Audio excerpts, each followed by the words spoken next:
Yo, hello, Peggy and MPN. Hey, and there's more people watching but not chatting. That's cool. That's cool. That's cool. That's cool. As long as you're watching, well, you're staying out of trouble. Let us get into trouble for you. There we go. That's a little better. How are you guys tonight?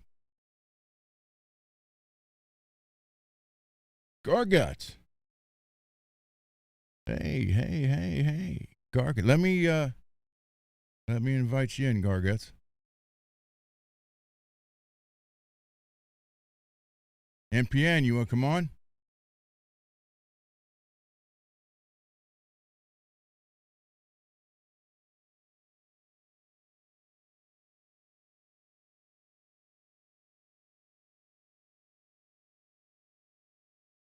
MPN. Garguts, I just sent you the invite. Oh, okay. I thought I'd ask. Peggy, you want to come on?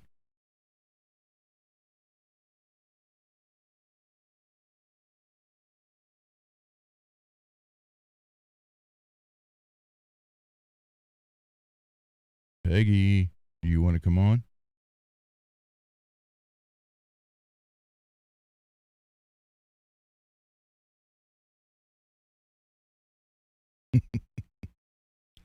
Oh, let me come over here to comments. There we go.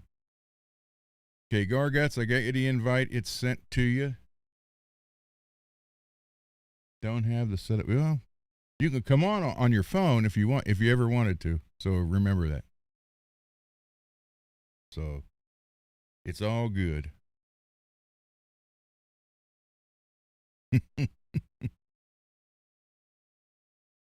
Let's see. Today was freaking ungodly humidity and heat. It was 99 it was 99 here with 96% humidity. Walk out to get the mail and it's like you need a shower. Crazy. And I hate this weather because it's putting a halt to the paint jobs. That's what sucks. I mean, it really sucks because I now have, if you look behind me, Garguts' guitar is done right there, except for tuning it to drop A. I went drop G, figured he wanted to go heavy, but he didn't. And then RJ's guitar for the giveaway, hey Mitch, is right there, and it is done. So those two are done and out of the way. MPN's guitar is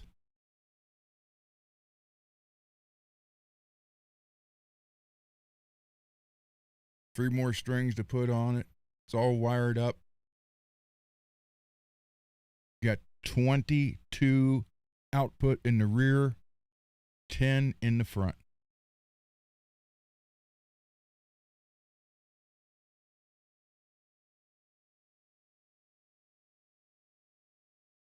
And glad to say I am sick of routing on that thing. Thank you, brother. I will say this: no more Firefly Rhodes copies sent here for work. Period.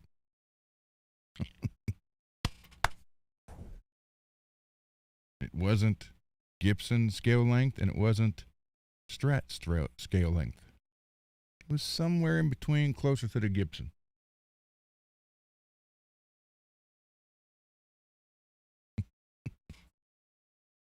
So it's all together, wired up, putting the strings on it. Then I'll have to set the bridge again, and set the intonation. And then Thursday, excuse me, I'll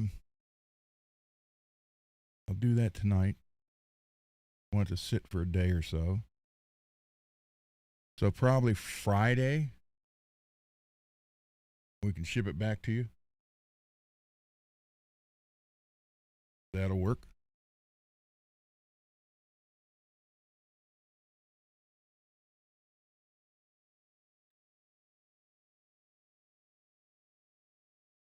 Um,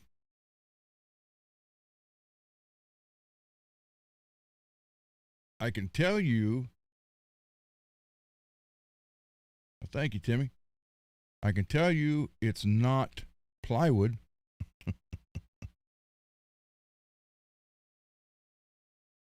I think it's basswood.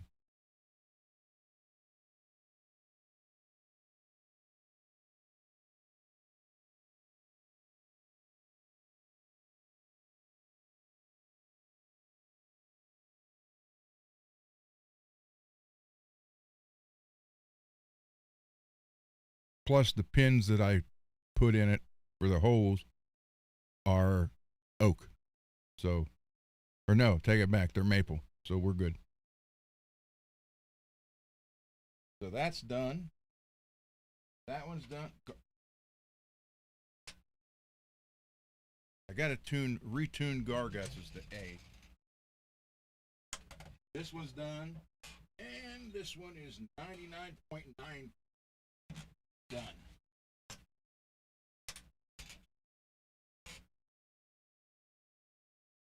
But plus I got the extra pack of parts and stuff to go with it for him. There's a few dings in this neck in the back. From, where you guys saw what it looked like when it got here. So just stuff falling on it or whatever, it falling over. In the bridge is a black winter.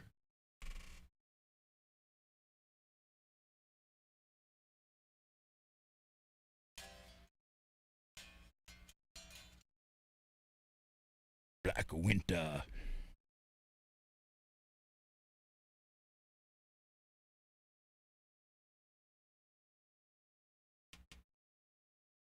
I have to. I'm not going to tune it to A right now, not during the show, because I'll have to reset everything. But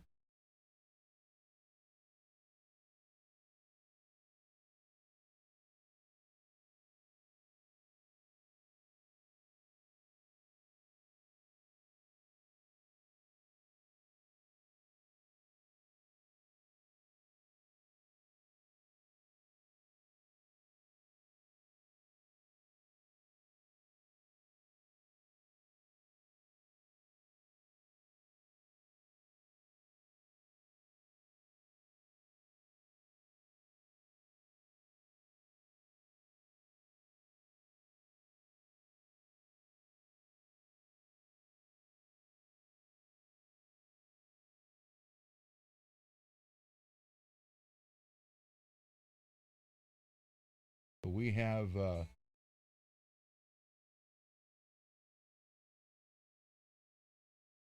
I don't know how.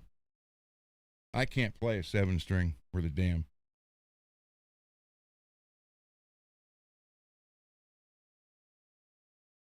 And I don't have a setup for this car.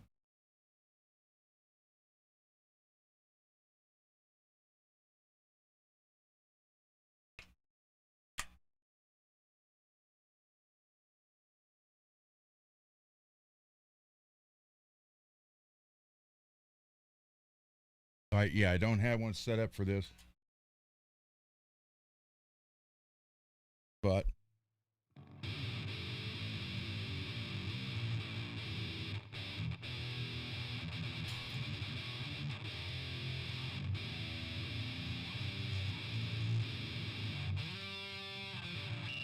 there's your back winter. Or your black winter. Hey, Matt.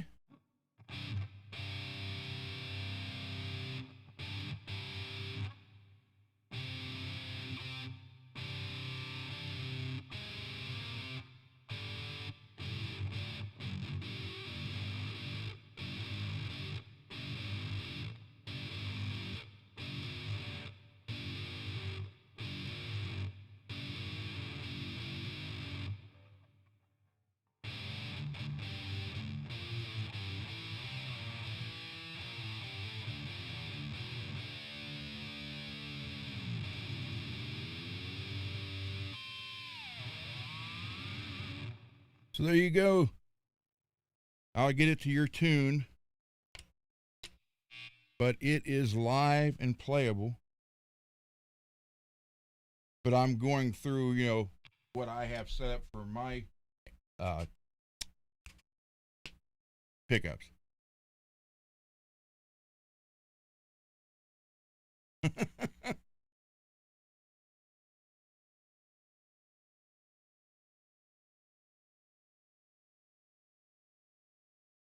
I don't know if there's, you know, there is. So, but yeah. Garguts, come on. I sent you the link, man.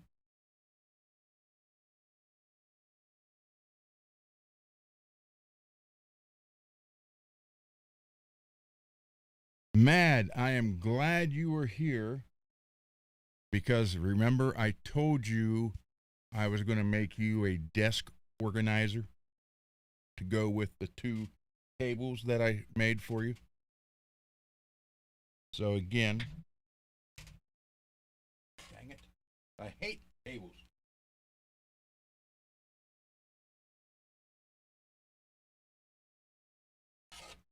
Okay.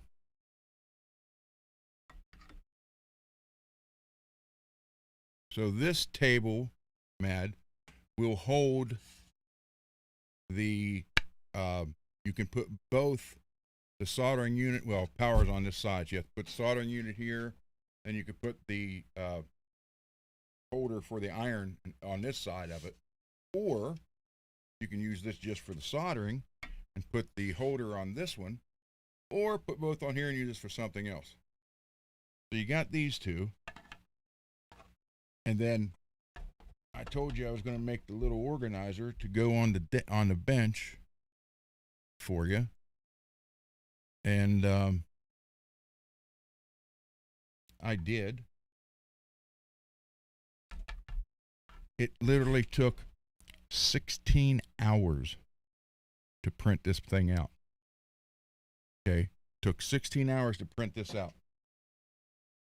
Here's what happened. Actually, it took 17 and a half because 3/4 of the way through it, the black filament that I have used ran out. So whenever it runs out, and I was sleeping when that happened, so when it runs out, it just stops and waits for you to put new filament in it. Well, I didn't have any more black, so I had to put blue.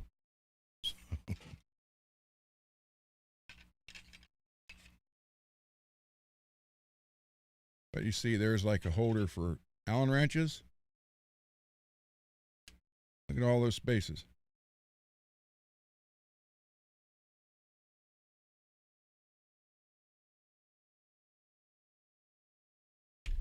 So you don't get my Allen wrenches though, but I just wanted to show you. They go right there.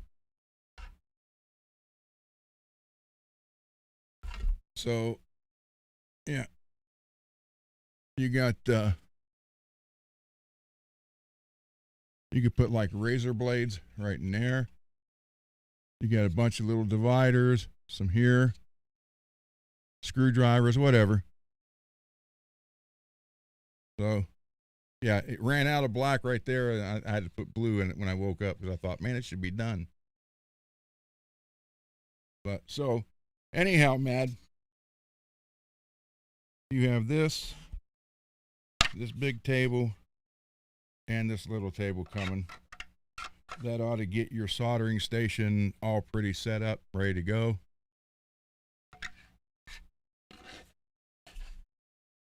Happy birthday, Merry Christmas.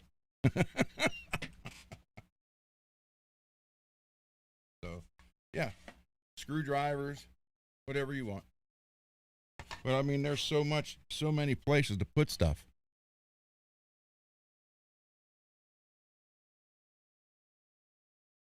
And this was literally made for Allen wrenches. You can see how it's like dipped out on the end, so they slide out.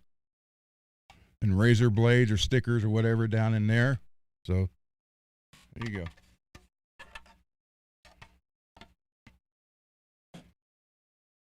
Hey, Scotty.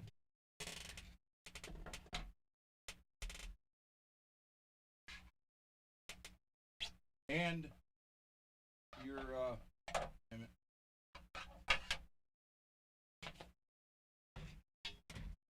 and I got your pickups dipped too. They're done. Or not dipped, I'm sorry. They are wax potted. I did those on the show the other day. They were in there for 15 minutes. They are completely covered. Oh, I'm not the goat. I've been a horse's ass sometimes, but I'm not the goat.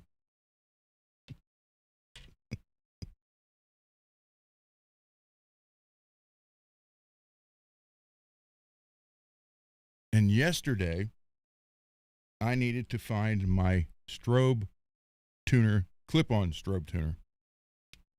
Couldn't find it. Couldn't find it anywhere.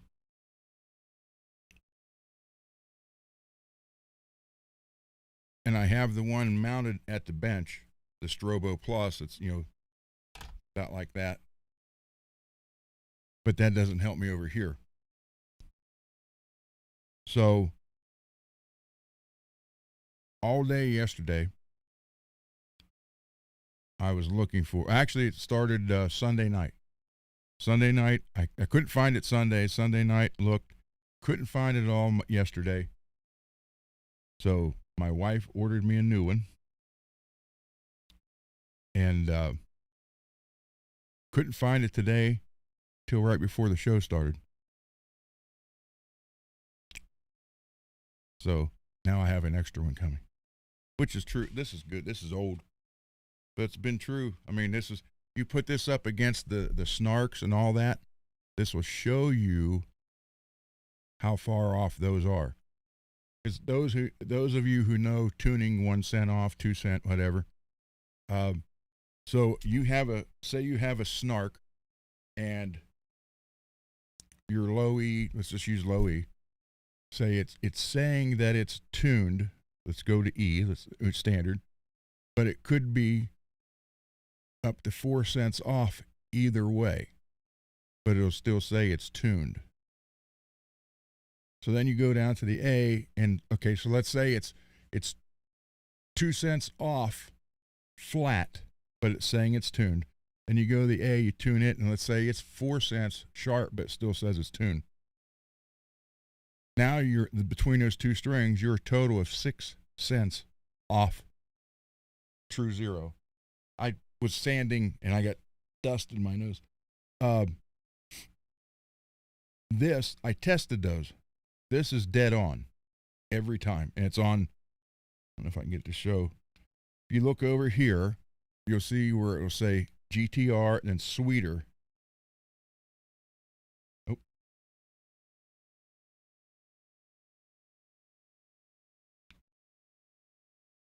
Oh.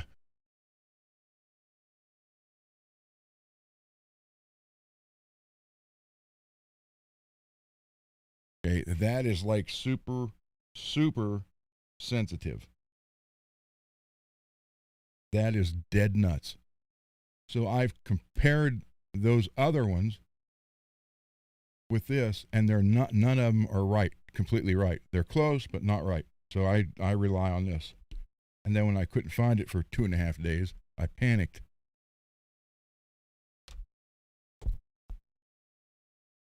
So at least now I have another one. So I'll have one to keep in the bench, so it's always there. And she got it on special, so it comes with a little case, soft case to carry it in. Or this one, I never had a case, so the screen gets scratched up a little bit, but yeah.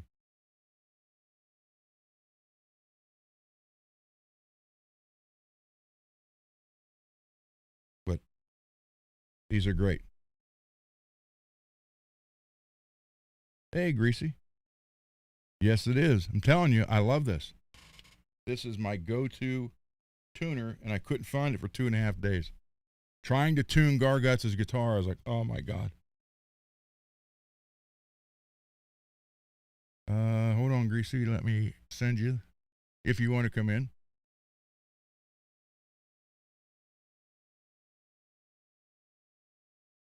Garguts is working on songs. I assume he'll be here later. I mean, he's here watching, but working on songs.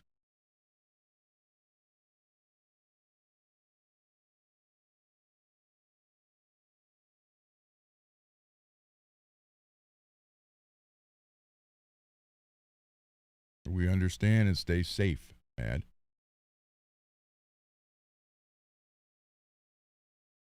Scott, did I say? I did say Scott, didn't I? Yeah. Mitch, are you still here?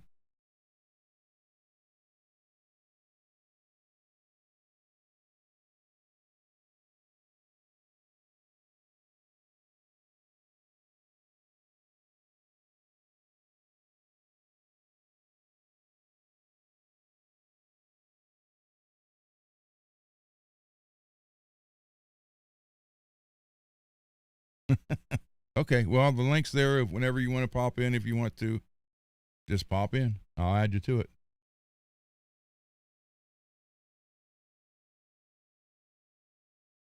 Multi, you want to come on?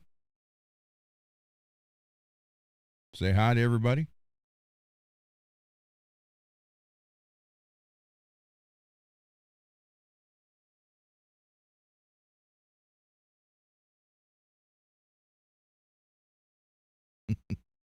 From across the pond.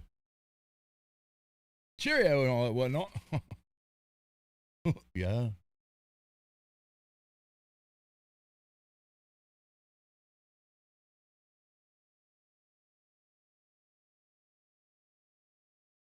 I'll tell you, you can come on if you want to.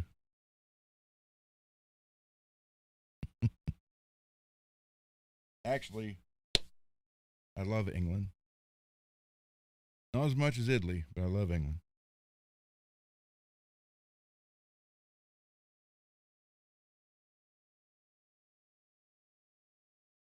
Oh, 2 inches.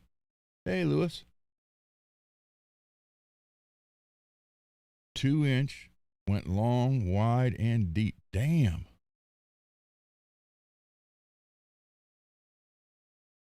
Now I can understand you not wanting to come on. That always sucks. Guitarded geeks. I haven't. We talked yesterday about making the dentist T-shirt, and Mr. Mick said they'll try it. I haven't heard anything. I didn't expect to hear anything in a day. Probably a week.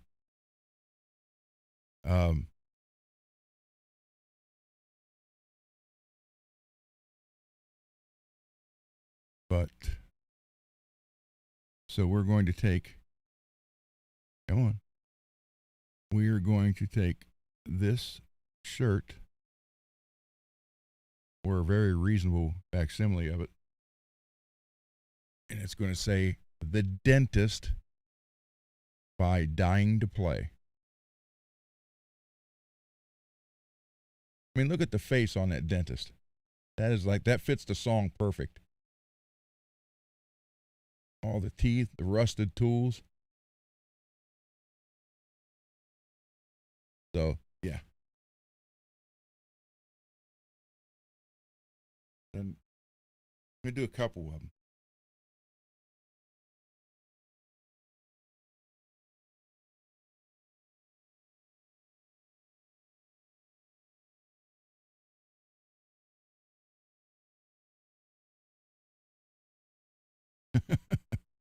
And then my friend had the bear in her yard, 2 bears.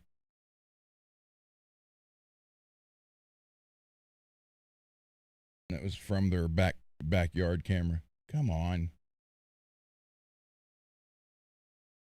I wanted to go get them. Couldn't do it.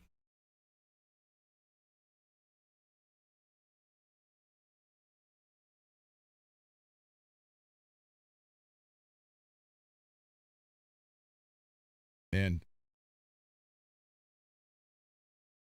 I got a shirt. Well, I don't have it. I can make it with my Cricut. Should I send this to Spaz?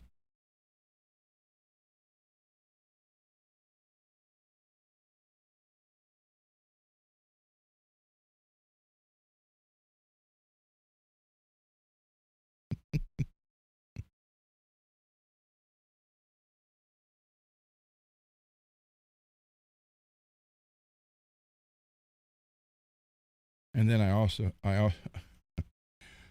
have one for Napoleon.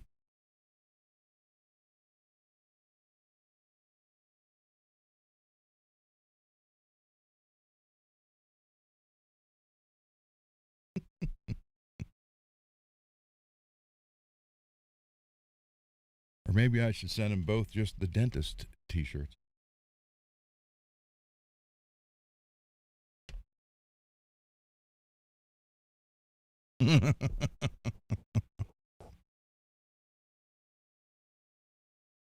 Or reverse them.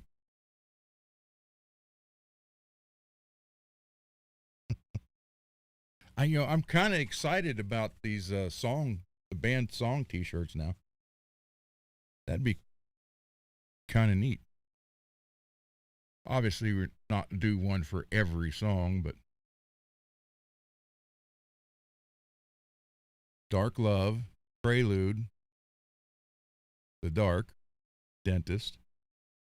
So was he? Hold on. Dark Love, Prelude, The Dark, The Dentist, Pain, Lizzie, Plainfield at 7, Road of Fire and Tears at 8, One Night Eternal 9, Jack the Ripper 10, Devil's Blueprint 11, Alone the Echo 12, All the King's Men 13. Wow.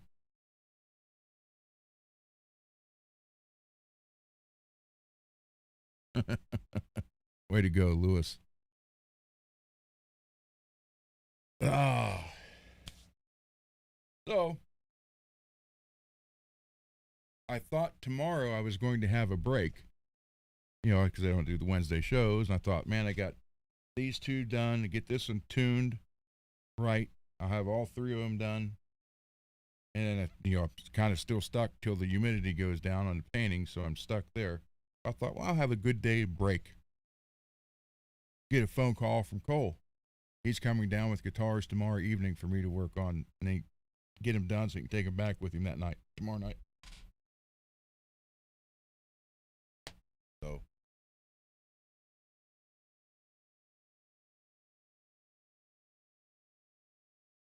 you have to email me, Chongs. Oh, wait a minute. I got to put that back on there. Hold on.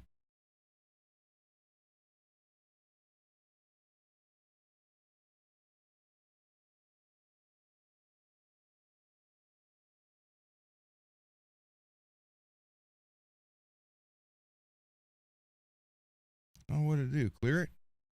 Oh, there it is. You can't see it. Wait a minute.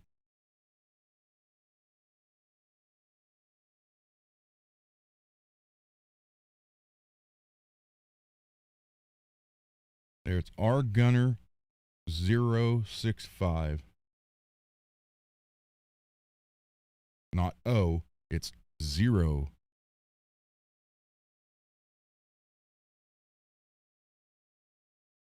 Email me there, then I'll send you the link.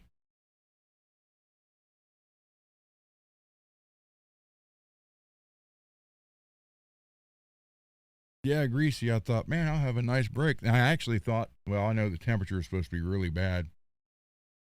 But I thought big if, Jed was able to, we can put the leaf springs and stuff on the Hummer so I can at least get it from in front of the house. But he's busy. And again, he keeps saying, I said, I don't want you to turn down a job you're getting paid for to come help me. So he's offered 3 different days now.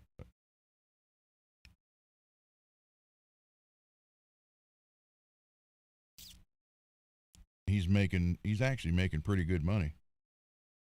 He worked on one car last Friday, $1,400.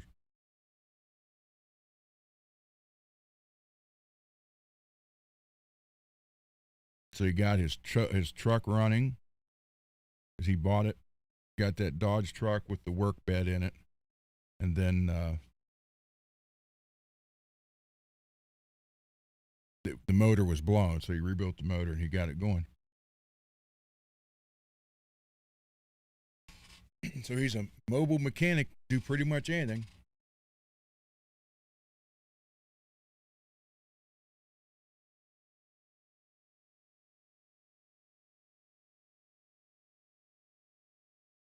The thing he doesn't do is rebuild transmissions. I told him, I said, well, that's okay. I said, if my tranny's blown since the white Hummer's not working, I'll take your tranny.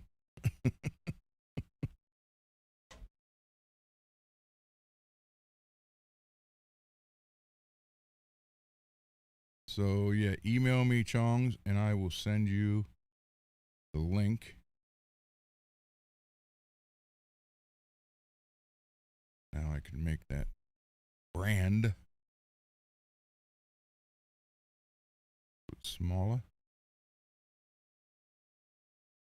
Oh, that's too small.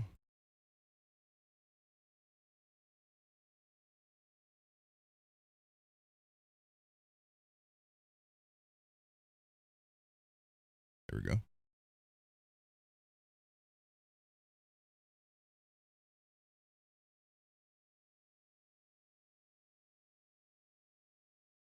Scott, you wouldn't happen to have a one pickup Floyd Rose body, would you?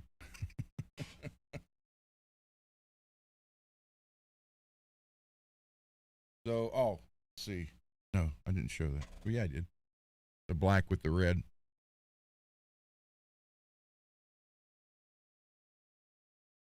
Because I'm making the Joker guitar with the body that Dave's got coming for me. But I got an idea for another one.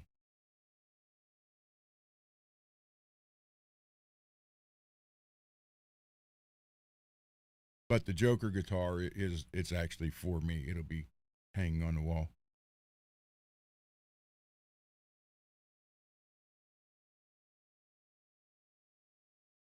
Multi, you want to email me here and I'll send you a link. Go live.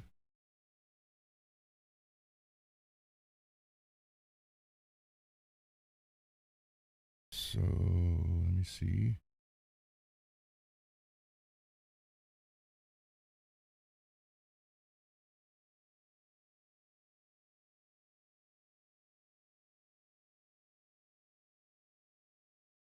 Hold on, I'm trying to.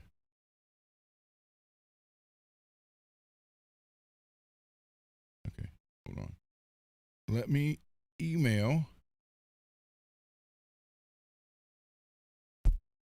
Actually, his other name was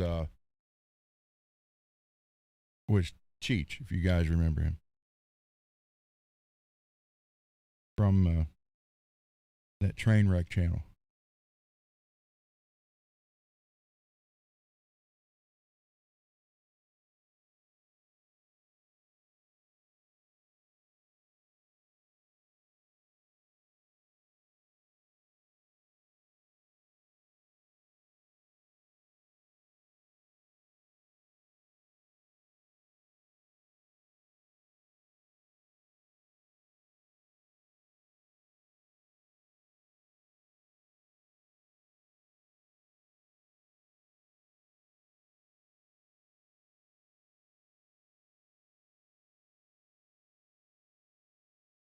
All right, it's sent.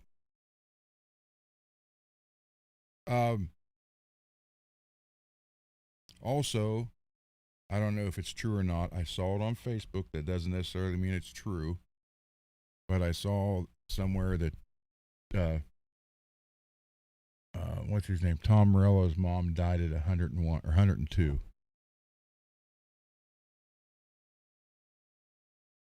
Now, I will say this, Greasy, if I did do a Riddler guitar, it would be the TV series because I did not like Jim Carrey as a Riddler.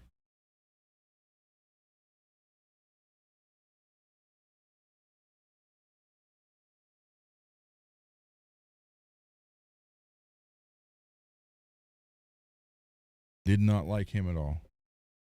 Who played the Riddler on the TV series in the 60s? I can see him, I can hear him, I just can't think of his real name.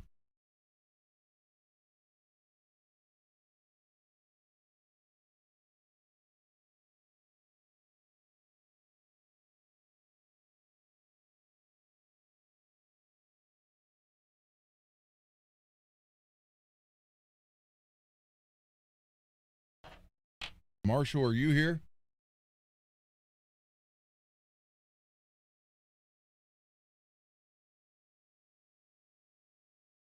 Hey, Mark. No, Caesar was the Joker.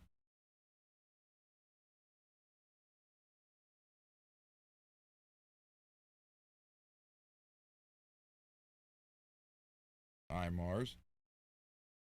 Oh, Marshall. Hi, Marshall. Lewis, Frank. Marshall, are you okay with me sending the neck to David in Texas? I did the frets and everything. He's going to fine tune them and finish them. And then when he's done with it, he'll just send it back to me.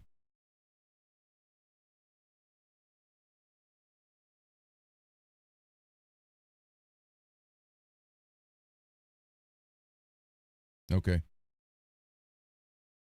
Because, and I'm not afraid to admit it, he is better than me when it comes to stainless steel frets. I got one of his necks that he did on it. It's like better than any factory stainless steel job you can ever get.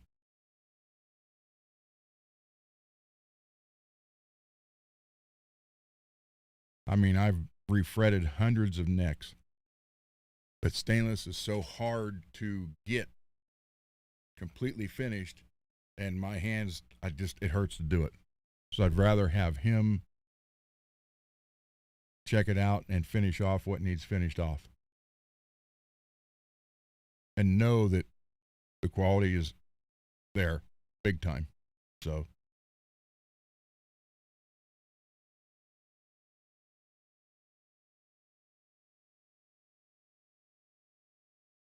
Mars. Yeah, the Riddler was who I was thinking of on the original series, but that's all right. Thank you, Mara. I just wanted to make sure, and he wanted to make sure too.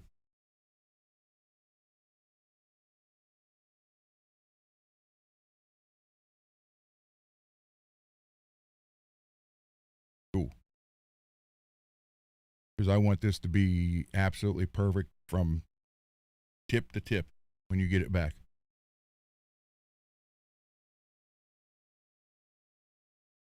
So all I got to do is wait for the stupid heat dome humidity to quit, and I can get it painted.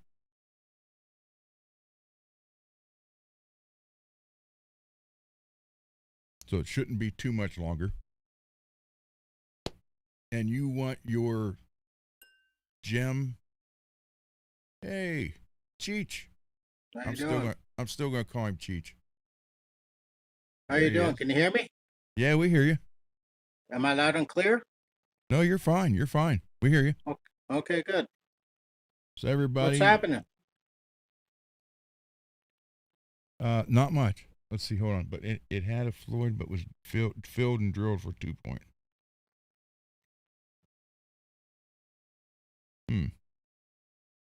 Is it something I can route back out?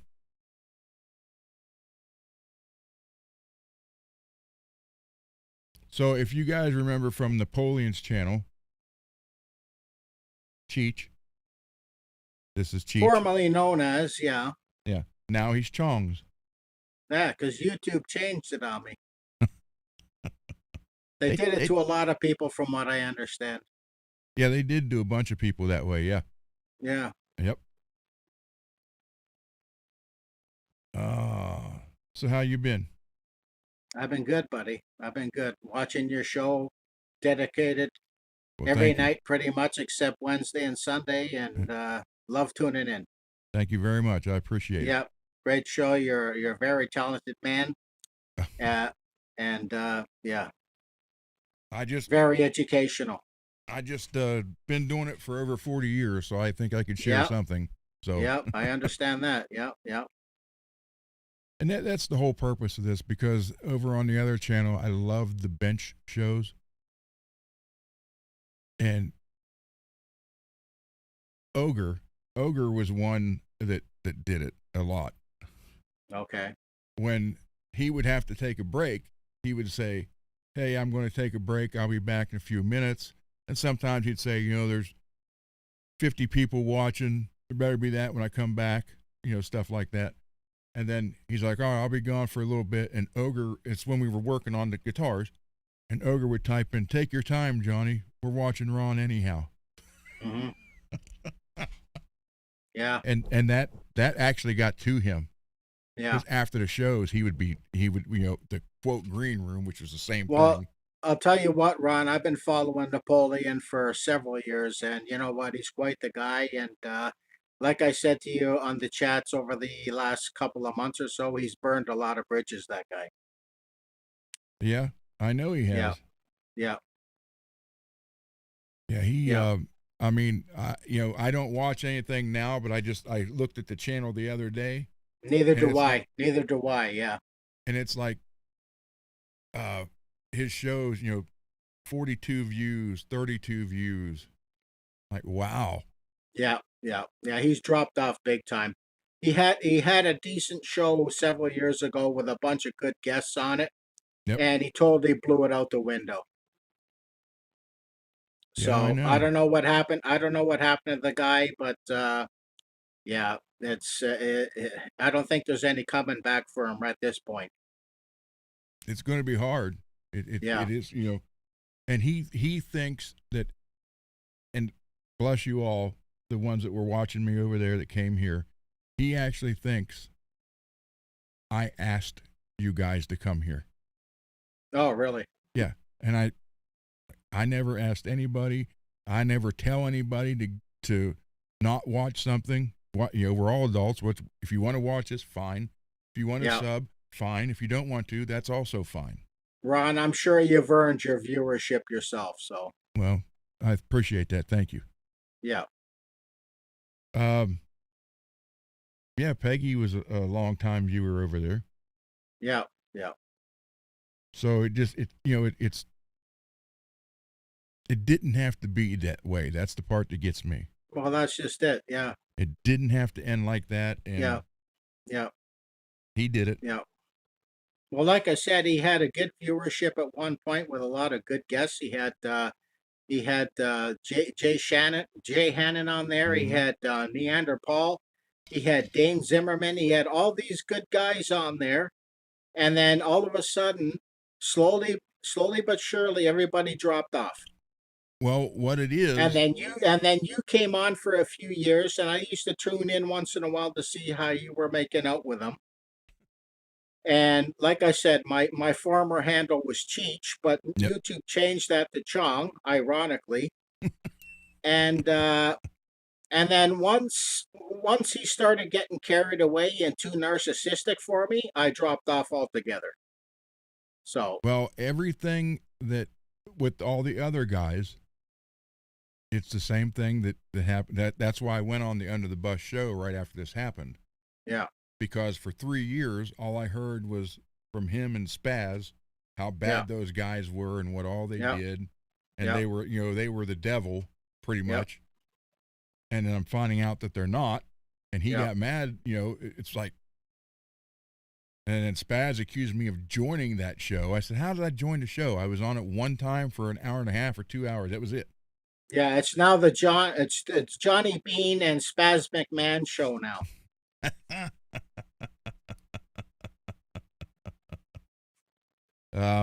Well, it's what happened to me is the same thing that happened to them. Yeah, So they're like history repeats. And what it is if you're on his show and you start getting more attention than him, he's done with you. yeah. That's basically what it ended up to. It's a narcissist thing. Well, yeah. Yep. Very true. Yeah. And I told Spaz, I said, you went to school long enough for psychiatry or whatever it was, psychology, just enough to be dangerous. You either need to finish it or stop it, one of the two. Yeah. Yeah. Before he hurts somebody else. Yeah. He just, I don't know. Oh, well. Yeah. So thank you. I'm still going to call you Cheech. That's okay. That's okay. Yeah, Mars, he's got to be the center of attention. If he's not, then you see what happens. But this time, either not just you guys that came here, But other ones, either they just had enough of that repeating itself altogether, and so that's it. We're done with it because it's the same thing. You get it, you get going, then you end it. You get it, you get going, and you never go past this point. You get this point every 3 years, and then end it. And when Hey, Ron, let me ask you a question. Sorry to interrupt. Let me ask you a question. This is my first broadcast, and you're my first live show that I've ever come on anybody's show. How do I get to clear my screen so that I can see the chat and everything else? Because all I see is you and I right now, and I got my email where I clicked on your link to get on your show. Okay. Wow. I don't even know how to add that on. Because even all that time over there, I never ran anything. And then this is Evie Mux where he did StreamYard. So, let me see. Yeah, I wish Brian was here See, I have it on another computer. I see just us on this screen, but the chat's on the other And screen. I'm on my tablet, so. You got a phone? I got a phone, yeah. Okay, you can put it out. You can open it up on the phone and watch the chat that way. But I don't know how. Yeah, I don't. Wait. What's that? Add. Because I do have some links on this screen here, but it's just showing you and I in the boxes, and then I'm just trying to figure out how I can maybe get the screen so I can see everybody and the chat as well, because I don't see that right now. Let me see.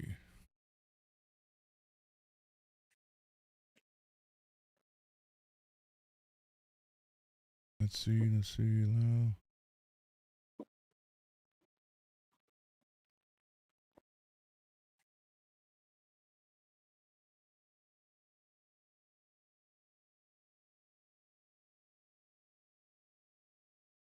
I have no idea.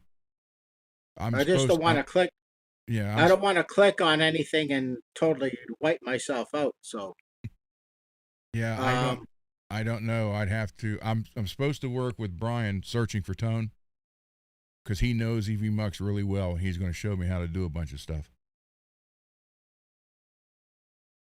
Okay, hang on a sec. Okay. I just did something here.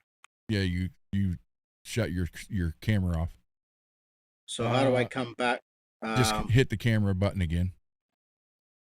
Camera button. Yep, there you go. Okay. Now, okay, I'm starting to see. Is Garguts in here? ALS and Mad Hatter and everybody? They're in the chat. Okay, because I got that up here now. Okay. Hold on. Wait. Let me. Who's the last one to make a comment? Was it Blue Mox? No. Well, there's Blue Mox, Mars, Lewis, and Peggy. Let me read. I gotta read this one from Blue. I got Louisville Reeve. Yes. I got Peggy in chat. Okay. Blue, wait a minute. For real? You thought I was an ass?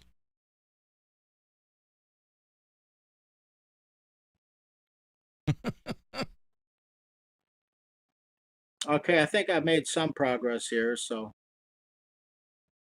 have we been live for like 50 minutes reading on my counter? Yep. Okay, so that's up and running. All right.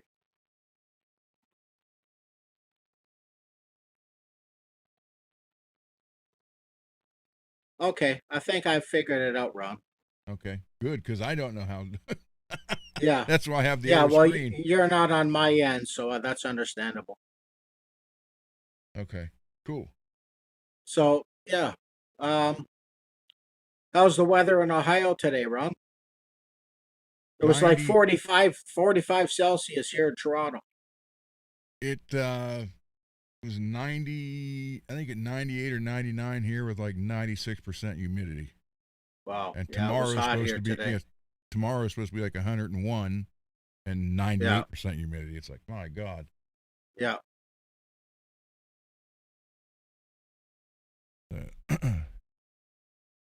Well, Blue, thank you for finding out that that's. I don't know how he played it. I watched a couple after it happened, and he would make some kind of snide remark, and it's like the first one I watched, he's like, "Oh, look, we got new viewers here today. I wonder why.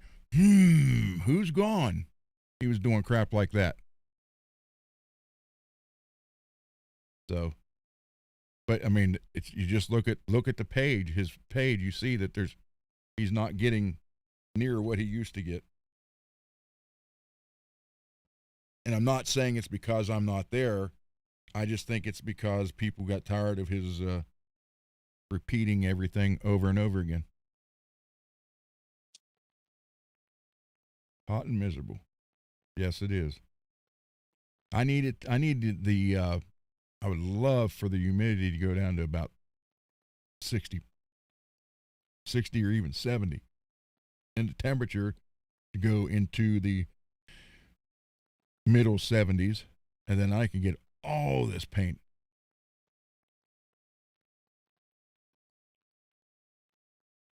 I was always quiet. You know why, Blue? Because he told me to be.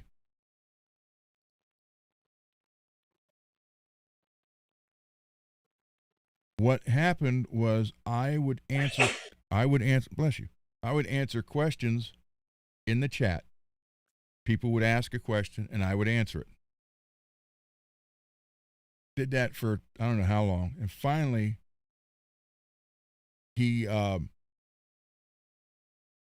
was either after one of the shows or it was before the next show. He goes, "Hey, don't bring up, if there's a question in the chat for me, don't bring it up to me. Don't put me on the spot like that because I see all of it."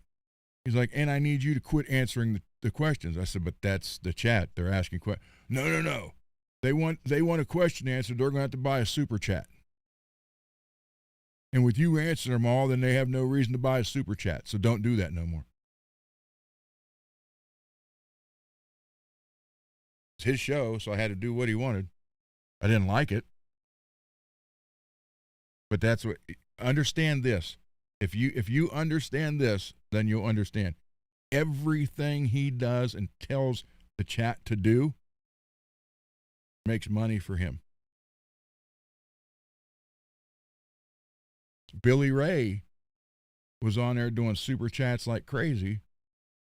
And then he asked me one night after the show, he called me. He goes, "Well, you can go get good lunch tomorrow," because I think he put like $30-some or $50 in the chat that night. And I started laughing. I said, "How?" He goes, "Well, with the super chats." I said, "That I don't get a dime. I never got a dime for anything for 3 years.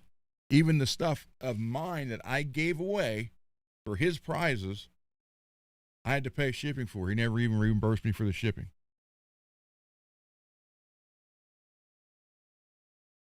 So I gave away my stuff for his show for prizes.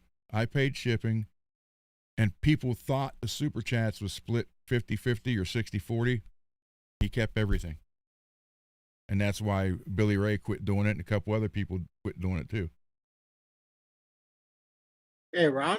Yes, sir.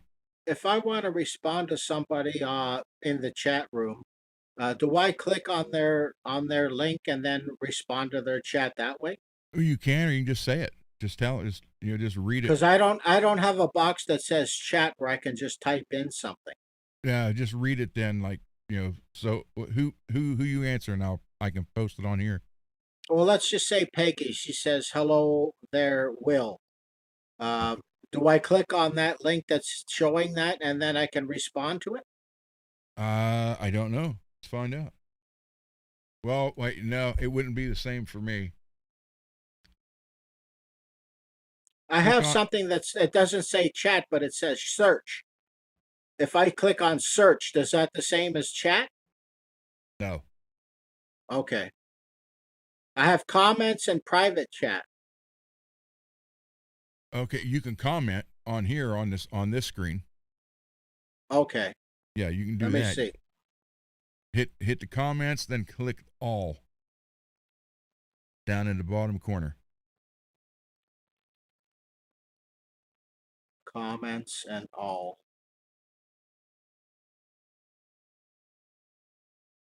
Now, Okay, I don't have any. when you see the comments, you'll see like the link, the comments there. Let me take a picture of this. I'll show you. All right. Yeah, that's what he wanted, guys. He wanted everything. Even when he said wake up one of my old videos, that got him money. When he told you to go somewhere and watch something and comment that Johnny Bean sent you, he got money for that. Everything he ever told you guys to do.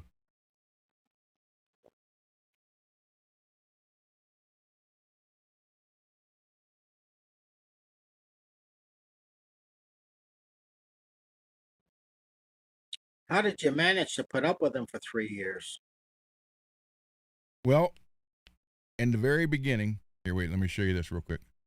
Yeah. If you look down here in the corner, right over here, you'll see it says all over in this corner. Click on chat filter.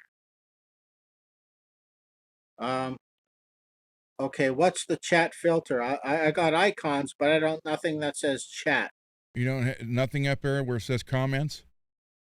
You don't have that? I have comments. Okay, just click on that. I clicked on that, but nothing is actually happening. Well, I don't know then. I have private chat. Yeah, private chat would be just to me, since I'm the only other one here. Because I can click on all. It's got all destinations. Yeah. So,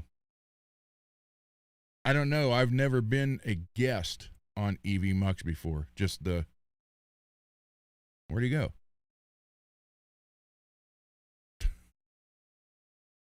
You can come back, Cheech.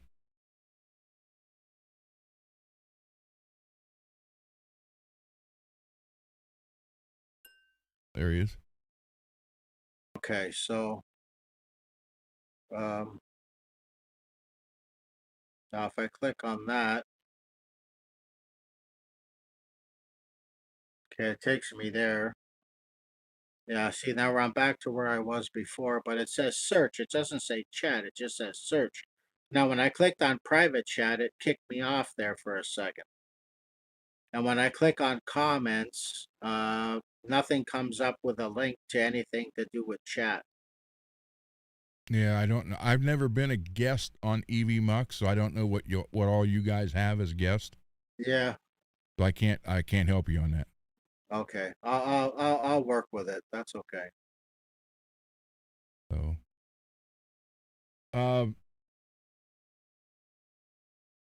yeah, you would ask me how I put up with that for 3 years. Yeah. Because when I first got on, Robbie was on with him. And Robbie and I didn't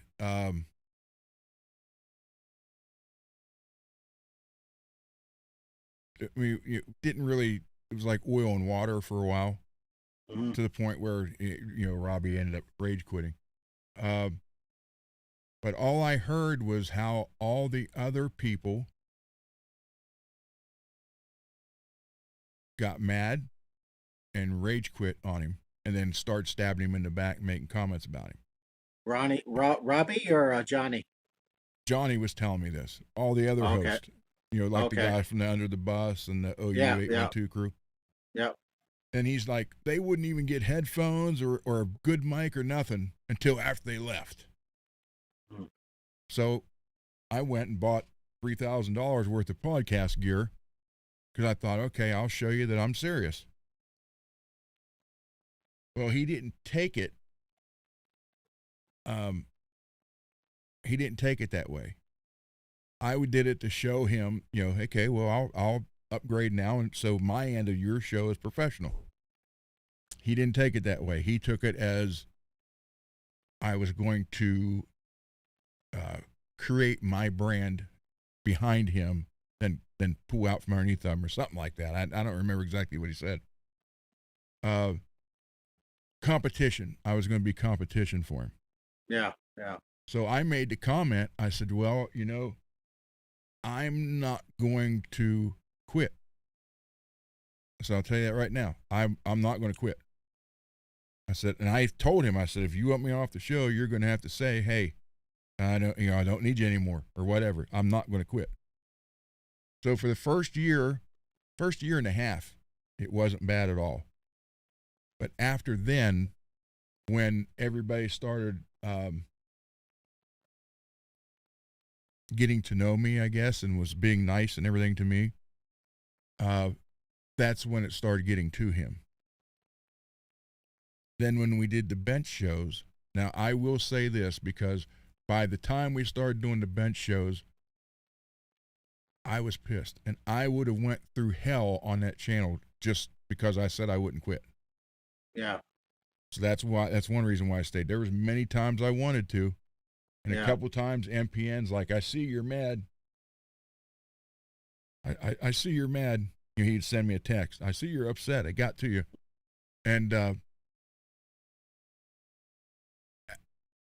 I sat there and we started doing the bench shows. First, for the first year and a half, little less than 2 years, all I heard was how he built guitars at Subway Guitar for years when he worked there and all this stuff. And he always built guitars and he would sell them. So I figured he was this good guitar builder. I mean, why not? So I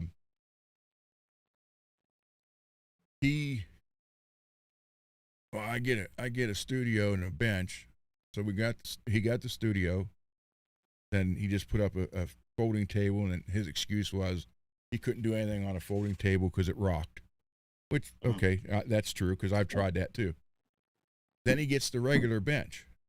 Yeah. He still don't want to do anything.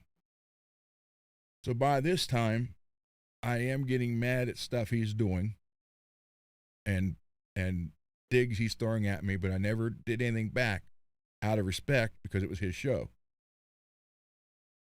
So, but I admitted this a couple weeks ago. What I did do when we first did the first couple bench shows, I started noticing that for someone who built a lot of guitars, he didn't know hardly anything. Mm-hmm. And then he started making excuses. Oh, I don't have a soldering gun. Okay. So I bought a soldering station, not like the one I got mad. The one I got mad was really nice. The one I got him was like $30. But I sent it to him to take that excuse away. Okay. So now you got a soldering station. Let's use it. Well, then it was, my solder's old. It's over 20 years old. So I sent him a bunch of new solder. Every time he came up with an excuse, I would take that excuse away. And I was going to force him, without him even realizing that I was, to either do what you said you could do or admit that you can't. One of the two. Don't keep lying to everybody. So if you look at all the stuff I sent him once he got the bench, it was every time he got something from me. If you go back an episode or so, or maybe 2 or 3 prior to that, that was an excuse why he couldn't do anything because he didn't. Well, you know what, Ron? Every time that I did tune into the show just to see you and Johnny working together on projects, it was. I think you were the most honorable guy, trying to help him in every conceivable way, and giving him tips and everything else from every show that I ever seen you guys on. And I just got sick of his narcissism so much to the point where I just gave up watching the show. And then it was about 2 months ago, I was just going through the tube and I seen FRETworks, and I thought, FRETworks, let me see what this is about. and it was about guitar repair and bench repair and all this stuff. And I clicked on it, and here you were. And I thought, oh, Ron's got his own show now. What happened there? So that's when I started touching base with you as Chongs. And I said, congratulations on the new show. And, you know, all the best to you. And I think you're better off, to be honest with you. Yeah, I mean, it would have been nice had I had left like 2 years ago on my own. Yeah, probably. Yeah. But I told him I would never do that, so I'm stand by my word. Yeah. But there were times I wanted to quit. I really did. I would have rage quit during the show, but because I said I wouldn't, I would have went through hell and high water if I had to. Yeah. Yeah. I was going to make him tell me or tell everybody in the chat, Ron's not here no more. I got rid of him. Or I was going to make him have to do that if he wanted me gone. And I thought he would, but he just did it the sneaky way. Didn't say anything till after it was done. And then, it was just crazy.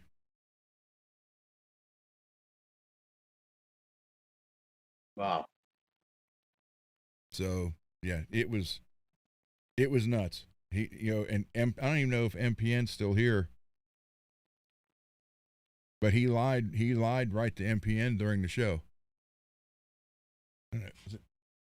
MPN, you still here? Let's see.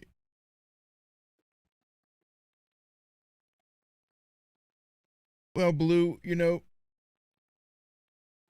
I promised myself I wouldn't anymore, but every now and then,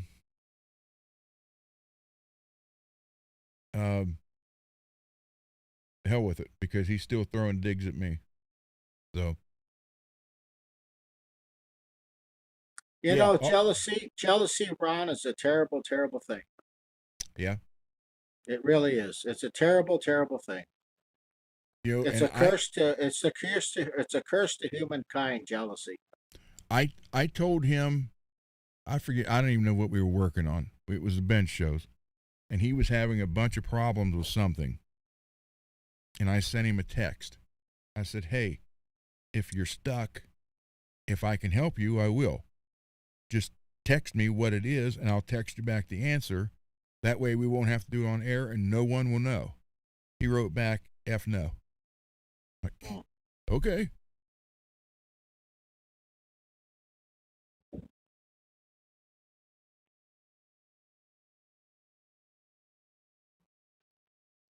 Yeah, I really want to do that, but I mean, like, Chong here didn't know the whole story, so. But yeah, I do need to do that. I really do. Well, you know what, Ron. In all fairness, I knew half the story because I've been familiar with Johnny Bean for about 6, 7 years, maybe a little longer, because I stumbled onto his show when he had all the half decent guests at one time that were coming on Tuesdays and Saturdays. Yeah. So I was familiar with who he was and the way he was and everything else, but something snapped in the guy, I think. Because when he had everybody on the show, everybody got along. It was a big laugh. It was a fart. It was a good time.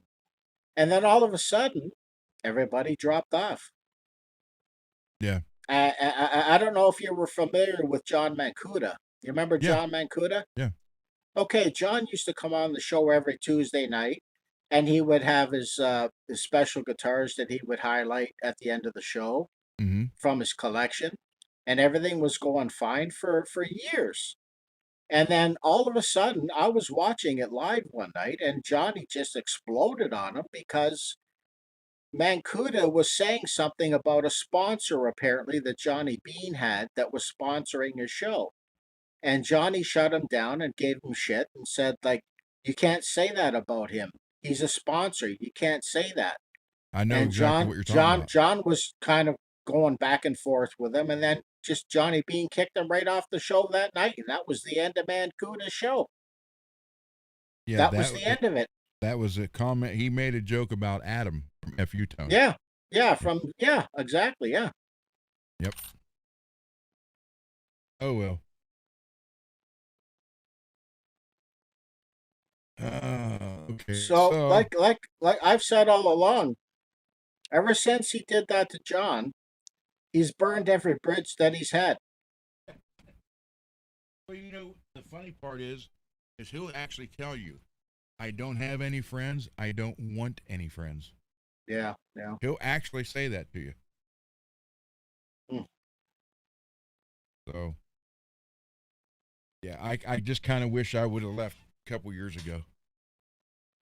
Well, I'll But tell you something, John. I'll tell you something, Ron. I mean, your show's a joy to watch, and you know, well, thank you. I appreciate that. yeah, And no, it's a I'm joy. not. It's a joy to watch. I'm not paying Chongs to say all this. In case anybody's Yeah, wondering. yeah, yeah, yeah. He is. It's just, mom's the word right now. So no, but I like Dave. Dave's a hoot. Garguts is a cool guy, and Yeah. Greasy. Gracie's had quite the life, eh? Yes. Very much so. Him and I My God, actually are. every time he's on, he's got a different story about a part of his life that he's lived. It's amazing. I'm scratching my head every time he comes on. It's like, God, what hasn't this guy done? Yeah, Greasy and I are a lot alike. Uh, more than I ever knew until I actually started talking to him in person, and it's like our paths are a lot alike. Uh,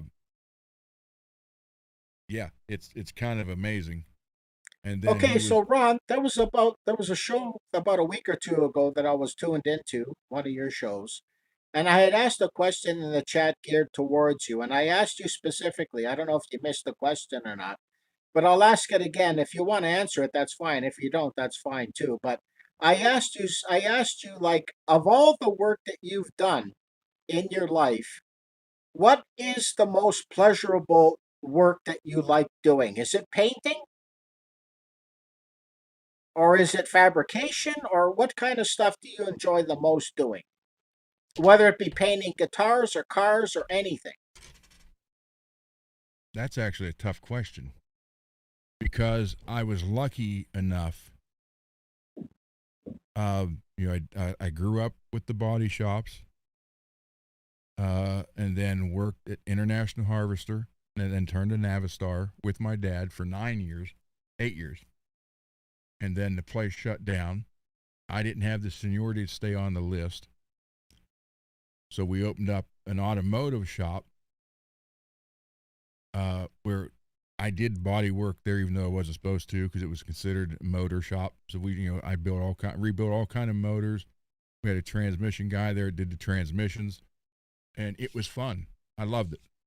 And then all of a sudden, my dad had the seniority where he was able to go to the plant in Springfield for Navistar.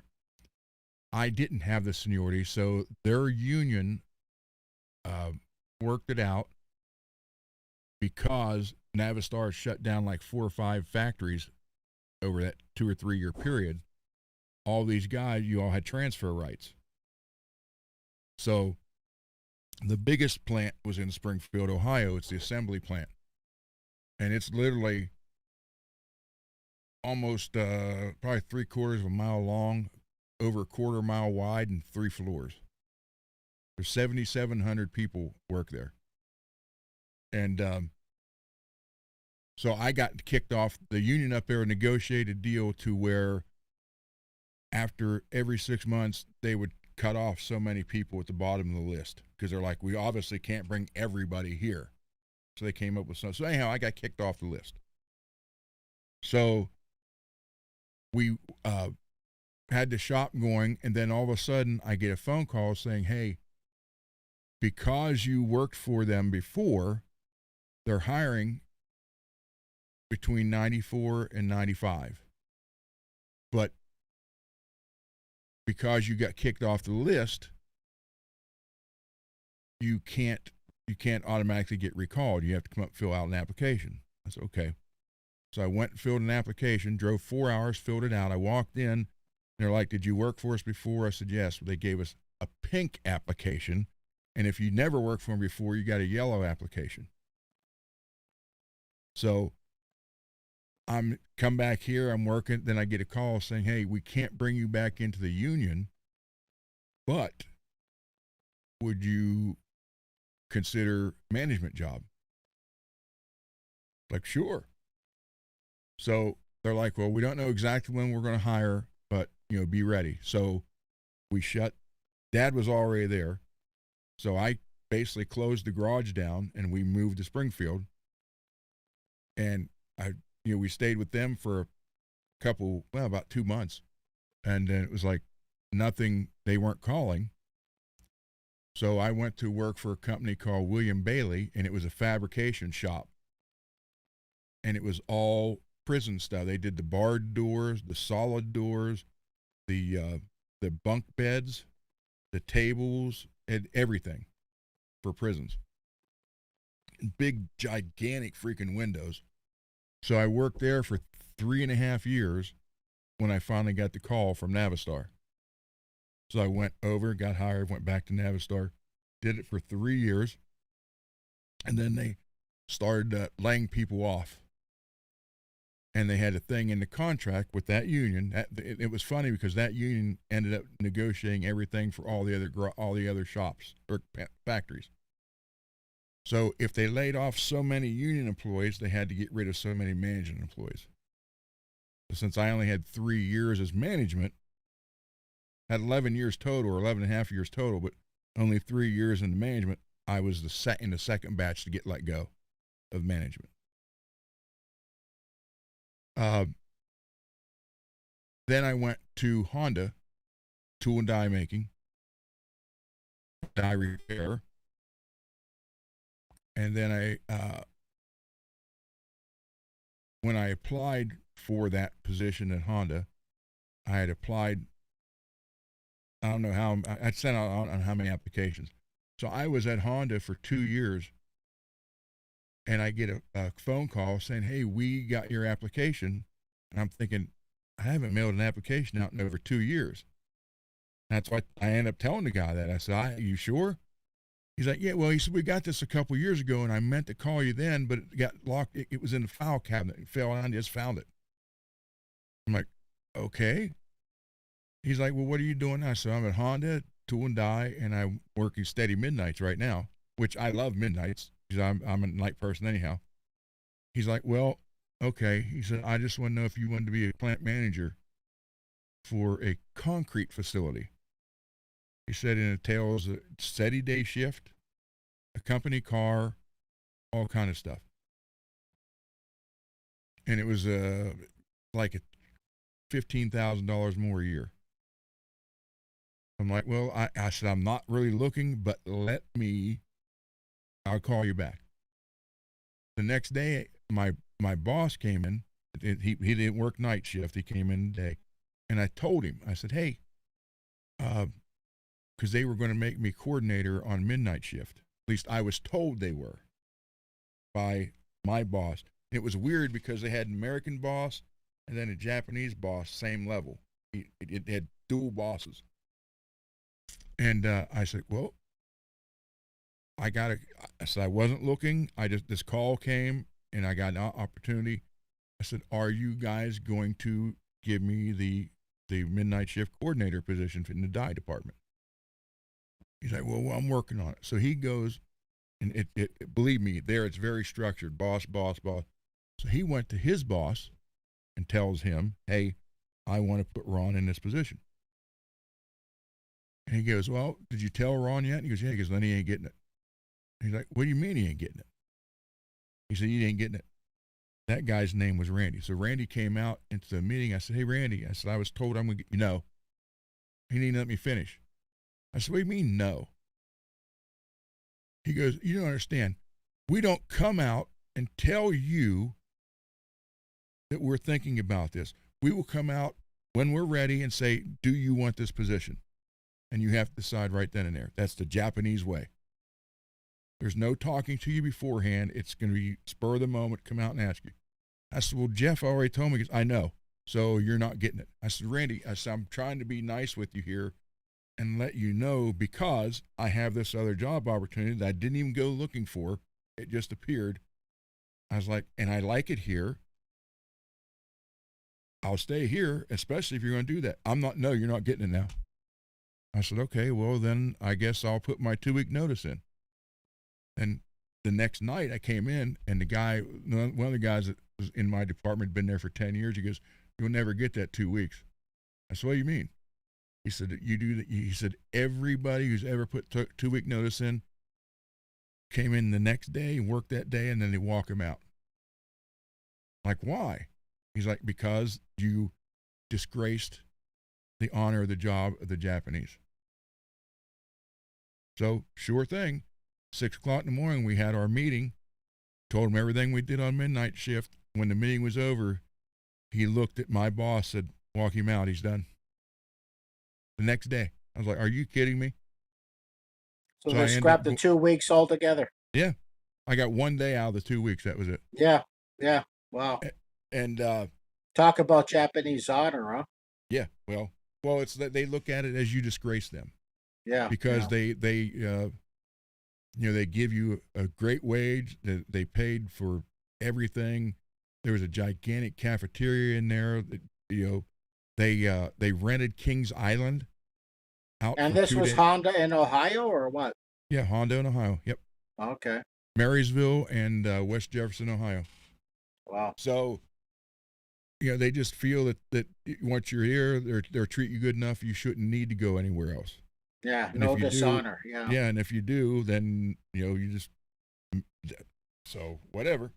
Did that leave a blemish on your resume in the future, or what? No. Well, that's good. So I did, I did the tool and die. I was actually ended up being a millwright at the Navistar plant down here, and then I went to college for engineering. So I mean, honest to God, everything I've done, I've loved. So to sit here, I know this is a very long answer, but to sit here and say what I like best, I would have to say, in all honesty, and not taking account pay or anything like that. Working for yourself. Well, what I'm doing right now. Yeah. This channel and the helping people out, that's what I enjoy the best. If you can work for if you can work for yourself doing what you love and earn a living at it, that's the only way to go. Well, I'm not earning a living at it. I don't, like the gunner project stuff, that's all free. And with donated parts from, everybody here. Yeah. So I just do that just to help people out because. Yeah, but you're retired, aren't you? Yeah. Well, yeah. I had to medically retire. Okay. So it screwed me up, but if I was able to go to 65, I would be getting a lot more than I am right now. Yeah. But I didn't, so. Yeah. But yeah, I mean, what I'm doing right now,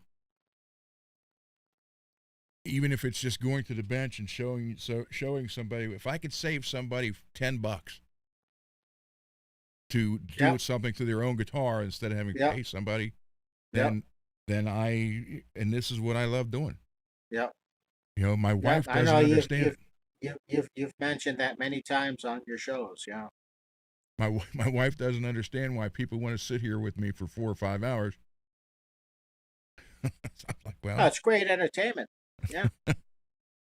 So I mean, just helping, now when I do the custom paint jobs, when, like not for Garguts' guitar, but for Alex's, but like,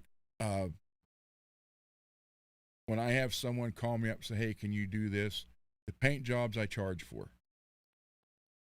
That's that. But when it comes to all this stuff for the Gunner project, it's all free. My work's free. I give the guitars free. I fix the guitars for free. The parts, 90% of the parts are free because the generous people here are donating stuff. And I can honestly say this is probably the happiest I've been since I was a little kid in the body shop. Really, eh? Mm-hmm. And how old were you back then when to say that? My dad he had two body shops and worked at Navistar or International. He worked 4 hours in one shop, then he'd go to the other shop, work the next 4 hours, then he'd have an hour break, then he would go work afternoon turns at International. Yeah. And then, so when I was little, that was normal. That's how it was. And then So you were strictly brought up blue collar or white collar or what have you? blue. Strictly blue collar, right? Yeah, my grandfather, being raised Italian, with my dad working like he was. And so am I, by the way. All right, okay, oh, good. So am I, by the way. My father's from northern Italy, and my other half is English Scottish. There you go. Yeah. So I mean, it was like I was raised more or less by my dad's dad, my grandfather, which was old school Italian. Yeah. Yeah. Yeah. I've always said this story, but if you were 15 minutes early for something he had scheduled, in his eyes, you were 30 minutes late. Oh, really? Yeah. When he said, and I've always been early for my job. So same here. I used to go in an hour or two early just to make sure everything was right. Always at least an hour for me. Yeah. So we were cutting wood one day, and I had stopped and bought a home light chainsaw. So I was late. I was probably 20 minutes late, actual late. And he's standing there and looking at me. He was leaning on his truck. He's like, just looked at his watch, never said a word. Just looked. I said, I know, but let me show you. And I opened up the bed of my truck, pulled out the chainsaw. He goes, let me see that. So I hand it to him. He's looking at it. He reaches, grabs a wrench, takes a spark plug out. I'm thinking, it's brand new. Why are you looking at the spark plug? Then he chucks the spark plug way over the hill, puts the chainsaw on the bed, grabs an axe, says, you're going to do a man's job, you better do it like a man. I'm like, are you kidding me? So that's how I was raised to do stuff. Don't look for the easy way all the time, because a lot of times you're not going to have it. Yeah, you don't want to cut corners, right? So that's cutting corners is dishonesty, right? So basically, that's how I was raised. Yeah. So that's why I love doing this stuff, and I'm not doing it. I'm not even monetized. I'm not doing it for money for that. Yeah. Because then it becomes a job. Yeah. And when it becomes a job, a lot of jobs aren't fun. Well, the only way you love what you're doing is if you love what you're doing. When it becomes monotonous, it means you're not doing the right thing. Yeah. Very true. So, I mean, if you love what you do, you'll do it for free. So, yep. In not so many words. I forget the old saying, but I've heard it many times. It's if you love what you do, it's never considered a job. Yeah. It's not work. Yep. Yeah. So. And I've always told people, watch what you ask me because you may not like the answer. Yeah. And some people get that, and some people are like, what? Yeah, because sometimes the truth can sting, right? So. Yep. And that's a polite way of telling them, I'm not going to tell you what you want to hear. Yeah. Or it may not be what you want to hear, whatever. So. Yeah. Yeah. But yeah, I mean, as far as fixing these guitars and giving them away. Well, it looks like you do great work, man, just by watching your show. Thank you. I mean, you do great work. I mean, it's obvious by watching what you do at the bench and everything. You're dedicated to what you do, and you absolutely know what the hell you're doing. And you make it look so effortless when I watch the videos, and I'm sure everybody that watches can agree. Well, you make it look so effortless. You're at the bench for an hour, and it's like, okay, I'm done. And then it's off the chat time, and it's like the job is finished for the day. And it's like, wow. He soldered that. He screwed it all together and did all this and did all that. And it only took him an hour to do it. Well, Thank you. I appreciate that. But I want to show you, and unfortunately, this is the only photo I have right now, if I can even find it. Peggy probably knows which photo I'm looking for. Let's see.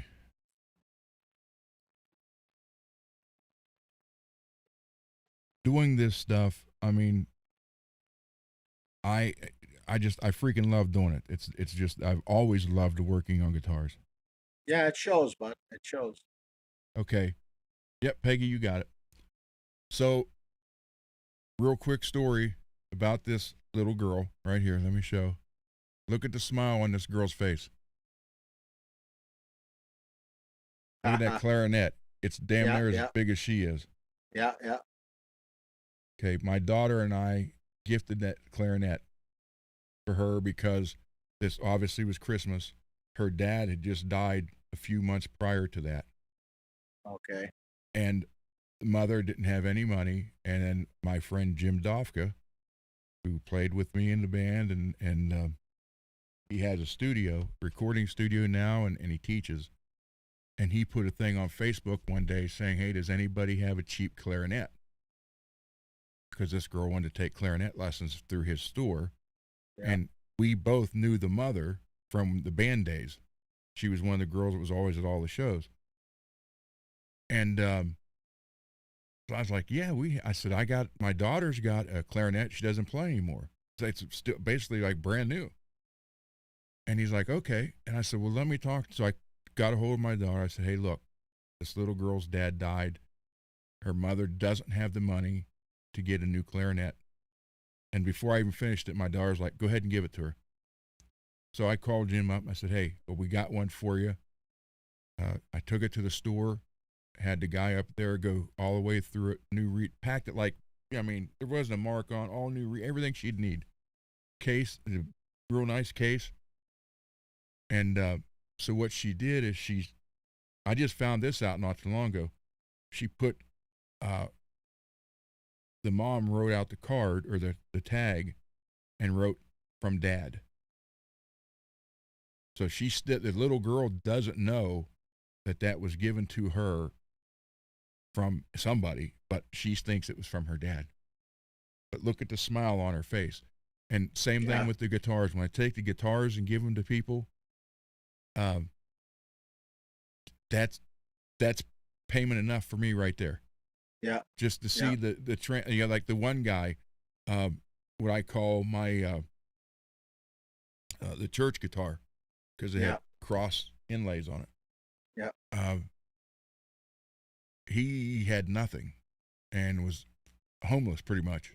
And it sounds like I've heard this story a few times. You've mentioned, and it sounds like you pretty much saved this guy's life. All I did was give him a guitar. Yeah, but I mean, look what happened to the guy. All for the better. All for the better. He plays every Sunday and Wednesday at church. He got a job and got an apartment now. And he can't beat that, man. You can't beat that. He said that guitar changed him, helped him. So, I mean, that's what makes this worth doing. Yeah. And that's why I wish to God I could get, Stu Mac or CTS to, like, here's some more tools you're going to need. Here's sponsors. Yeah. Just for that. So, yeah, it's crazy. Good for you, Ron. Good for you. You sound like a good man. Thank you. I mean, I've tuned into you on the Napoleon show several times in the past, and now that you got your own gig going, I've been tuning in probably pretty much every night, except Wednesday and Sundays, and it's a joy to watch. I got to be honest with you. Thank you. It really is. Yeah, mad. Yes, anything. Because I have music instructors or teachers who call me, and grant most of it is for guitars, but if I put the word out that I have a clarinet here, it'll go pretty quick.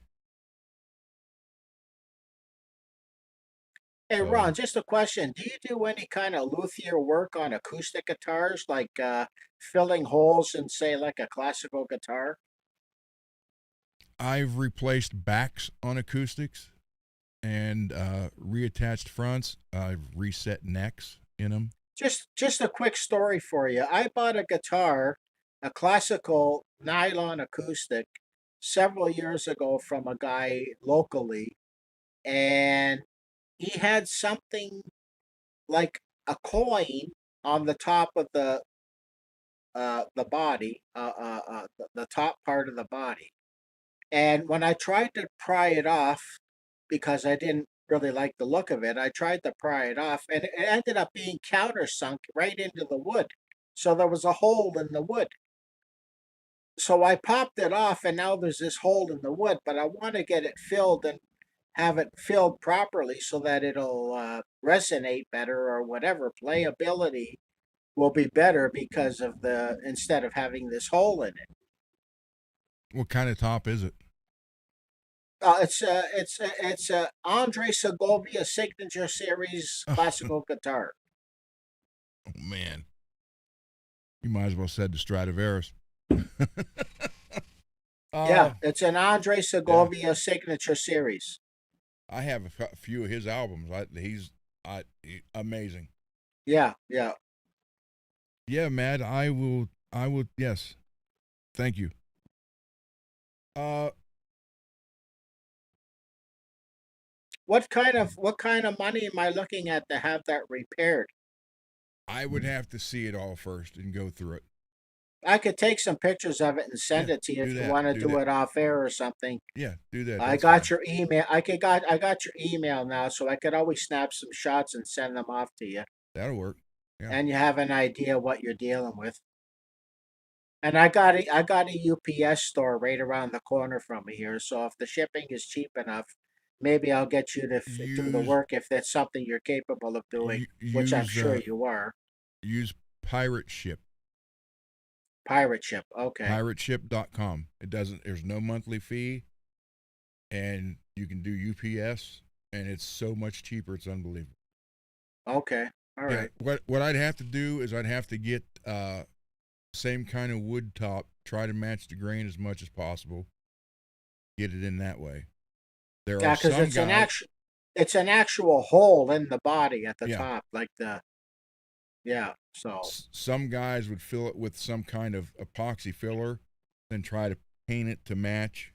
right. Um, so it's doable. I just need to see I'm it not too first. concerned about matching the paint so much. I mean, it might be a tough sell or a tough find trying to get the exact replica paint, but I just want it filled really for the most part.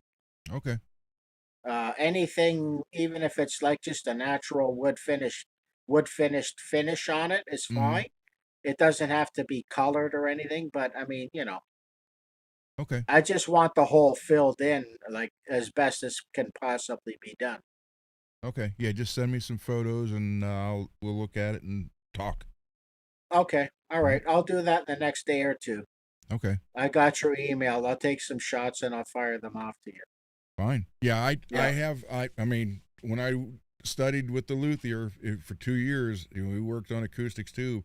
I just don't do that many acoustics. Every now Yeah. and then one will come across the bench, Yeah. but most of them are electric guitars and basses. Okay. Yeah. All right. Um, yeah. Once I get Garguts' guitar tuned and the rest of the strings on MPN's guitars, these three are done. And then I have Marshall's guitar, but I'm stuck till the humidity goes down. I can't paint it. I did get the pick guard done, and I know people say pick guard. Well, the pick guard is covers the whole entire top of the guitar. It's a one-off New York built Paradise guitar. Who actually they did one for Jason Becker, maybe a couple for Jason Becker, and I was actually absolutely stunned. Marshall was in the chat one night. Didn't know him from Adam, but apparently he'd watched the shows, and I got an email from him and said, "Hey, you're like, you're the guy I want to fix this if you would. And he was telling me what it was, and it had 3,000 live playing hours on it. And he's correct because he's got them all videoed. So that's not mentioning practicing, playing at home. And it was a one-off custom guitar, American made, and the company went out of business. So it was basically a complete rebuild. And then it has a red pick guard, covers the whole front with almost like stained glass inserts type things in it. And some of those were gone. So it was a challenge.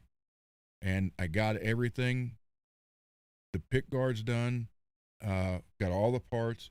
I have the stainless steel frets on the neck. I'm going to ship it to Dave to finish them off, make sure they're finished the right way. Because his stainless steel fret work is unbelievable. He does some nice work, eh? Yeah. So Yeah. I would feel better having him check it. Regular frets for me are not an issue, but with my hands getting cramped, it's just the stainless steel. It just hurts so much to start. After I did it the first night, when I woke up the next morning, I was like this, like claws. I was like, don't tell me, Ron, you're giving Dave the edge over yourself for fret work. when it comes to the regular frets, I'm fine with it. I can do it. But for the stainless, I'm going to let Dave do it. I mean, I'll install them and get them started, and then he can finish them. Yeah. Or tune them up or whatever. So, so I'm going to send him that. Marshall said I could. I wanted to make sure. Dave and I both wanted to make sure. So the neck will be there. Well, I'm sure you guys make a hell of a team as far as the finished product goes. We're starting to. We really are. Yeah. And today, is David in here yet, by the way? Should be getting in here pretty soon. Today is David's 2-month anniversary for being on this show. Yeah. So. And you guys were total strangers before, were you? Yeah. Wow. Yes. And how about Greasy? You guys were strangers too? Well, we were on Napoleon's channel. I knew from over there. Okay. Yeah. Greasy 2 years ago sent me. Greasy was the first one to donate parts to this channel. Oh, nice. Couple of big boxes, and there's a video of it on the channel. Nice. Yeah, but Robbie just looked over. Robbie have the problem of singing Crown Lines. There you go. So at this point, Ron, the only way for you was up with all of this going on? I hope so. Yeah. I mean, increase business, increase customers, and everything. Paint jobs are what they are. If someone in here wants a custom paint job, then get a hold of me. We'll talk. Yeah. But if it's for if it's someone needs help, I'll help them.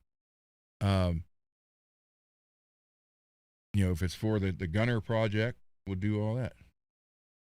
Nice. So, and like I said, I don't charge for any of that. The parts most of them are now donated, so there's no charge. Even when I was buying them, I wasn't charged. I still put a pure tone jack in every guitar that comes across that bench. Yeah. I don't get those for free, but it to me, that's an install at one time, and that's it. Yeah. Do you work out of any books at all? Do you follow any kind of manuals for any of the work you do, or is it just a instant know-how? It's 40 plus years of know-how. Yeah. I mean, we all started off somewhere, so. Yeah, that'll do it, yeah. But I've pretty much seen everything, and like I said, I had to replace backs and fronts and reset acoustic necks. but after after the all the training, I just didn't never got that many acoustics to work on. Yeah. It's more electric than anything. I have repaired stand-up basses, Oh wow. a couple mandolins, violins. So, and then I've painted a stand-up bass and a violin. I painted them gold. So if you're the jack of all trades, what's your master? I don't know. I don't know. I don't know. I can rebuild car engines. I can't do transmissions. I can rebuild car engines. I can paint your car. Um, I can It's change quite your the rear end gears. it's quite the resume of knowledge, Ron. I've built the office for my wife. We've remodeled houses. Um, did engineering work. And it's weird for me because growing up, my dad was a millwright, certified welder, clear up to NASA. Um, a certified electrician. So he was able to do anything. And then I just learned from him and my grandfather. And I always thought that was normal. I thought everybody knew everything. And then when I got older, I found that's not true. So, Sounds like a good bloodline, Ron. well, I'm trying. I'm trying. So, but yeah, Cole kind of ended that though. He doesn't want to do. Yeah, I remember you mentioning that a week ago or so. Yeah, he's always, I'll pay to have it done. And Yeah. I'm like, well, he's like, well, I'm helping the economy. I said, okay, well, yeah, you got that. So, Yeah. but yep, now my son-in-law, I'm teaching him stuff, and he wants to learn how to work on guitars. So he's, I do their band's guitars and basses, and then Yeah. Cole's coming down tomorrow with the stuff for Faith and Failure, so I'll be doing that. So Yeah, and I meant to mention while you mentioned that just now, your songwriting is quite exceptional as well. thank you. So I like I as a lover of music, I always tend to lean towards the lyrics of songs, and your lyrics are very impressive. Thank you. Well, I Yeah, write, like I said, I write about stuff I've either lived or yeah, know somebody's lived through it, or I yeah, studied it. yeah, yeah. And That's the only way, right? yeah, because it's you're writing something you know about. The only Yeah. one I ever made up completely was All the King's Men, Ah, and that's just because I wanted to do a Dio type song. yeah. Here's David.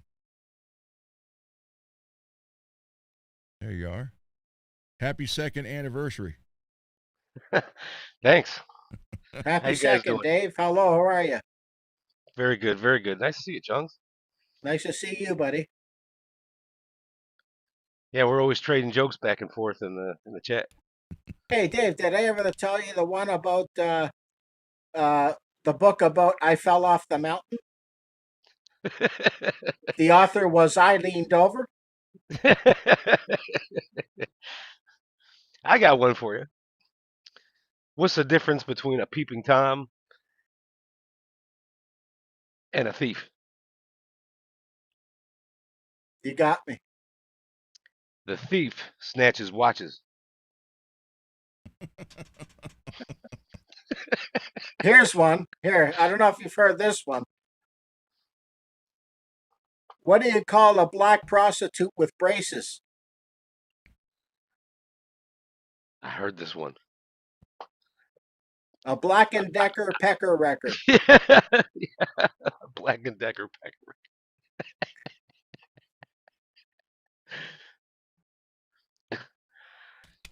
Yeah, I hadn't heard that one in a minute, I was but trying to yeah. swallow. Well, you hear that night? I got him real good. I was giving him I was kind of picking on him about what he was drinking, and he said it's ocean spray, and I was trying to tell him it was Yeah, spiked, and he's like, yeah, "What are you yeah, drinking? Apple yeah. juice?" I said, "No, I'm not on my period." And he Yeah. About to spit his drink out. Yeah, I try to tune in every night, Dave. Well, thank you for Very that. cool. Thank you. Yeah, I try to tune in every night. I might always be chatty, but I'm lurking in the background watching everything. Thank you, Very sir. cool. Thank Thank you you. Oh very yeah, much. for sure, for sure. Good show, great show. So now that David is here, I'm going to go switch the camera and put the other 3 strings on MPN's guitar. You guys just listen. Is that All okay? ears, all ears. I'll just listen. That way I don't have to put the headset on. I mean, I'll put the mic this way. I'll yell. You might hear me yell, but you got this, Dave, Well, or yeah. Well, the problem is you won't hear us yell. no? You'll I'll be have like, the Ron, headphones on. hey. Oh, okay. No, I'll have the headphones on. You just won't hear me. So Dave, are you an actual smoker or are you a vapor? I smoke. Oh, you smoke? Okay. Yeah, I smoke something that's qualified as a mini cigar, mini filtered cigars. What, cigarillos or?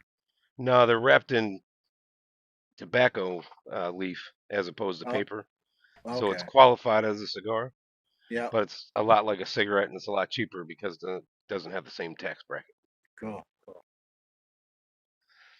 There's some real crap, and I shouldn't be enjoying it anyway. So And while we're live on here, and I've met you for the first time, congratulations and compliments on all the great guitar work you do. thank you, thank you. Yeah. I don't know. I asked you a question about a week ago in the chat. I don't know if you maybe missed it or not, but I was wondering, I asked you, are you a graphic artist? No, no, I You're can't not. even hardly draw. No, Oh, really? no. How the hell do you get such incredible designs on your guitars? Well, I'm using the Van Halen concept with the lines, right? So you paint the guitar white, or I guess you'd probably start with black. Start with black, then put on the tape for your lines. Then you paint it white, put on the tape for those lines, and then paint it red. Ah, You take all the tape off, and you have a Van Halen guitar. So same concept. I'll look at eBay for vinyl decals, right? I'll get some concept going in my head, whether it's zombies or like Ron's nuclear symbol, right? And I'll buy the stencils, the vinyl decals.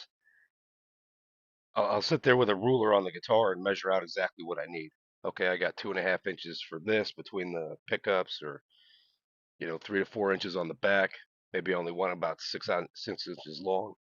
Like if you're putting a 5150 on the back of the guitar, behind the bridge, you've only got so much space on the butt end.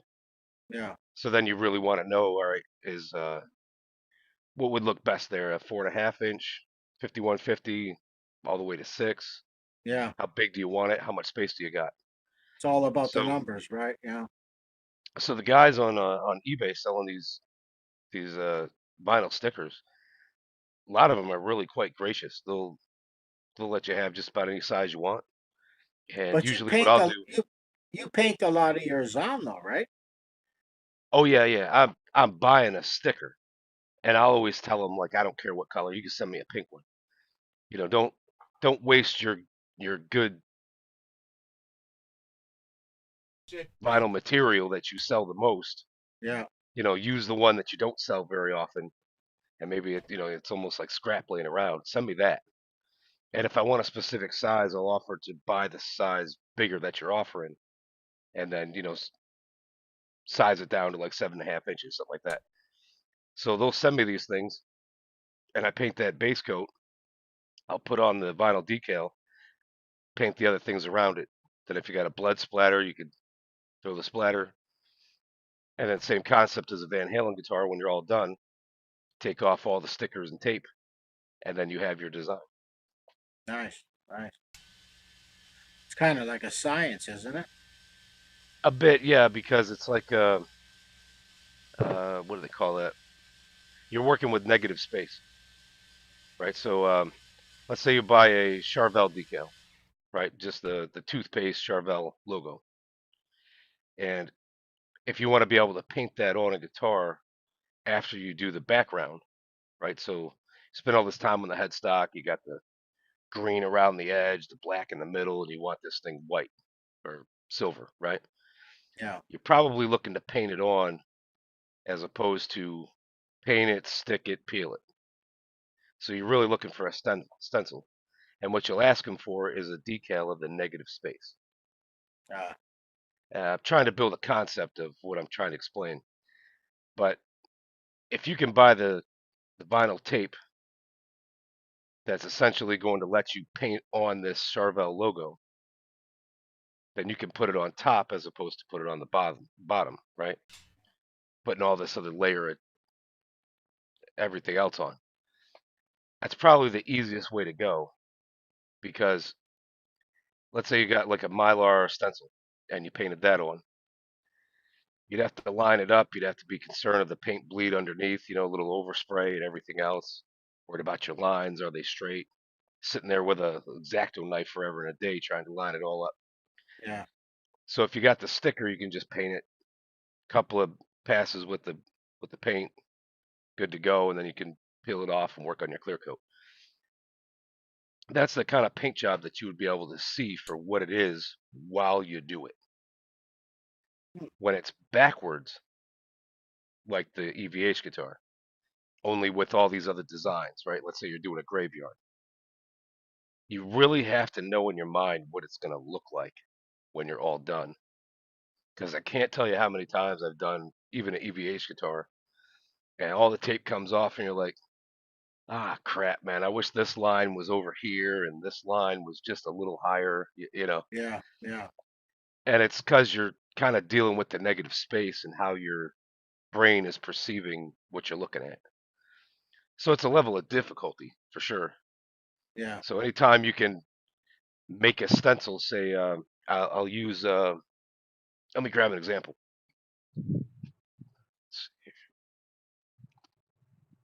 Green tape. Everybody knows the frog tape.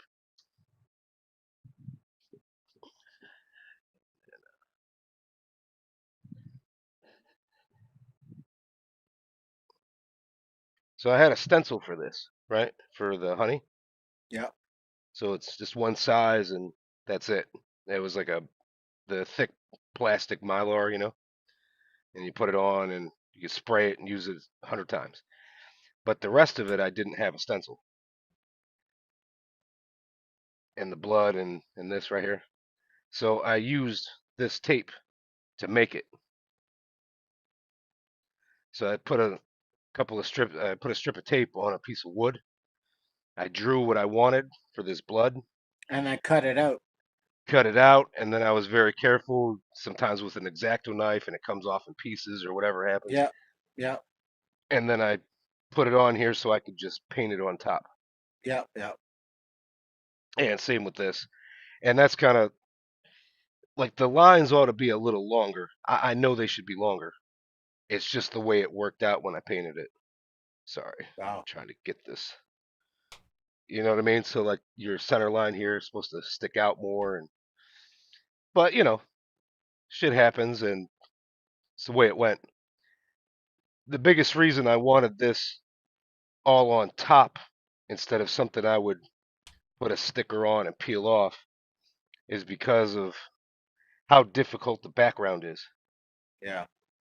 Now, with that said, once you got the background on and you're gonna paint these stencils on top, you got one shot. And if you screw that up, you're probably gonna have to redo the whole Exactly. thing. Yeah. so, so you Yeah. got to be careful. Yeah. But Yeah. Paint it isn't came something out you pretty can good. just erase. Yeah. But I like to be able to do something that not everybody else is doing. Yeah. Well, that's Everybody else good. could. It's really Yeah. just what will your mind come up with. Yeah. But yeah, sometimes I've got some stencils and I'll go look at stickers online. You could run a search of evil vinyl stickers and see what comes up, right? And maybe you'll wind up with the Frankenstein, you know, body and face theme or something else. Yeah. Yeah. But they got all kinds of stencils and everything, and some of them you make and Hope for the best. See, this was all on top of the guitar as well. I'll try to give Yeah. you some better light. That might be better. Kind of a stealthy Van Halen kind of thing going on. Yeah. But yeah, I got this body. It was a one-piece basswood. Beautiful grain. Loved it. So I painted it black and then wet sanded a bit. So I got the black in the grain, So and then I painted it red. you buy it all as parts and then throw it all together with the paint and everything. Yes. Yep. Nice, nice, yeah, Yep. nice.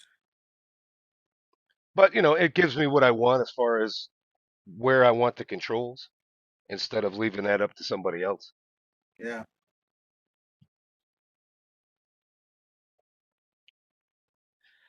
Yes, sir. very nice, Dave. Yeah, Practiced good all work. kinds of stuff over the years and Yeah, took some chances and got pretty good at this. yeah, yeah. It looks like it. Yeah, Thank you. yeah, absolutely.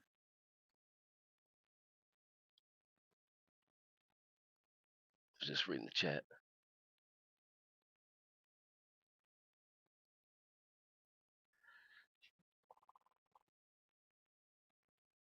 Will said that he found a guitar that had I guess the bridge pickup, the center pickup, no neck pickup. He said kind of pointless, or what are your thoughts? I don't know if you like using your bridge and your neck pickup together, and if you bring your neck pickup closer to the bridge, so maybe it's in the middle, it's going to be a bit higher sounding. So essentially, what you'll have is when you switch them both on, it'll sound a bit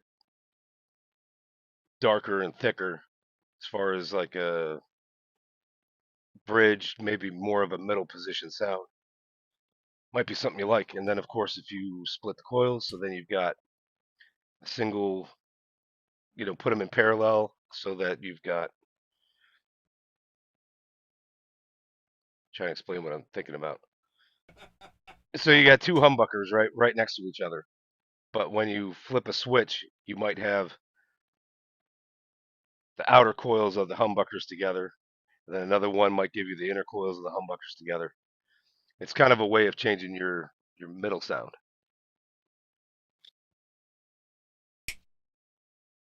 Seen that on a few guitars. I'll be right back, guys. Okay. I've seen that on a few guitars. It's something Kramer, I think, was doing for a while. Pretty cool. Could be useful. If it was your only guitar, you'd probably hate it. Robbie's in the chat. Ask him about the Kramer. Which Kramer? Kramer did that. I think it was He would Night know. Swan, wasn't it? Robbie would know. He's here. At least he was. You might still be here. Robbie, do you know which Kramer? Yeah, I think he's here. Do you know which Kramer guitar had the bridge in the middle pickup only? Yeah, that was nice.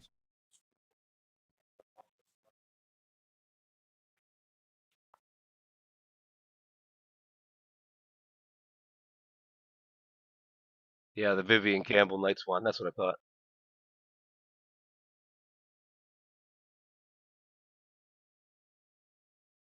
Yeah, I feel like that's a pickup combination that I would try because I rarely want to use the neck pickup by itself. I'm usually looking to do either the bridge or the bridge and the neck.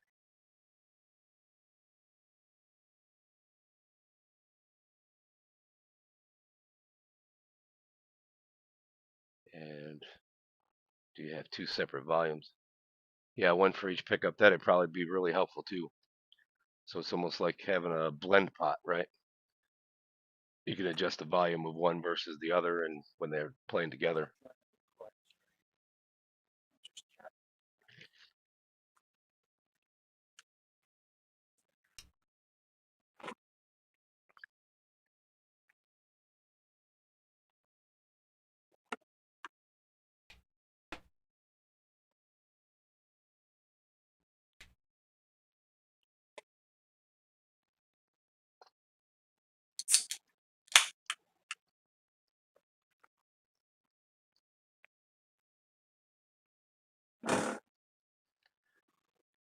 Yeah, So, just Dave, a what kind handful of of men. stuff are you into? Well, I like Chinese food and pizza and long walks on the beach at night. I'm a Virgo. I like I'm totally yo-yos. kidding. I like yo-yos and marbles and Twinkies and hot coffee, pancakes at the Cracker Barrel. I got you. and aspirins after the coffee and Twinkies.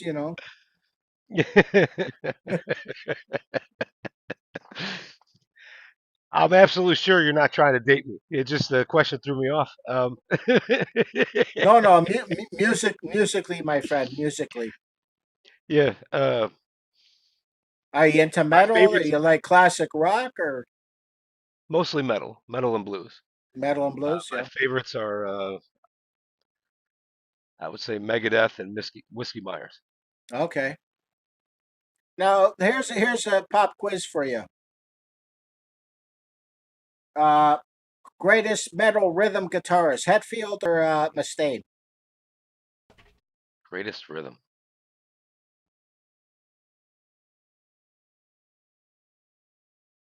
I'd say for talent and accuracy, I'd say Hetfield. I gotta agree.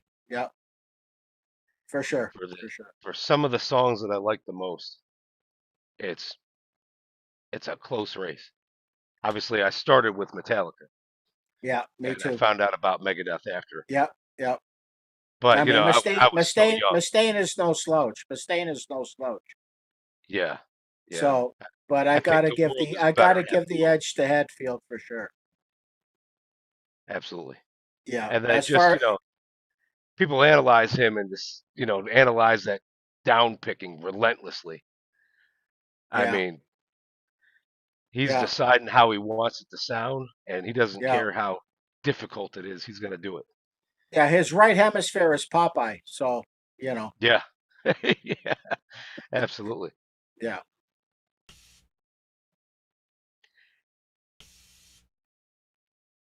But yeah, for me, if you were to say two great songs, "Holy Wars" and "Master of Puppets," what's your favorite? Man, Both great songs, but you know what? I got to give it to Master. You can't top the masterpiece of Puppets. You can't. It's a masterpiece.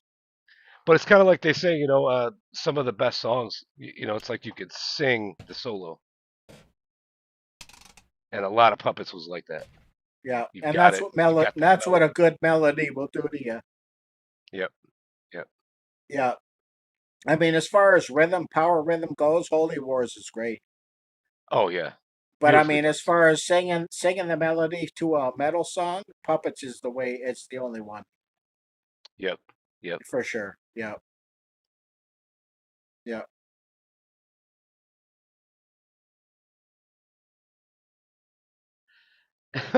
Lewis. Let's not forget Little Wayne and Corey Feldman. Yeah. Hey, every great schoolyard had at least two assholes. One to dish it out and one to take it. And if it wasn't for that whole scene, you just wouldn't have it. Yeah. As tragic as it was, I mean, that's kind of how it went.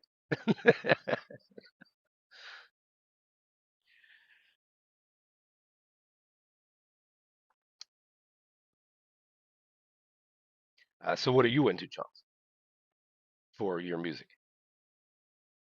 Myself, Yes. classic rock and metal. Play guitar, acoustic, bass. Oh, nice. Um, don't work on them much, but more of a player than anything. Um, but yeah, classic rock metal.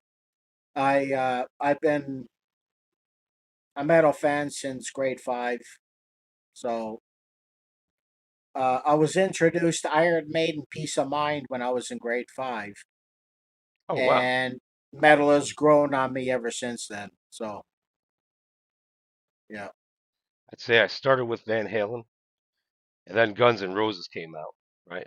I Yeah. was in junior Yeah. high. It's funny. I went to high school with a guy, and he was in L.A. at the Whiskey when Guns N' Roses broke in '85. Their first show at the Whiskey, he was at in L.A. at the Whiskey. So, and I went to school with him here in Toronto. I'm from Toronto. Oh, okay. Yeah. So, yeah.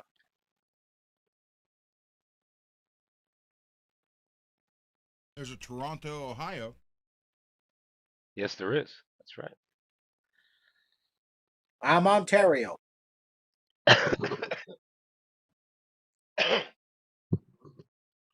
So, Dave, did you hear about the Rusty Bed Springs by IP Nightly?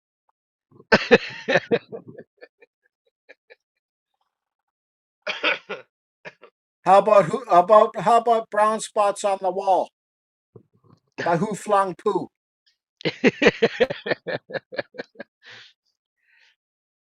I remember doing a book report on that old classic Golden Pond by IP Daily. Yeah. I used to know a shit ton of jokes, and you know what? For the life of me, 99% of them I can never remember. I really hate that. You watch a really good comedian, and Yeah, you'll think some of this stuff, you yeah. should write it down, and you think, oh, I'll remember. I gotta use that someday, and then when you want to use it, you don't even remember it. No, it's like 10 minutes after the show's over, you're like, damn, I can't remember half of Yeah.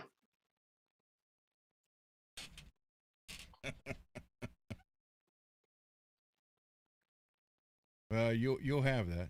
So I just wanted to say last week, guys, tuned into your show. That was a very generous and honorable thing you guys did for Garguts. I was going to contribute, but I don't have PayPal, so I wasn't able to send some money off to Ron. So I was watching the show. I was going to contribute. I was going to give like $25 or something, but I didn't have PayPal. I don't have a pay. I never had a PayPal account. I understand. Elon Musk got enough money. So Yeah, right. I remember I had mentioned, and I was dead serious. You could always get Ron's address and send him a check if you wanted to. I got his email. If he wants to converse, we could work something out. Yeah, That's that'd be very fine. nice of you. Yeah, that's fine. Yeah. I, I'm, I believe he will, and I just mentioned to him, I'm hoping that he's able to contribute, 40, $60 of his own money at some point too. I'm Um, sure he will. I'm sure he will. there were some very large donations that I know that they would like to get paid back. It'd be nice. Nobody's looking for, hey, can you pay me back within 30 days? It's really whenever you got it.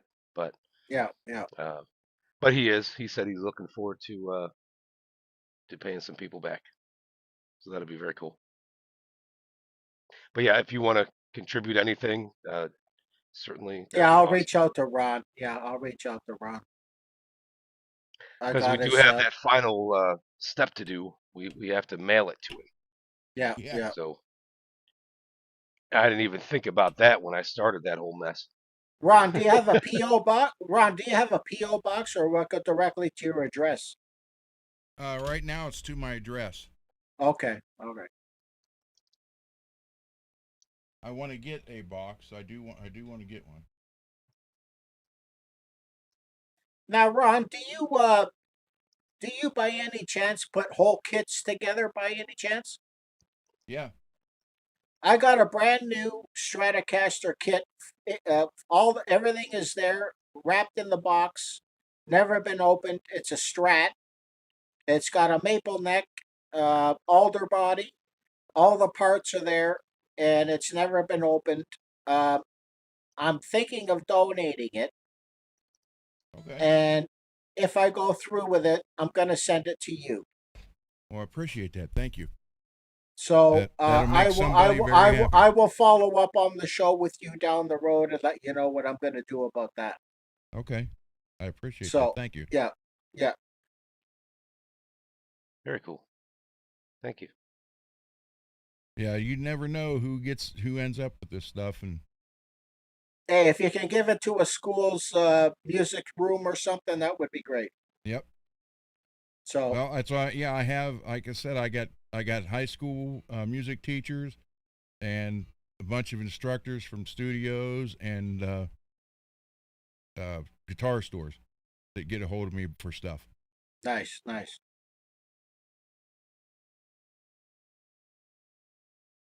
So I think we're pretty much there. Yeah, I sent you Will's address.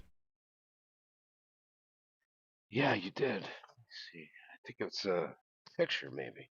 Yeah, it Gotta was a write it photo. down. Yep. Yeah, I gotta write it so I can type it out to give to Mark. And Garguts gave me his address too.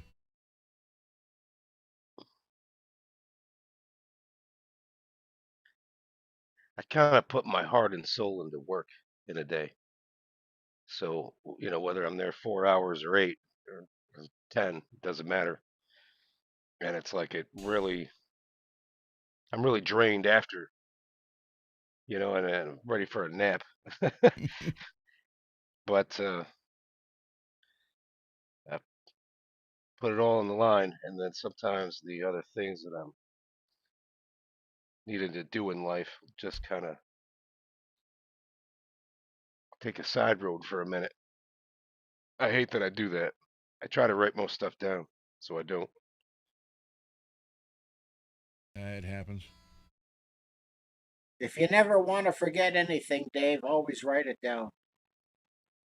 Then you forget where you write it down at. Yeah. No, man, I get colorful index cards, Try to have different colors too. That way, they're not sitting there blending together. Yeah. Will, are you done with work?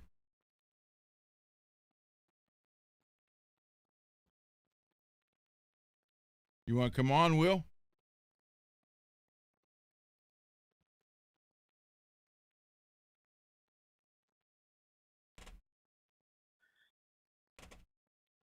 PayPal discussion.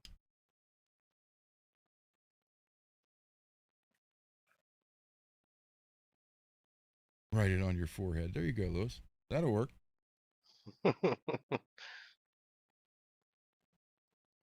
Dave, you got any pets? I do. I have a dog named Josie. Oh, nice. Uh, I got a cat named Alfie. Alfie. Alfie, Boy yeah. or is it a boy? Yeah, yeah. Yeah, he's 16 now. Oh Wow. wow, Yeah. Healthy as can be. that is awesome. Robbie, you still got Zora?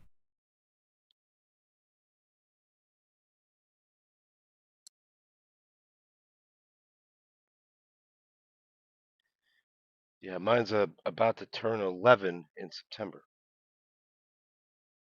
And we didn't know when her birthday was, so originally I gave her July 15th. Oh, my guy's July 5th. But Yeah, then they said, okay, well, she's got to be at least 9 months old, at this one certain point. yeah. So then I'm like, well, that makes her a September baby. So I just gave her September 12th, same as mine, and then we can celebrate it together. There you go. Robbie, you want to come on? Bet you never thought you'd hear me ask you that. Well, today is Joe Satriani's birthday, so you could always join the show in honor of Joe Satriani being 70 years old today. Be right back, guys. Okay.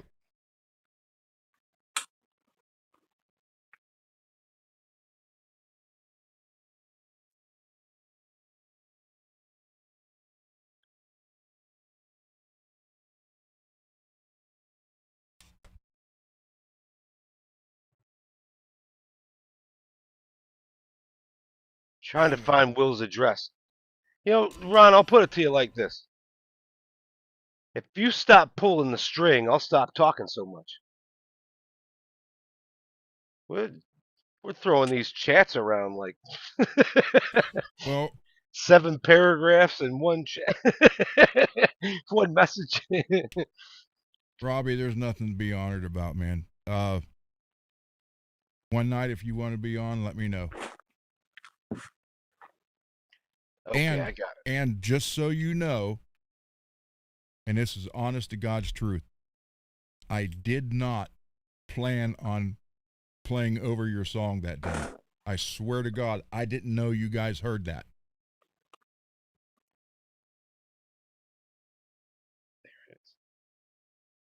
That truly was an accident. Hey guys, Hey, what's your guitar centers like in the United States? Are they like a very commercial kind of music store or what? I'd say yes. Yeah. Yeah, more than anything, yeah. Yeah. It's Yeah, Yeah, I mean, because it's not like a little mom and pop store. No, they're are they they're are they all over the United States, coast to coast? pretty much. Really, eh? yeah. Like every state's got one. Some states have a few. Yeah, it's like us up here. We got a store that's called Long on McQuaid, Yeah, and they're from coast to coast, from east to west as well. They're all over the place, and they're pretty much Canada's version or the U.S.'s version of Guitar Center.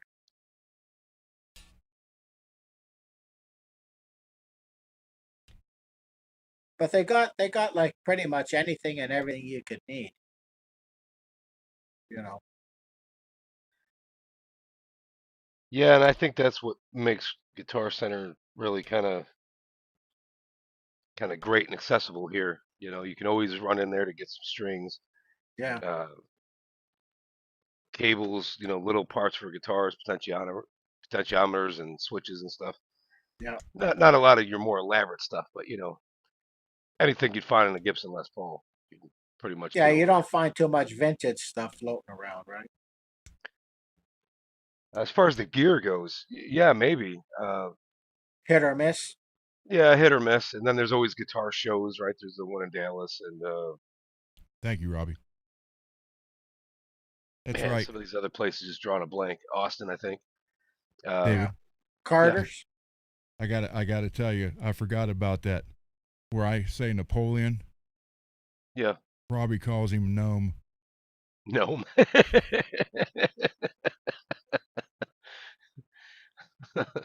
No Malone.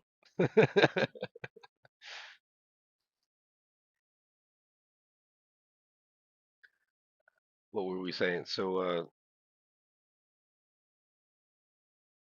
yeah, typically your vintage stuff you're gonna find at these guitar shows and almost like a trade show thing. They might rent out a space in a hotel, the whole lobby downstairs or something like that, and then just have rooms and rooms and rooms of all these different guitar stations and selling God knows what, anything from amps, pedals.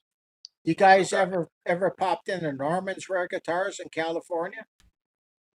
I No, have not seen the No. videos, but I have Yeah. not. Yeah. Yeah. I follow him pretty often too. So he just came out with a documentary about a month ago.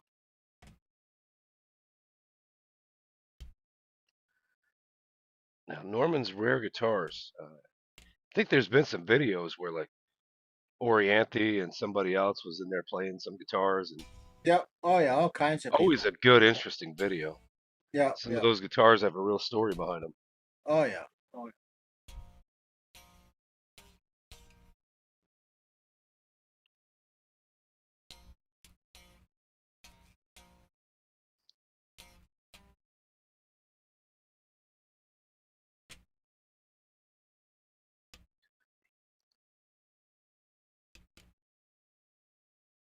Trying to write down Will's address. He wants to get a shirt mailed to him, and I got a guy at work that I can get all the details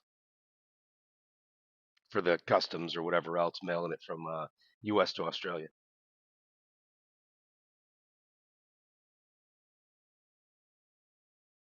Well, yeah, Robbie, I mean, what, when we went to do bench shows is what did it with him and me. Because all those years of telling everybody how he built all these guitars for years and years and years, he doesn't know how to do crap.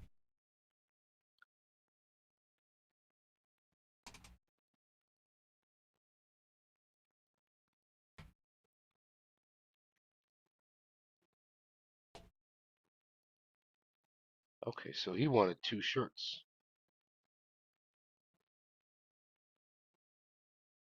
He wanted 2 shirts. Okay.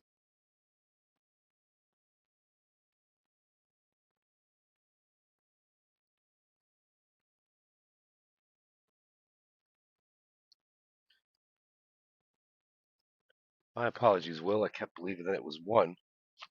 So the other one is not in hand yet.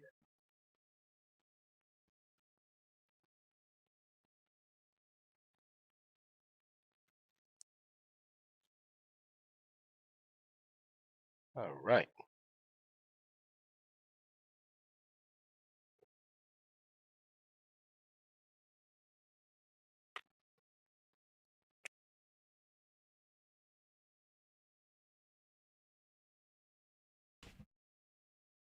I forgot. I ordered a new EVH 0 feel tune pot because I broke a lug off that one. I just realized that when I was trying to play it. It'll be here tomorrow. I forgot I ordered that. Now I was listening earlier. Charles, did you say that you got a new Strat kit? Yes. Did you already show it around? No, Say he again? didn't. He Did wouldn't you know if you already showed it. show it? Yeah, did you show it at all? Did you want to? Well, it's still boxed and everything. It hasn't been opened. Oh, gotcha. Okay. Everything is there. It's just never been opened. I had got a good deal on it and I ordered it a number of years ago, but I've never put it together or had it done. Is it painted already, or is it just natural wood? It's all bare. It's all natural, and it's just ready to be assembled. Cool. So everything is there. All the parts and everything are there. If you want to upgrade the parts, you can do whatever you want. I But might depending on what the wood grain looks like, I might do a transparent stain yeah, on it. See what that does. if I send it to you, it's all yours. You can do whatever you want. I appreciate that. And then you can keep it. And if you want to donate it to some kids, you feel That's free to do what you that's want. what'll end up going. Yeah, that's fine with me. But I'll follow up with you, Ron. Okay. I'll follow up with you, Ron, on the pirate ship to find out more about that. Okay. And because if I can save money on shipping, I'll send it directly to you, and then you can have at it. Pirate ship works great. Okay. I will tell you. I'll ask you. You send it. I do it and give it away. Do you mind if I say, hey, you got this because Chong's from the YouTube community is the one that donated this? Whatever's in your heart, Ron. Okay. Well, I just always give credit where credit. Some people want me to do it, some don't. They just want to remain Whatever's anonymous, in your heart, Ron. All You right. can use my name if you want. Whatever's in your Okay. heart. I just like to give credit where credit's due. That's fine. Yep, I hear you. Because like I've told all of them, all the people that I give the guitars to give the kids. Yeah. I said, understand, this isn't just from me. This And you part can, came here. if you were to do something like that, I'd give you my real name, and they could just use my real name. Okay. All right. That'll work. Yeah. Because I don't want some kid looking at you and saying, "Is he the guy that smokes dope in the movies?" Well, he was Cheech. Now he's Chong. We'll just compromise and call you Red.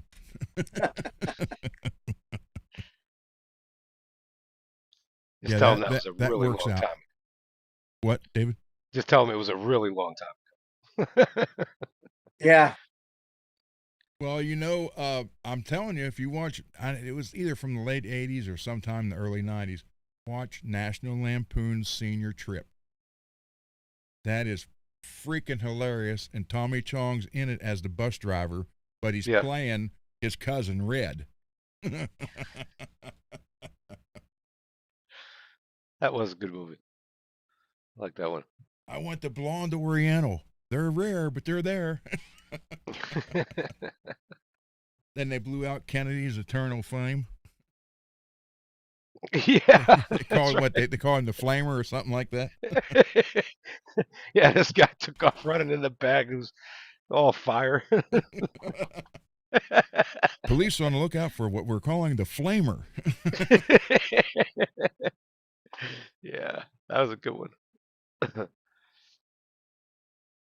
Oh, look at Lewis. His son ran into Tommy Chong in a Colorado vape shop. So, Ron, just Sweet. a question. If Yes, I sir. was to use pirate ship, could I go through UPS to do that? Yeah. No, Okay, you gotta so go. You go through Pirate Ship, and you can ship with the post office or UPS. And all you have to do is buy the label, and you can print it out, stick it on the box, and then just drop it off at your UPS store. They don't even. All they okay, do is they'll scan it, give you the receipt. That's it. so I got a post office down the street from me, Canada Post. If I walk in there with the package and I say I want to use pirate ship, they could No, hook no, me up there no. You got to do it there at your place. Yeah, if you at do my it, you have to go to the website Yeah, you got to and go on pirateship.com make an website. account, look up all that stuff. Yeah, and the account, you make the account, but the account's free. There's not, like, if you do what was the mail one? Stamps.com, there's a monthly fee. But with Pirate Ship, there's no monthly fee. You just create the account, and whenever you need it, just click on it and put ship package, and it'll take you to create the invoice. You type in what it weighs and the measurements. Then it gives you two prices. It gives you a UPS price and then your mail price. And it'll say, like I've shipped. Well, I shipped the first couple guitars I shipped to Dane in Arizona. They were like $80-$90 shipping. Then when I started and using the other one, they were down to like 35 and 40. Or and then that's it'll with say, pirate ship. yeah, with Pirate Ship, yeah. Yeah. And then you can go through.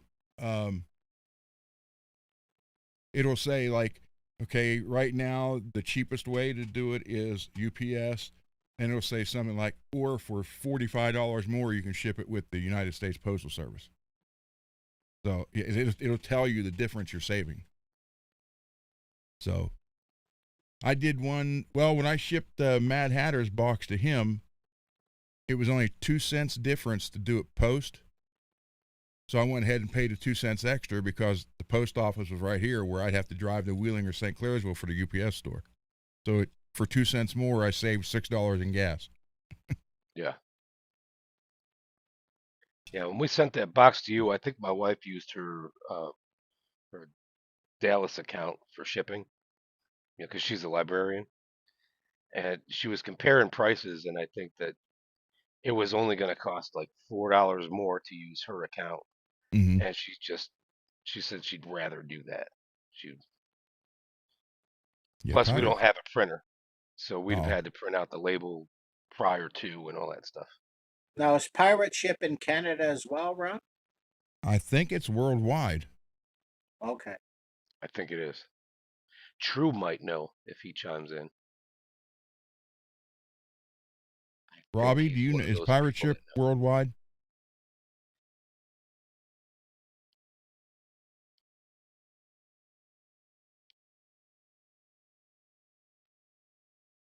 Man, if Napoleon knew you were in here and we were talking.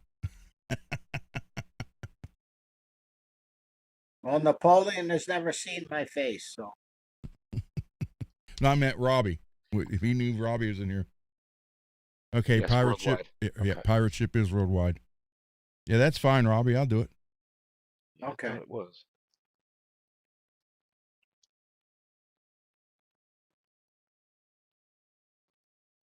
Okay. If you guys go on Facebook and look up Relic and Roll custom guitars. There's a bunch of my paint jobs on there.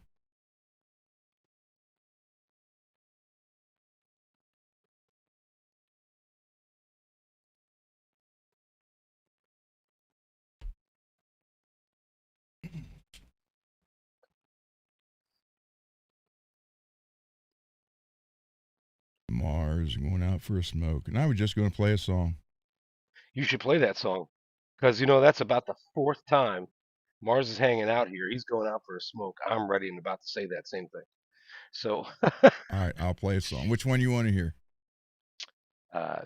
Chongs, do you have a preference? Do I have a preference? Well, Yes. it's got to be the ones I recorded. Anything I've heard from Ron's stuff is fine. You want me to pick a long song, David? How about Alone in the Echo? Every superhero has their theme music. So you're I was telling us trying to they're make that mine. Seems like fun. You know what, Ron? I was touched the other night by your uncle's song. Oh, really? Thank Yeah. you. Yeah, that. That was, you know what? It brought a tear to my eye when you had mentioned that your friend or relative that was going to the Philippines that was going to Barry play Rich. the song at his grave. That actually Yeah. brought a tear to my eye. Yeah, Rich, they're going back there, and when they go back, he's actually going to go, because the whole reason I wrote that song was when he went there for me last October. Yeah, that's a beautiful thing. Thank you. All right, David, you got 4 minutes and 18 seconds. I'll make the most of it. All right, here we go. Thanks. Or no, wait, you didn't want that. Wait, you wanted Alone in the Echo? okay, you got 4 minutes and 30 seconds. Okay, there you go. Good night, Lewis. That's what we needed.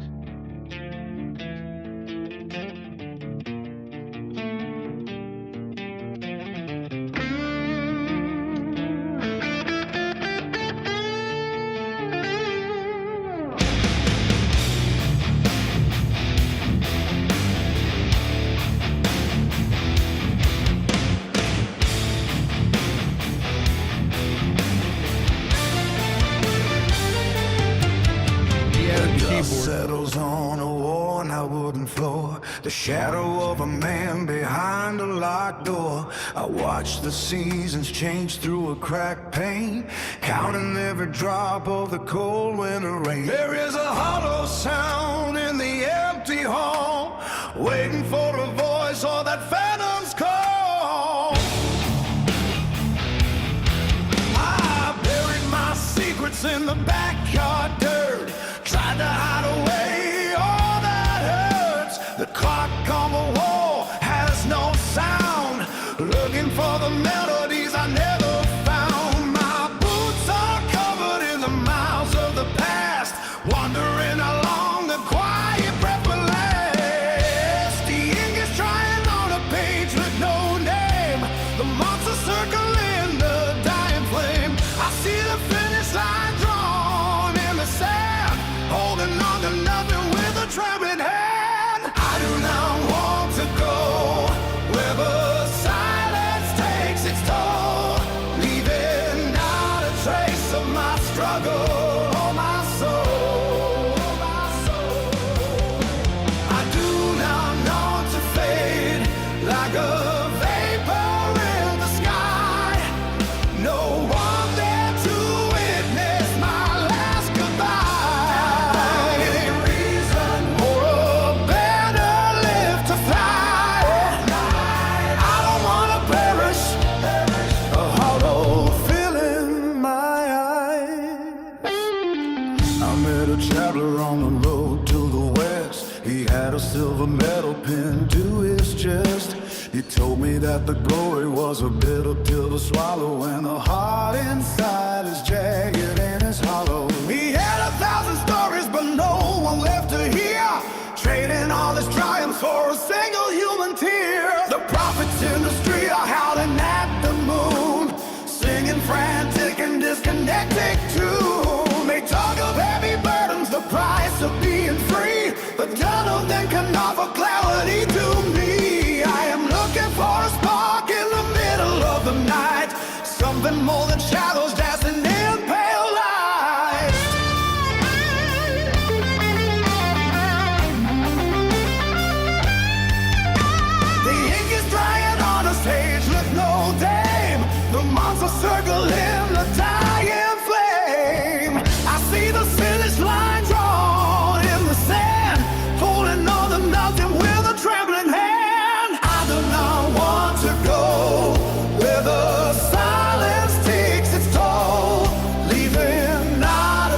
trace of my struggle, oh my soul.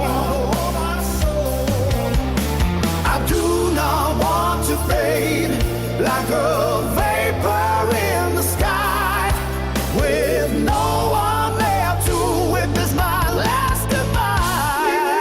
My last goodbye. Give me a reason or a banner left to find. I don't want to perish, a hollow film in my eyes. I do not want to go where the silence takes its toll, leaving not a trace of my struggle or my soul.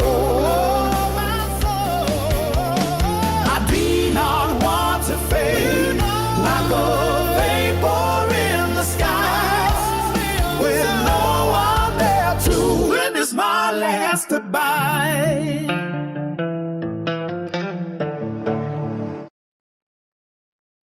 All right, David. You can't rush a good thing.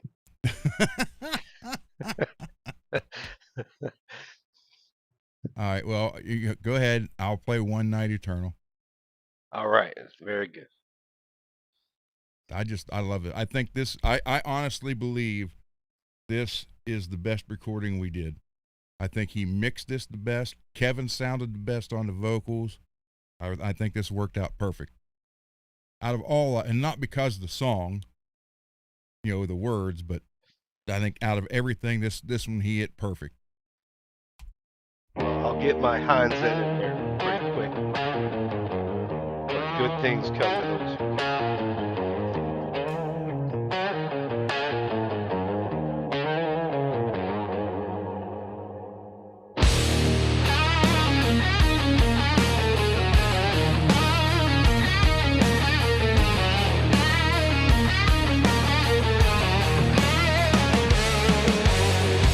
Midnight whispers on tangled sheets. Moonlight dances on a silhouette so sweet. Her perfume lingers like a stolen rhyme, a fleeting touch that defies time. She moves like smoke through my fingertips. Every glance a promise on her parted lips. No names exchanged in the candle's glow. Just two shadows melting slow. Then the dawn comes creeping in, turning magic back to sin. Her dress lights on like midnight sun, leaving just the scent of where she's been. Oh, one night eternal in my veins, a ghost in the chains of morning rain. Every street light, every passing train, I'll chase your shadow through the pain.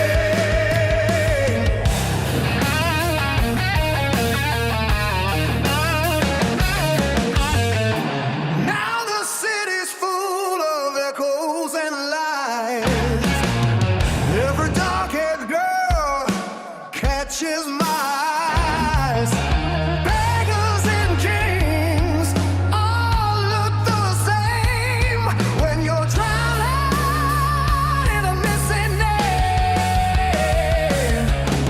Footsteps fade on the avenue, but none of them ever sound like you. The bartender pours another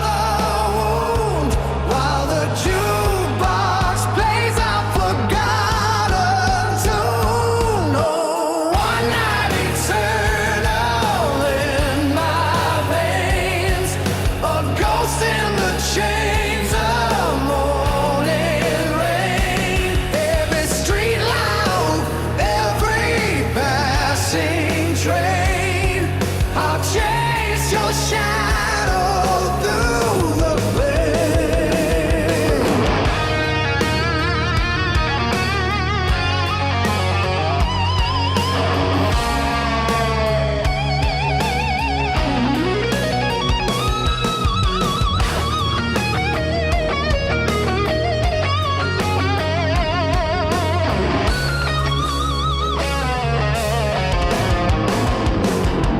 One night eternal in my veins, a ghost in the chains of morning rain. Every street line, every passing train, I'll chase your shadow through the pain.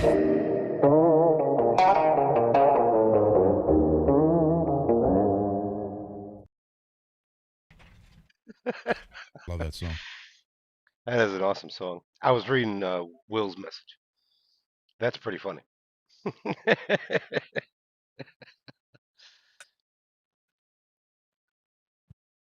There you go, Robbie.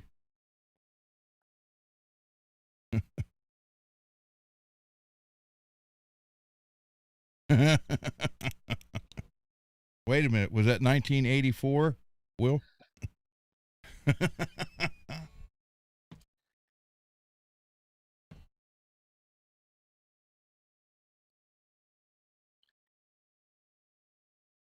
Well, he was born in '86. I'm sure you had fun in the summer, though.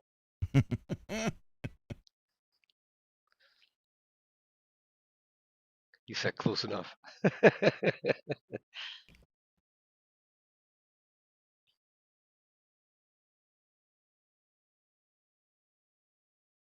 Yeah. Does she have dark hair?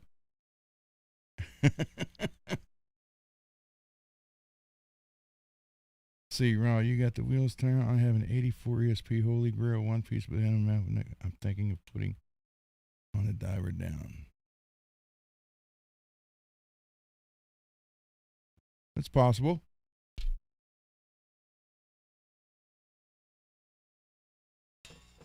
I still like the Gambler. Yeah. That came out really good. And the whiskey. The Whiskey Gambler.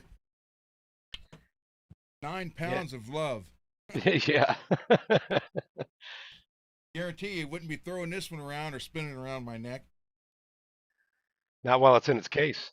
Yeah. Hey, Ron, you like Washburns? Well, let's put it this way. I had one, I got rid of it, and I wish to God I still had it because I cannot find one anywhere. You like the N4? No. No? I had a Parallax 29 fret. I can show you a photo of it. And I traded it into the store, and it sat there for, I don't know, almost a year, and I got sick for letting it go and went to buy it back, and it's not there, but they have no record of it being sold. They don't know what happened to it. Yeah. That sucks. Yeah, I like the N4. I like that guitar very much. You like Guild?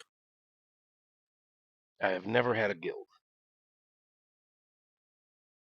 They're primarily acoustic, though, right? Yeah, And, pretty much. Yeah. and bass guitars, maybe. That's I right here. pretty much have known them for acoustics. Yeah. Acoustic, Right here. yes, I thought. It had the something Fenton tuning.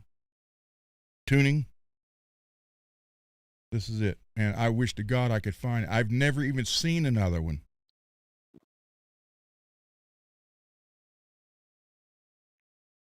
"29 frets, Washburn Parallax." And you had that in your possession? Yeah. And I traded it in, and I went to get it back, and because no one was buying it. And then when I went to get it, it's gone, and they don't know what happened to it. But it was real pretty charcoal. It was like a dark gunmetal gray, transparent, all one piece. Beautiful, beautiful guitar.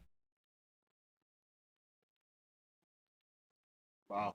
And the 29 frets was cool. The only problem was if you wrote a solo on it and you didn't use that guitar, you couldn't play the solo.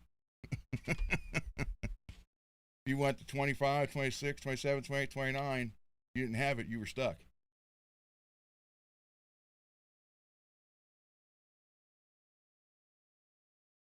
But I wanted it, man, and I wanted it back.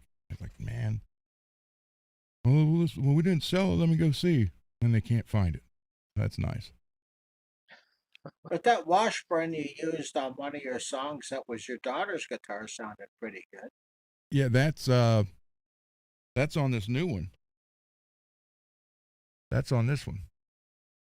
And he actually, I mean, you heard the acoustic on all the other ones, Yeah. which is that cheap red thin body there. But her acoustic, listen to the difference on this. He nailed that.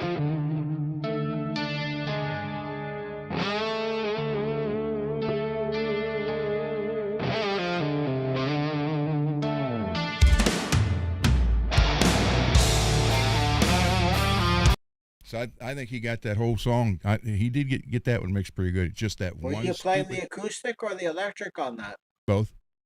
Oh, you did both. Yeah. Yep. Yeah, it was a double neck guitar, No. and the cable was falling out. I'm just kidding. And he also played bass, what made it a 3-neck guitar. That's right. That's right. And they had this foot stomp to get the bass drum. I had the hi-hat. I had to go. He Yeah. had 6 pedals. He had 6 pedals, 2 for each setting. That's right. That's right. And he was using a Jackson headstock, so every time he needed the cymbal.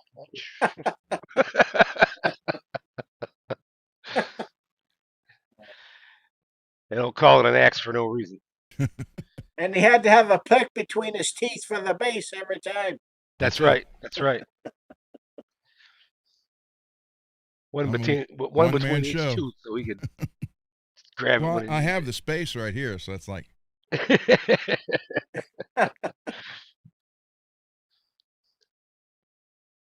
can even.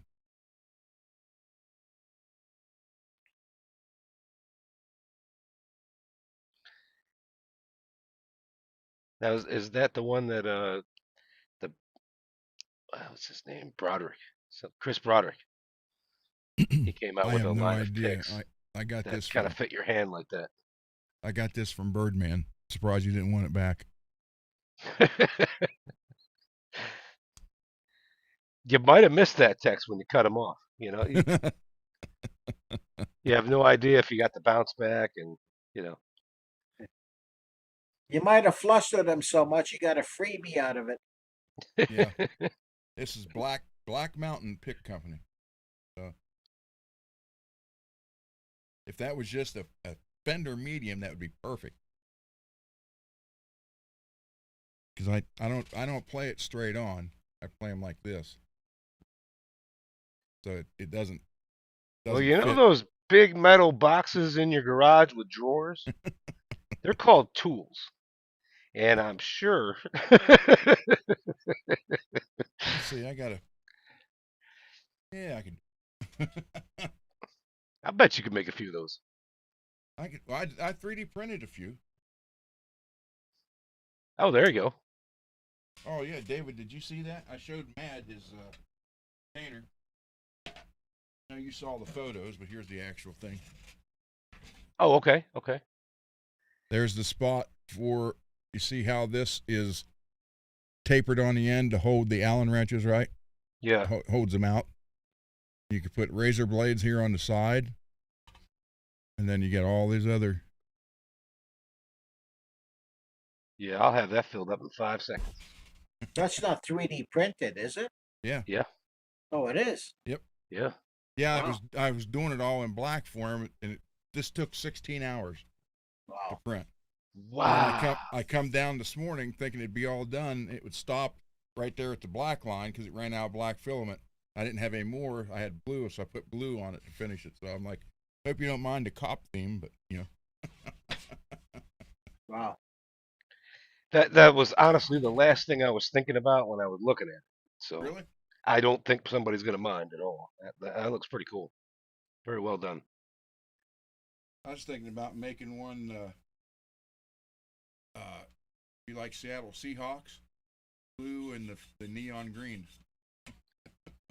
That would be ugly. I mean, nice if you're a Seattle Seahawks fan. That would be nice.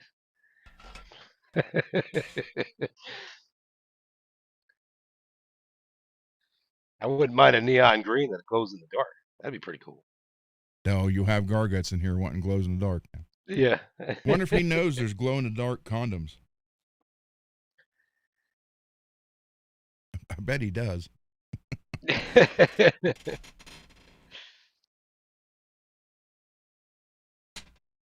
There's two sides of that story. If you're drinking real heavy, you may not need them. If you're drinking real heavy, you sure as hell might want to find one. So two sides of that story.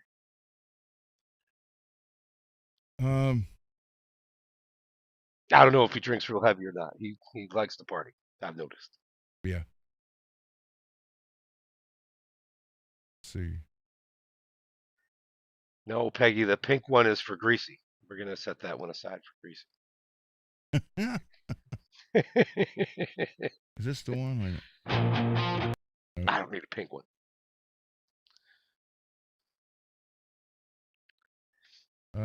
Let's see.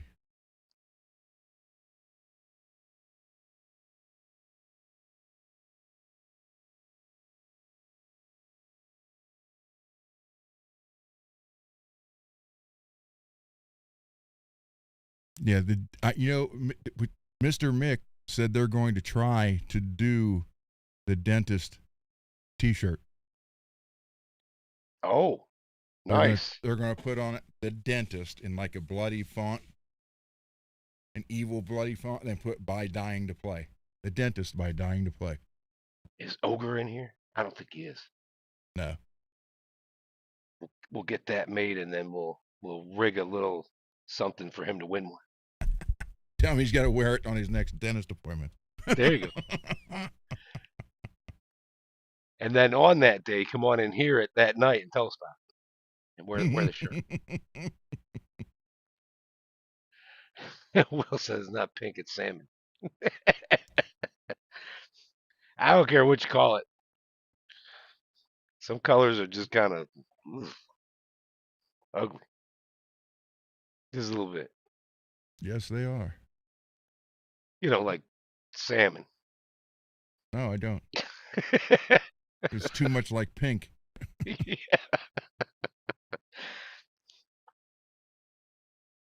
Where is...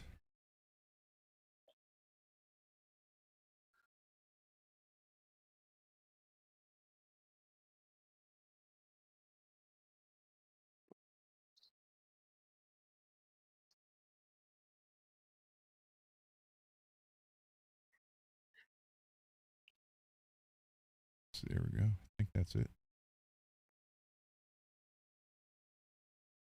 What's the weather like in Texas, Dave? It's actually really nice today. Is it? Kinda, yeah.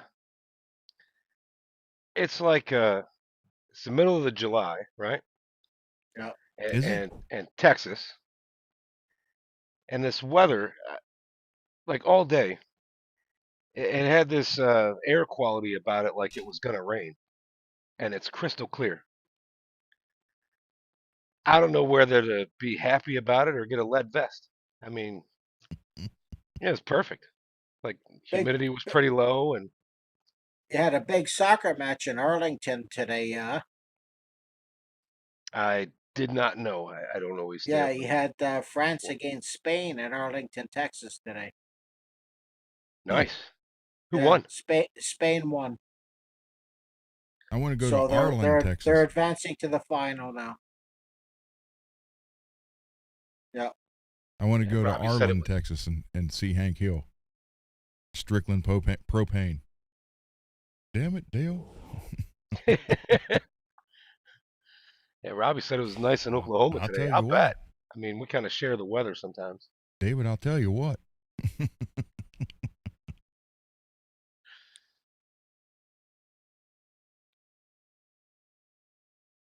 Let's see. Would you risk Yeah, a right, paint right, job on a guitar? right now at if the they- present time, it's 35 Celsius in Toronto. Sure will. It is 73 right here now, but humidity is 75. Would I Yeah. risk a paint job? I would. Will, let me put it to you like this. I've always got plan A, plan B, and plan C when it comes to a paint job. Yes. If it doesn't work out this way, oh, well, I'll just do this. I got some trouble. Oh, I'll just do this. David, have you heard this one, Dark Love?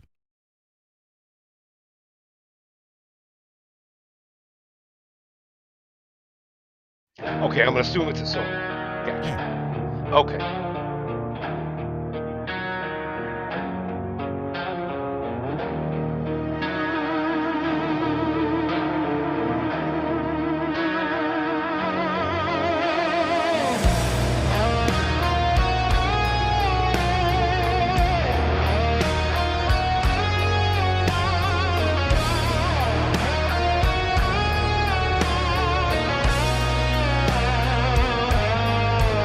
In the depths of the night, where shadows weep,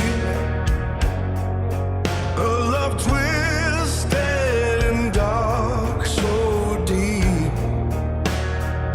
Very Sons of Anarchy. Your touch, like a dagger, Yeah. cuts me to the bone. I think it was Mars. In this Yeah. abyss of passion, I'm all alone.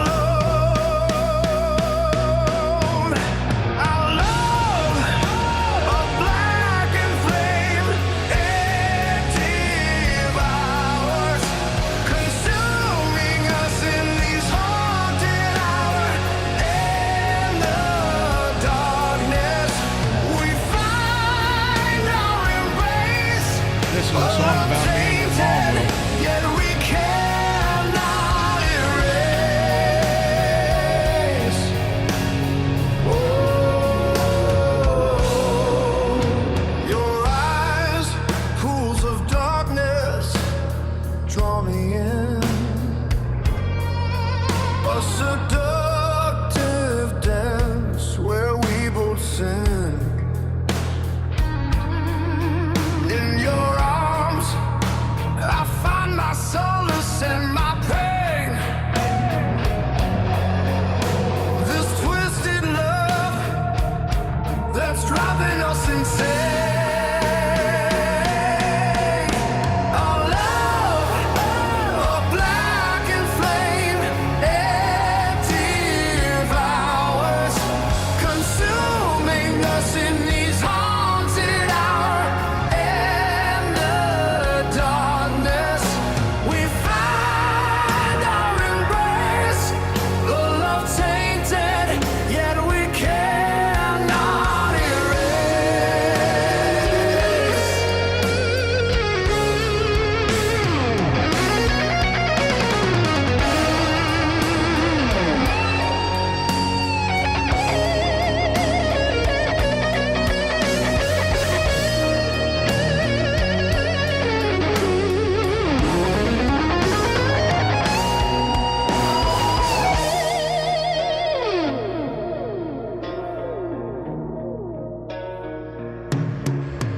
In the echoes of our twisted cries, we're bound together where darkness lies. In this love, where shadows reign, we're prisoners in eternal pain. Our love, a blackened flame, it devours,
through here.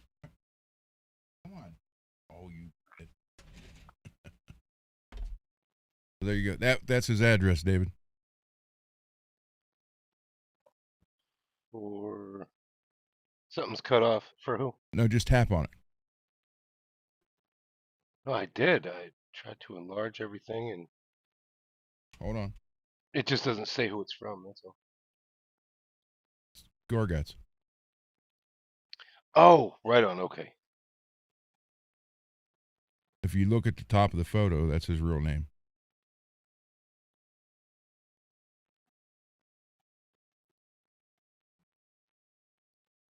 Okay. Okay. It's a very short name, Yes.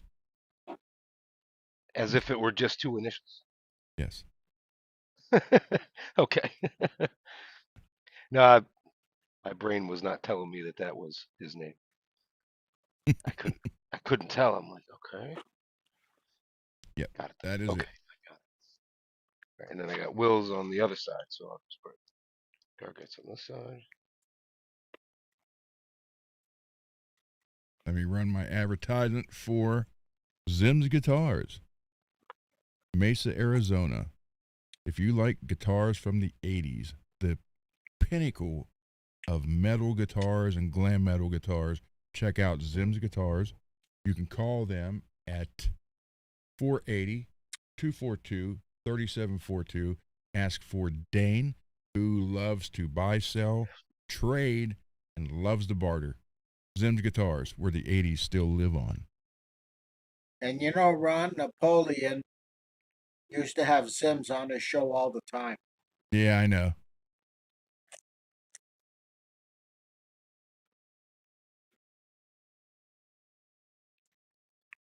So I always advertise for Dane every show. I have 6. Yeah, I try to remind you if I think you missed it. Hold on.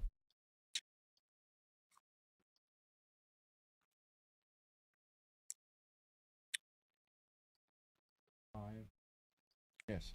I have 6 guitars from Dane.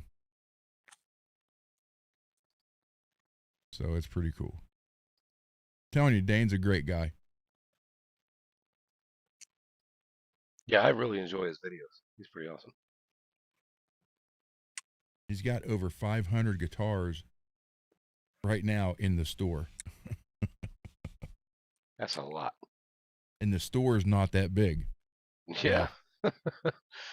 Hey, you know, Billy. Dane was in construction for almost 30 years before he started the guitar store. Yeah, tile installer. Wow. Yeah. Yeah, Billy bought 23 guitars from Dane. I didn't know you was here, Billy. Hey, wait, where are we? Hold on, let me look.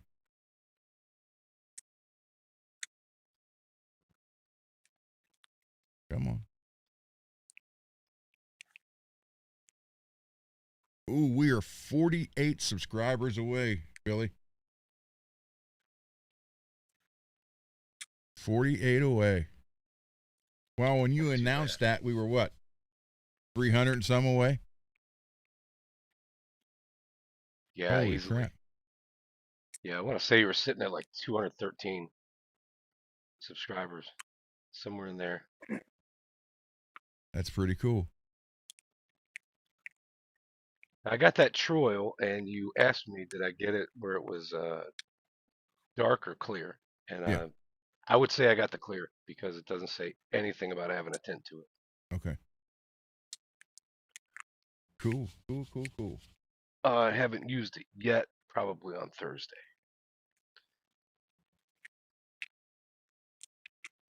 Yeah, 23 guitars is nice to have. Yeah, I didn't realize we gained 2 more subs since yesterday. Yeah, since yesterday. See, and that was probably us acting all childish and everything.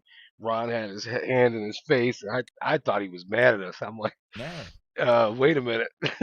I was laughing. We lost one.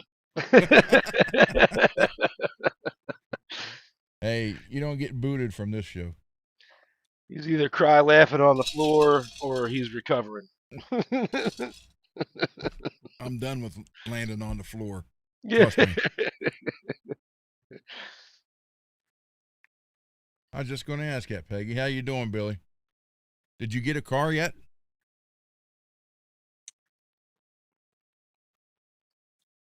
I was telling them earlier, Billy, how you were doing super chats for Napoleon till you found out he was keeping all the money.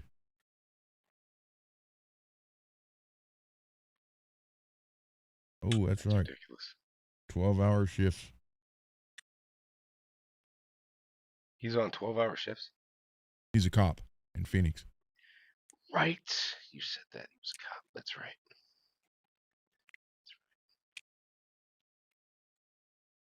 Yeah, Billy was a big super chat guy until he found that out. That sucks. Like, there's been a couple of channels, different things going on where I'd have been all about the super chat. And I was watching on my smart TV, so I wasn't logged in. So I've only done a couple of them, and I'm glad to know that because I'd prefer to not do them if they're just not really going to get the money. Yeah. You know, for the percentage wise and this and that. Cool. Thank you, Zach. All right, Garguts.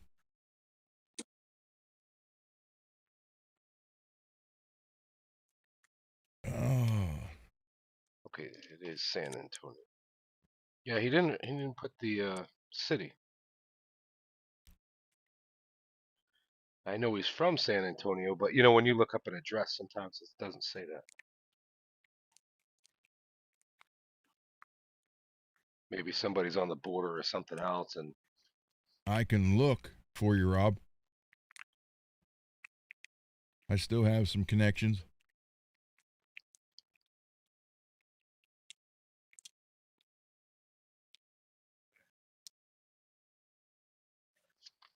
okay. Well, yeah, they do. I guess they do. I don't know. I mean, I don't know how much you get out of each one, but I understand. You know, people have asked me to do it here, but I don't want to be Napoleon. And you know, and I started the PayPal for those who wanted to do it that way, but they shut that down. So I started another one today. No, did they shut that one down last night yet?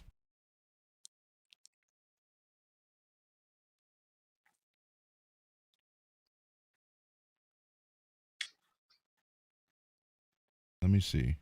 I did a test, right? I sent you like $4, and then you sent it back to me. Yep. And it was working. Yes, it was last night. Let's see if they changed it.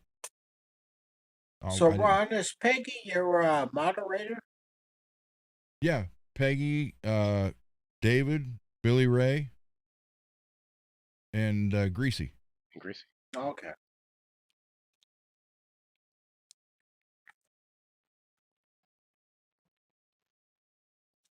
All right, hold on. Let me log out of this one. Try to get the other one in here.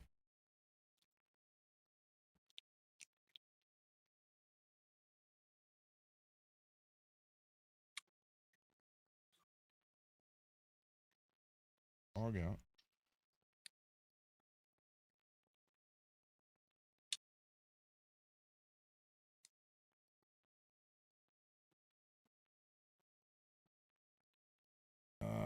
The email. True. It says, yeah, I'm the one they moderate.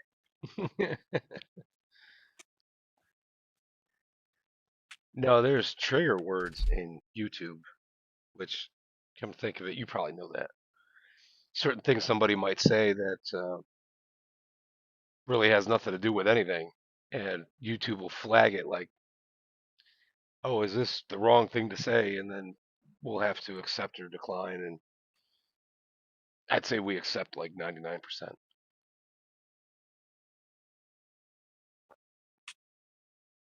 Yeah, except for that one guy, right? Well, his balls itched, and apparently we all needed to know it. Yeah, I didn't need to know. I really, I did not need to know that shit.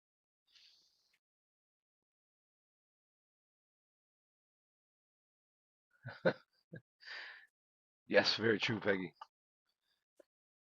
Generally, everybody here is very nice. And I always say it that way because every now and again you got a new person. And it's like they're deciding. They'll decide if they're nice. I didn't know it was so expensive. What? Kindness. Oh, well, yes. It can be. For some, yeah, it can be. Okay, so it's sending me to the one I tried to make and wouldn't let me. Now it's telling me it's here. So I don't Oh, need yeah. this one now. Then there's Will. This guy opens up and says, I usually tell jokes and, you know, bang around the bullshit sometimes. And I wrote him back and I said, wait, what? You could have been making fun of me this whole time and you have been mute? We'll see about that. So next time he's on,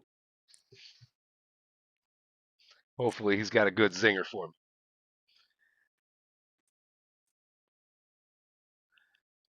Let's see.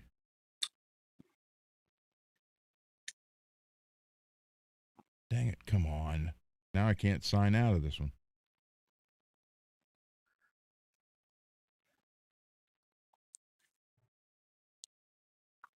Oh, Alex. Hey, buddy. hey, Alex, you want to come on?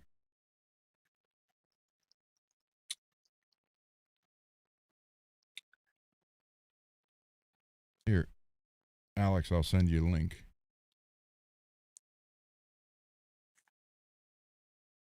Because Gargy's coming on.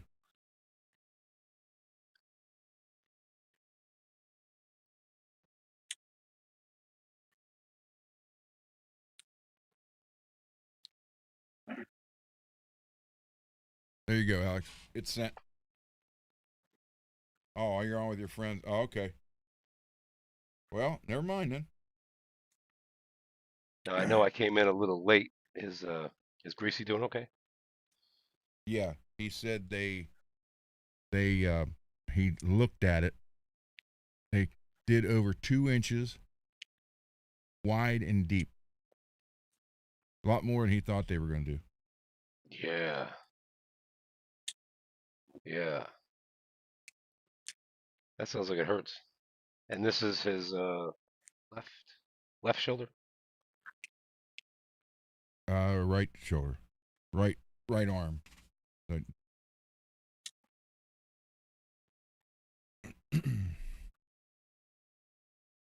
Yeah, right arm. Yeah. Everything's backwards on here. I'm sitting here like might have to think about that. yeah. Right arm. Yep. And Zach, thank you for letting me know about Ed doing that. That's great. Hold on, I need to check something here real quick. Maybe. There we go. Very cool, Zach. Awesome. Hey, do you guys shop at Costco in the United States? Sometimes. Yeah. Sam's Club. Yeah. The Oh, Sam's Club, Costco's, and they're very similar. And I think you can. I don't know if you can get gas at Sam's Club, but you can get gas for your car, for your vehicle at Costco. Yeah, you can get Yeah. Sam's Club too. Yeah. Same here.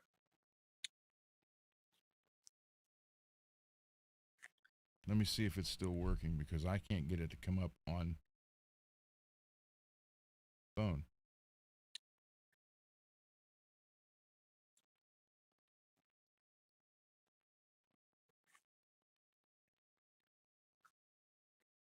Yeah, I'll bet he recovers fast. I bet that hurts though. Oh my God.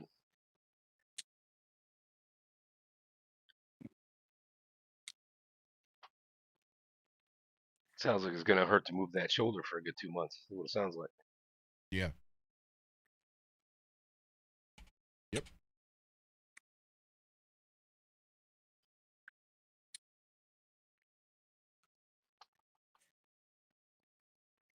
Yeah, it sucks actually.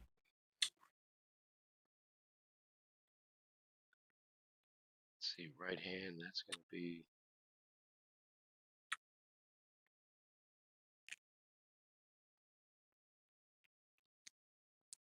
Yeah, I'm wondering how it'll affect his playing. So like after a week, good healing for a week, maybe 2. He might do all right because the pick hand isn't necessarily gonna move a lot as far as range of motion on a shoulder.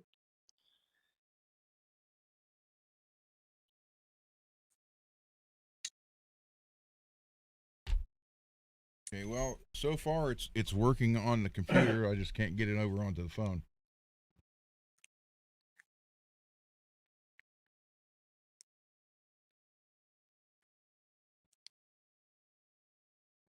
But when I look at recent activity,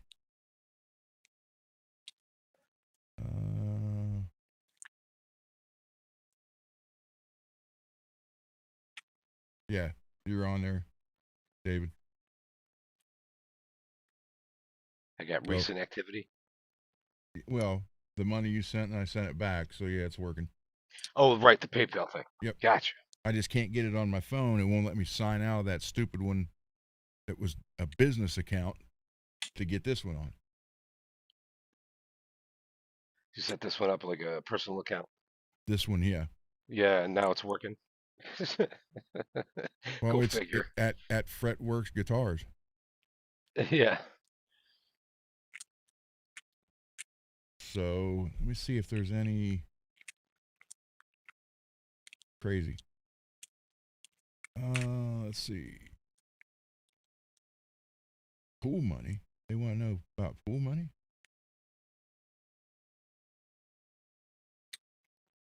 Create an invoice. Let's see. Add honey for free.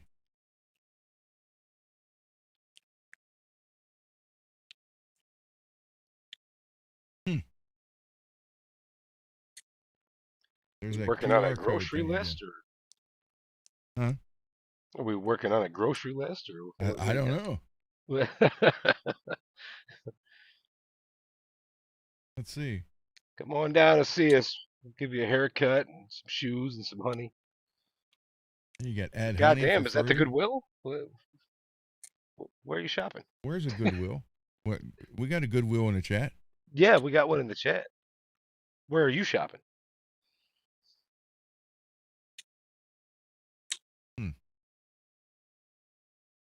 Okay, well, this one's working. So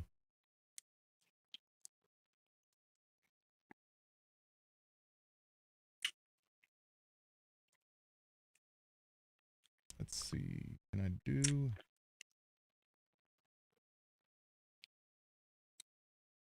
Yes, and you need to add freeze chops, or freeze pops for chunks.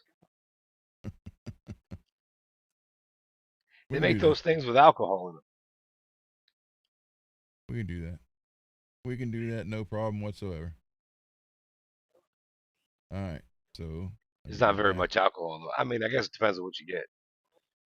All right, over here to the. There we go. Oh yeah, Chong's asked me about my dog, and I was sitting there trying to think if I could get her to come up and say hello, but probably not. I got my cat on my lap. If you can see him here. Yeah, He's right I here. see him. Yeah, it's right here. Yeah. Yeah, He Greasy just woke up from his slumber. Greasy must have took some pills and went to sleep. Well, as a non-cat person, I have to say it's a relief to see a cat that likes their owner. He loves me to death. Some of them, I mean, obviously there's some like and dislike there, whatever. Just like the cat doesn't pay anybody too much attention. Yeah. And it's like when you pet them, some of them they just put up with it. Yeah. Some like it, some just put up with it. He loves affection. He loves affection. He loves affection. Yeah, if they hang around for more than 5 minutes, that's impressive. Yeah. Oh yeah, he does.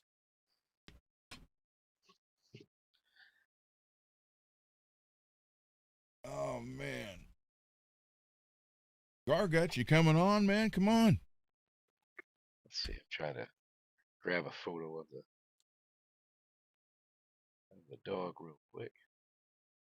Let No, I me- got some. The hell is that? Let me remove the brand again.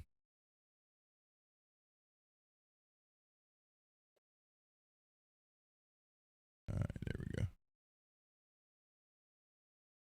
All right, good night, Robbie. Thanks for hanging out. Have a good night, Robbie. We will see you on Thursday, perhaps. Yeah, I thought I was getting a day off tomorrow, but no, I got to work on a bunch of guitars for Faith and Failure. Oh, right. Yeah, they're going to be stopping by tomorrow, aren't they? Yep. Yeah. Well, you know what they say, better you than me. That'd be a long flight. Long flight from Ohio to Texas. well, they're in Oh, right. They're in the UK Mansfield. right now. Right. Yeah, they're in Mansfield, Ohio. Oh, they're in Mansfield, Ohio. Yeah. And that show with Limp Bizkit, Papa Roach, and Disturbed is at the Mansfield Informatory. There's David's dog. That's my dog. It's a picture. Is he part pit or what? Yeah, it's a she. Her name is Josie, and I spelled it Josey, just because like the outlaw Josie Whale. She Yeah, has yeah. black spots on her eyes. It's like one of Spanky's gang. Right. Spot. And try to find a couple of good pictures. Ah, she's pretty. How old is she? 7, 8, She'll be 11 in September. 11? Wow. Yeah. Is she a rescue or you had her from a pup? She is a rescue. I got her and she was like 9 months old. Nice, nice. Yeah, same with my guy, my cat. He's a rescue. And they weren't real sure. And then a vet said, she was pretty sure this is about how old the dog is. So it's like I picked her up and they said anywhere between, 7 months to a year. Yeah. And then when I saw the vet was pretty confident she was only 9 months old. So we went with it. And I just made her birthday my birthday. So we got the same birthday. Yeah, well, that's exactly what I did with my guy because I adopted him on July 5th of 2014. So I made that his birthday. So, yeah. Yeah, not a bad way to go. Because when you don't know, you certainly don't want to forget. Yeah, yeah. Yeah. Yeah, she's pretty. Thank you. Yeah. She's pretty cute. I had to teach her not to bite. So She like to she like to play. she really likes to play with my wife. She doesn't like to play with me. I don't know why. I Huh. try to get her to play. She'll act like she Yeah. wants to, and it's almost like she doesn't like tug of war because she can't win. Yeah. So she gets a toy, and really she just wants you to watch her tear it up. That's really all She she doesn't. wants. She doesn't have the lockjaw or what? I'm assuming the lockjaw. You mean like certain dogs will get a hold of something and it just kind of somehow Hold locks? on for dear life. Yeah. Yeah, no, I would say no. Or really, based off of what I'm looking at, it's like no, this one is smart enough to know when to let go. Yeah. Yeah. Maybe that's the However, she female in still her. struggles with like the door is going to open towards her for 10 years. We don't know Yeah. that. We don't know that, but we know when to let go.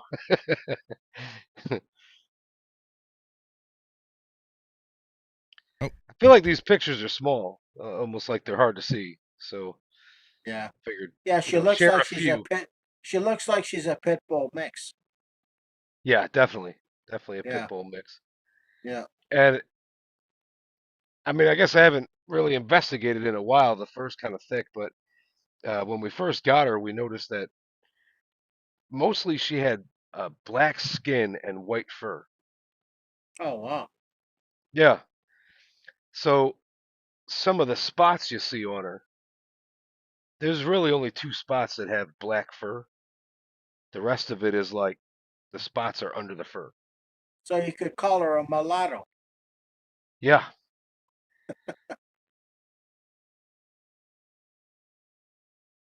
Or a chingalo. Yeah, Yeah, depending on where she bit yeah, yeah. you.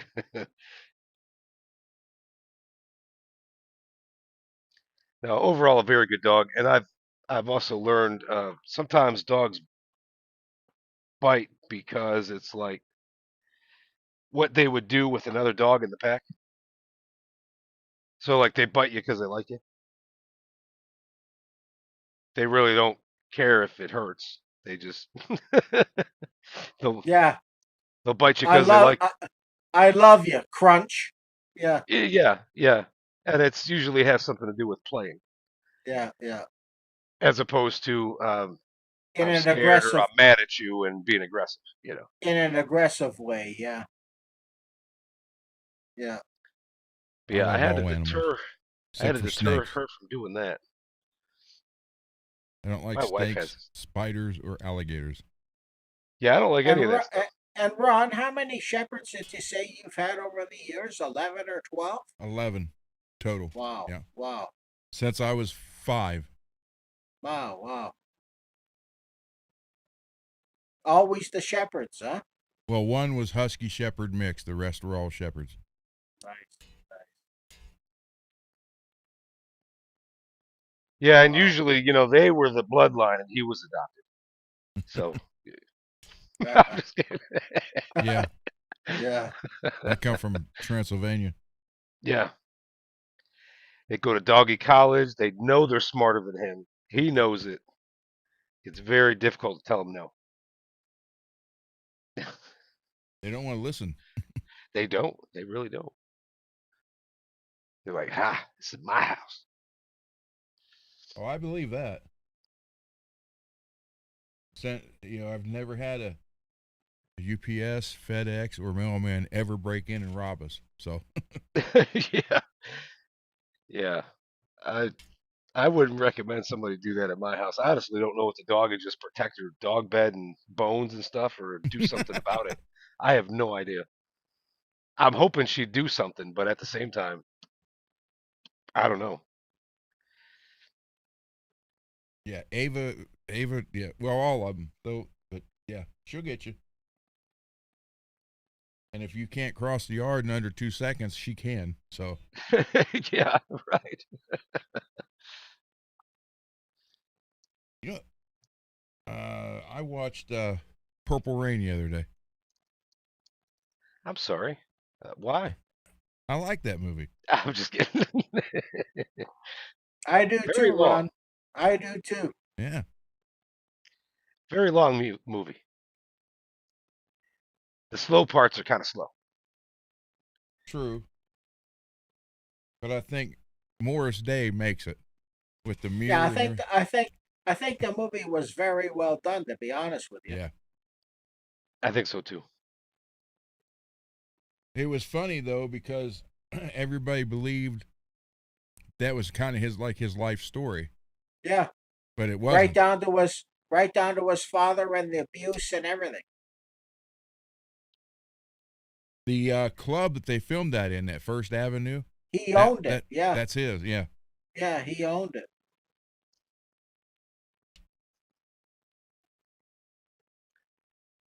Well, it was trying to also figure out. relatable. Anybody in the 70s and 80s that grew up had a father like that, usually. Yeah. Unfortunately. Yeah. Yeah, it seems to be a very common thing. You guys are playing outside a block away, and your dad will come out to the end of the driveway and just yell. All I had to do is just give you the look. Yeah. Are you from Texas, Dave, or where are you originally from? I was born in New Jersey, Oh, and then really? my dad Okay. went to upstate New York to Xerox, Ah, Webster, New York, to work in Xerox. He was working for them around the time they were inventing the printer, and he worked yeah, alongside the guy that invented the Ethernet cable and all that. yeah, Ethernet. yeah. He met what was going to turn out to be some pretty famous people. It doesn't necessarily mean that all of those people would have made good friends, just that, looking back on it, knowing that now, there was a lot of people inventing things back then. Yeah. So Well, they still are. yeah, for the most part. And eventually I kind of got tired of New York and I wanted something different. And my brother was the first to leave, so he went in the military, and I decided, you know what? I'm going to do that too. So as soon as I could, I left. And then about 9.5 years later, I was getting out, and my brother was in Georgia. I was going to move to Georgia with him, or I'm sorry, North Carolina. He was in North Carolina. I was going to move there with him. And then him and my dad weren't getting along very good for whatever reason. Not even living under the same roof, like, you know what I mean? You can't get along, seriously. Yeah. Yeah. I didn't want to be in Fa- the middle of it, so I just went home. I went back up to New York and got a few jobs doing college, and then I had a friend that I had kind of grown into being friends with every time I went on leave, and we were playing pool together at this certain bar, and kind of got to know each other. So I got out, and he helped me get a job. Um, he wound up moving to Texas to work at Xerox in Texas, doing the C++ programming for printers. yeah. You know how Xerox could sell you a printer that does all kinds of Yeah. jobs and Yeah. things, right? Staple the Yeah. papers together. Yeah. So he was going to do that, and no other plans. I just put together $5,000, and I just graduated and went down to Texas with him. And then I So, propositioned his so, boss for a job, and I landed it. I got it. so, what were you, a Marine or what? I was just in the army. Oh, the Army. Okay. Yeah, yeah, about Oh, nine and a good half for years. you. I Good feel for like you. it's something I needed. Salute you for representing your country, man. Thank you. Yeah. Salute to you, man. I feel like it was something I needed. Um, You know what? I've heard a saying once. Somebody once said that every every young, I don't know, youth, child, adult, young teenager should be in the military because it's a life experience they'll never forget. I think it really helps you to understand and grow up And around grow up. others. And grow up. Yep. Yeah, yeah, If you can take that opportunity. See, here in the States, I feel like we have too many options. And you'll find a lot of people that go into basic training trying to still be who they were back home, yeah, whatever kind of king of the streets they were or whatever else. yeah. Now, in the long run, good 2 to 3 years, it's going to become you. It'll change you. But it's just going into it. They're typically not forced because, like, especially when I went in, there wasn't a draft. So you made a choice, embrace it. Yeah, yeah, How yeah, about grow up instead of still show me who you were on the streets? yeah, Because nobody yeah, cares, right? yeah, yeah. That part of you is over. And what kind of service did you provide for the Army? Were you like a communications guy, computer guy, or what did you do? No, I was what they call cannon fodder. Oh, Okay, sorry, infantry. I was in the infantry. Right. okay. Yeah, yeah, a lot of playing with guns and learning how to be a janitor. Yeah, Honestly, I yeah. wish I went in for something better. Hey, it when doesn't you, matter. when Doesn't you matter. don't know what to go in for, and nobody's really coaching you on that part of it, you could easily find yourself in the infantry, So and how then do you you kind of get have out? to. How do you get out? You just fulfill your duties and then they just give you an honorable discharge or what? Yeah, yeah, that's pretty much it. That's it, eh? So let's say you enlist for 4 years. At 3 years, you can re-enlist, right? Okay. So then you'll have somebody that spent 7 years in instead of 8 years. That's how Yeah, that works. yeah, yeah. But you could just do your four, not re-enlist, and get out. And of course, there's people that do two, and I've heard of like 2.5. I don't know. It's not one of the choices that I made. So I did a whole four, and I re-enlisted uh, twice. So how much time did Technically you serve? twice. How much time did you serve Total of nine and a altogether? half. 9.5 years total. Wow, wow, wow. And I got out on a medical because I got hurt jumping out of airplanes and tried to deny it, and it kind of caught up with me. Uh, so you I, did the I, parachuting thing and everything like that?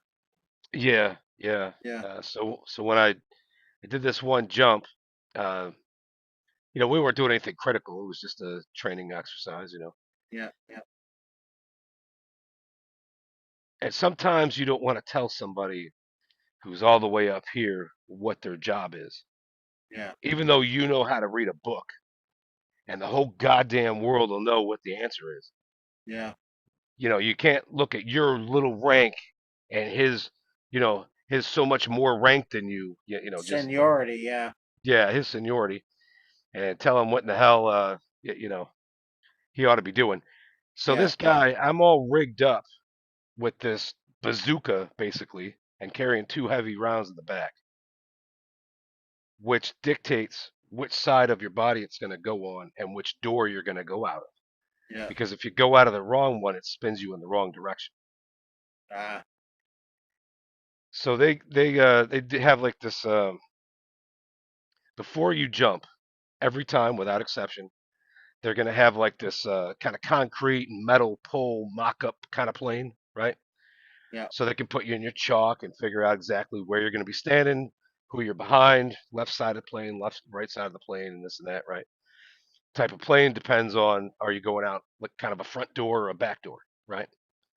So you have all that figured out, and I told this guy, now I didn't pull him aside and tell him, and I wasn't really old enough to know that, or wise enough, let's say that. I wasn't wise enough to know that. So I didn't pull him aside, but I wasn't yelling for everybody to hear me either. But I tried yeah, to tell him he was going to send me out the wrong door. And he did. And I had to do push ups and God knows what for opening my mouth. Oh, I'm sorry. If I could yeah, have gave him the regulation number, right? The page, the book number, the book it was in, the yeah, page number, I'm sure that conversation would have went different. Sometimes you got to learn how to howl like a wolf and not put up with somebody's shit. But that's kind of the beauty of the military. You go in, you're very young. Sometimes you're going to let somebody push you around more than you should just because if you make the wrong step in the right, in the wrong direction, you're going to be painting fences for, yeah. 4 nights a week on your time off without pay or whatever else. You know what I mean? Yeah, you're So, gonna be working for Mr. Miyagi. Yeah, yeah. So, it all depends. But anyways, uh, that's a quote from the Karate Kid. Paint the fence. yeah, right, right. But literally they would have you doing some kind of work on something, right? Yeah, To yeah, more or less take away your free time. That's how they ran punishment. There you And yeah, go. it can yeah, go further. They can take some of your pay away. They can do a few different things. yeah, But either way, Yep. I didn't want to step on the guy and I didn't want to make life worse for myself. So I accepted my fate, went out the wrong door. Wind spun me in the wrong direction. When the chute opened, I was in it. Oh no. So having that riser go between your legs kind of yanked my hip out of, which I would feel like out of place. If you talk to a surgeon, they're going to tell you it would take a car accident to get your hip out of place. then what in the is mine doing? Anyway. So is that was that big gash on your stomach you showed a couple of weeks ago because of the service in the army or what? Yeah, kind of. Yeah. So it's kind of like saying there's a right and a wrong way to lift weights. Okay. There's a Okay. right and a wrong way to go about starving yourself for 30 days. Yeah. Mm-hmm. You don't look that shit up, you could get seriously hurt. Yeah. Well, while I was out there giving it all I got, you got to make sure you drink enough water and all these things. Uh, Hydrated and enough protein and shit like that.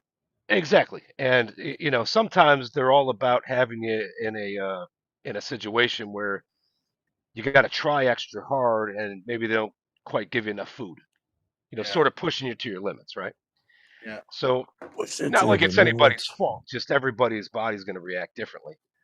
And what I wound up with was an internal hernia in my Oh boy. intestines. Oh boy. And then it was causing it was all restricted and it was causing gangrene. Oh shit. Mm. So I was literally in a program graduating head of my class dying. Oh boy. I didn't know. I thought it just hurt. I mean, we were Well, you doing a know hell of a what? lot of sit-ups. You know what I mean? You Like, don't have to elaborate. I'm just glad you're still here, Dave. no. Well, thank you. Yeah. No, You I don't was just have to saying it was elaborate. a very unusual situation. So to find Yeah. that whole thing, they wound up doing an exploratory surgery, which made the line, a lot bigger than it would probably normally be. Wow. So very strange situation to be in. And then after all the surgery and everything, uh, the first sergeant came into my hospital room. It was like a day after is what maybe 3 days, but it felt like the day after surgery. He's walking in there telling me I got 3 months to be 100% and jump out of airplanes, or they got to give my spot to somebody else. So So you were Yep. still in the army when you were having this big surgery and everything? yes, yes, Oh yes. shit. Wow. Wow. Yeah, I got really lucky, man. I was headed to sick bay, and another ranger found me, and he helped me get there. And I was throwing up on the way there, and it was looking real bad. Yeah. And they had a special forces field surgeon in the ranger med bay, and I think he was only going to be there for a week. But he looked at me, and he got me to the hospital. And the hospital wasn't necessarily wanting to do anything about it because they weren't sure, right? And he's the one that made him do exploratory surgery, and they found the problem. I'd have Wow. probably died that day. I mean, it was Oh wow. pretty terrible. Wow.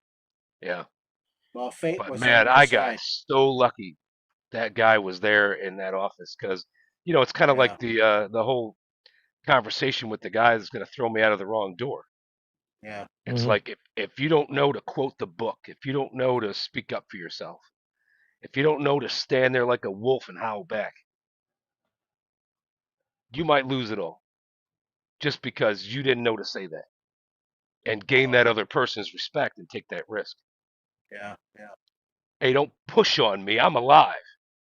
I'm here too, asshole. Yeah. Yeah. Regardless of what they're going to do to you, whatever beating, whatever else, you can take it. Yeah. You can take it because it's the right answer. Yeah. And when you're too young, chances are you don't know that. Most people. Most people. Wow. You might see that hero once in a while, gonna speak up for themselves and it works. But it's like most people feel like it's, I agree. It's like it's too big of a risk. Do I Yeah. say that to this person? Respectfully. I'm not Yeah. saying fly off the handle and threaten them. I'm saying Yeah. Well, stand with your the ground. military, it's all about rank, right? So. It can be. It can be. Yeah. But Yeah. it's really all about knowledge. Yeah. What you know can make you more important than the person 3 ranks above you standing next to you. Yeah. Yeah. And The the truth fight, is, if you know how to fight a war, then you've got the upper edge. You know. yeah, absolutely, absolutely. Yeah. Yeah. How you doing, Garguts? Oh, chilling. Just Having a listening few in. drinks tonight or what? Nope. Just No. hanging out. Hanging out tonight? Just hanging out. That's about it. All I'm drinking is that water and that tea. That's it. I'm already down with my water, and then I'm just listening in. I'm interested on this because we did talk about this, and we did say that the army probably wanted you 3 days later back in the air 3 jumping months. Yeah, I 3 had months. 3 months to get 100%, It's crazy. and I did it. Oh, and then So we how said- long after the big surgery did you ended up staying in the army until you were given a discharge? Let's see. Good question. That was 98, and I stayed till 2002, Wow, November 2002. Yeah, another 6 years? Or yeah, 4 years? Wow, 4. Yeah, 4. Yeah. wow. Now with that, I did wind up hurting my hip, so it was like there was a good year in there, uh, 13 and a half months of out processing. They got to no, get you out of your unit, and then you go to this other place, and they'll out process Yeah. you and Where were you send you places. stationed? Where were you stationed? In Texas? No, no.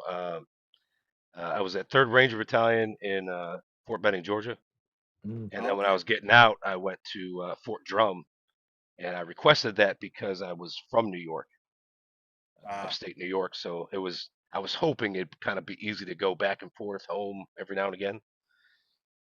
Every now and again was kind of sparse because all the weather up there.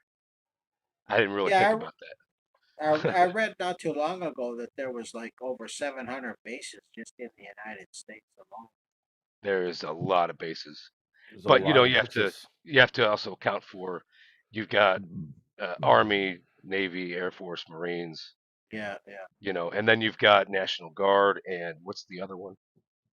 SEALs. Coast Guard. No, well, I mean, there's always these little Coast Guard. pockets of this, that, and that. But say Coast again. Guard, SpaceX, No, Coast Guard and the reserves, National Guard and the reserves. reserves. Uh, Two different things, yeah. and they may not share bases. They, Oh. They may or may not. they So, may not usually. yeah, usually those are two different things. There's a lot of bases out here. A lot of them are hidden too. Some we don't even know You about. know what? I was watching a documentary not too long ago, and they showed that there's an actual mountain in Colorado where there's an underground base dug right out for the Navy to go right into. Yep. It's dug right out into this mountain in the middle of the That's water, the NORAD. ocean. Yeah, Yeah, and you know what yeah. else I heard too? I don't know, Dave. Maybe you know this is fact that there's actual underground bunkers Tunnels. under Denver, Colorado's airport. Probably, yeah. It could be. I would I would say that I've been out easily 20 years, right? Over 20 years. I would guess that maybe that's newer. Whereas there is two really big underground bases besides Denver. And the only point of having Denver would be to like underground link them with a train. Wow. Wow. That'd be the only point. And I what could would see it, and what maybe you need the space or whatever else, right? and Certain things shouldn't be stored together. I don't know. what would the purpose for these bases be? For the politicians themselves, or for the military themselves, or because civilians are on their own in a world war, aren't they? Pretty much. Yeah. So It's these kind of like with these underground, bases, if you know, you know. Therefore, if you don't, I don't know. you're Just on like your own. just Yeah. like the secret tunnels of LA and if It's you kind of know like about that those. movie Greenland, right? Have you ever seen Greenland? Greenland, No. No. yeah, I think so. It's got that guy buddy dude, King guy buddy dude. What's his name? Not Brad Pitt, the other one. Uh, Garguts, what's your tuning? A I can't what? think of the name. He was in that movie. A. It's all standard. It's just drop A. So AEADGBE. Okay. But it's in 430 calibration. Man, I can't think of that guy's name. But he did all those, Save the President movies, and Harrison Ford, no, no, Gene Hackman, no, newer guy. Will Smith. No, but anyway, so Greenland was kind of this movie where a, a genius engineer was kind of found to be important for life after the world ended. So they gave him an invite and tried to get his family and everybody on a plane to go to Greenland, to one of these underground bases, so they could survive the apocalypse, basically, right? Well, while that sounds like a great concept, oh, there's going to be people that are saved. You mean Gerard Butler? Yeah, that's him. Yeah, Gerard Butler. Yep. There's a part 2. I have not seen the part 2, but yeah, it looked interesting. I didn't want to pay any money to see it. Anything beyond like I already pay for Netflix. I'll just wait for it on Netflix. Yeah, that was like 9 months ago. I'm pretty sure it's free anywhere. It could be. Yeah. Yeah. Oh, and then Will posted it too. Yeah, Gerard Butler. Yeah, that's him. That's the guy. I like that guy. He made a lot of good movies. Yeah. 300. Yeah, 300. Right. Yeah, no, it's a great concept that Sparta. somebody's going to get invited to these underground bunkers. But the truth is, like if I ran the size of Nukas, they're not going to have time to put anybody anywhere. So I feel like the underground bunkers are like, if you know, you know. If you don't, sorry, man. Yeah. Yeah. But you're certainly going to need a pass, probably a biometrical thing, to get you in there. If you So ain't that got it, you're not going to be able to impersonate somebody. it's in the world. You'll figure it out. Just I don't know. I don't really personally care. I mean, there's so many sides of that story. no. Uh, the the fact of the matter is, you could very well survive a nuclear attack, right? Nuclear bombs going off. So like, if you're uh if you're in Denton and a nuke goes off in Dallas, maybe it's far enough away you survive it. You still got nuclear fallout. Mm-hmm.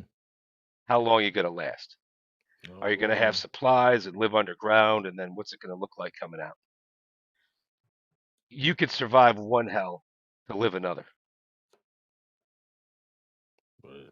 Well, I feel like it's Here's a question for you. I mean, when you look at the past in the 40s when they bombed Hiroshima, how long were the Japanese underground that survived, and how long did it take for them to come up? I don't know. It's a really good question. I've never looked it up. I've never looked that up. Because that was an atomic bomb, which would be maybe not as comparable as a nuke today, but it was still devastating. Yes. I think the major difference is they probably were able to go back in a week. Really? Wow. Possibly.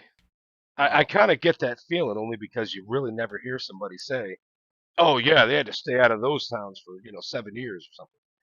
Yeah, It's not like it's not like Chernobyl. it was Chernobyl, it was like stay out exactly. of there for 50 years. Yeah, You I know, was just gonna say it's not like it was Chernobyl, right? right? So it Yeah, definitely yeah, didn't have the same effects. yeah. But it comes to anything nuclear. I mean, obviously you got a couple of bad options, right? You got it goes Unless off on you're the a ground, un, unless you're a cockroach, they adapt to right? everything. Right. But what I'm saying is, you could have a blast that hits in the ground, and then it's only going to go a certain distance, right? And then you Yeah, got the yeah, shock wave that kills all the yeah, electronics, and yeah, pretty soon you're not going to have a clock or a toaster, right? And then you got the air burst that could be even more devastating. yeah. Mm-hmm. There's a couple of different ways they could work it. Strategic nuke is going to be good for a couple city blocks. You're not going to see those couple of city blocks for a good 70 years unless you're really stupid. But you know what I mean? There's all kinds of different levels, and you don't know what you're going to get till it happens. So Me personally, I smoke about a pack a day. I'm 50. Whatever happens, I'm good with it. There's Yeah. obviously there's people that are die hard. I'm gonna survive it. I'll get the bunker. I'll get the food. I'm gonna do this. I'm gonna do that. I don't know. I don't know how Well, much I you like it here. well, you You probably got blast tougher off a skin. nuke. I might just agree with you. Yeah, the Well, hell with it. you got tougher skin than most because did army service for almost 10 years. So I don't know. I think it all depends really how you look at life. I'm not saying it's not good, yeah, and but I'm not saying I don't want to keep it going another 50 years. you probably don't have that fear factor that a lot of people do. No, I do. I do. When I look Yeah, at society falling apart, I got a couple of problems. yeah, yeah. Now, before I say something that triggers somebody, let me remind Mhm. you, I am just some moron on the internet. I have an opinion like everyone else. My opinions may not be the same as your opinions because I was raised at my house, not your house.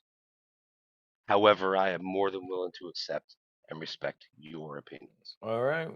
I would hope that would go without saying, Yeah. but nonetheless, I thought I would say it.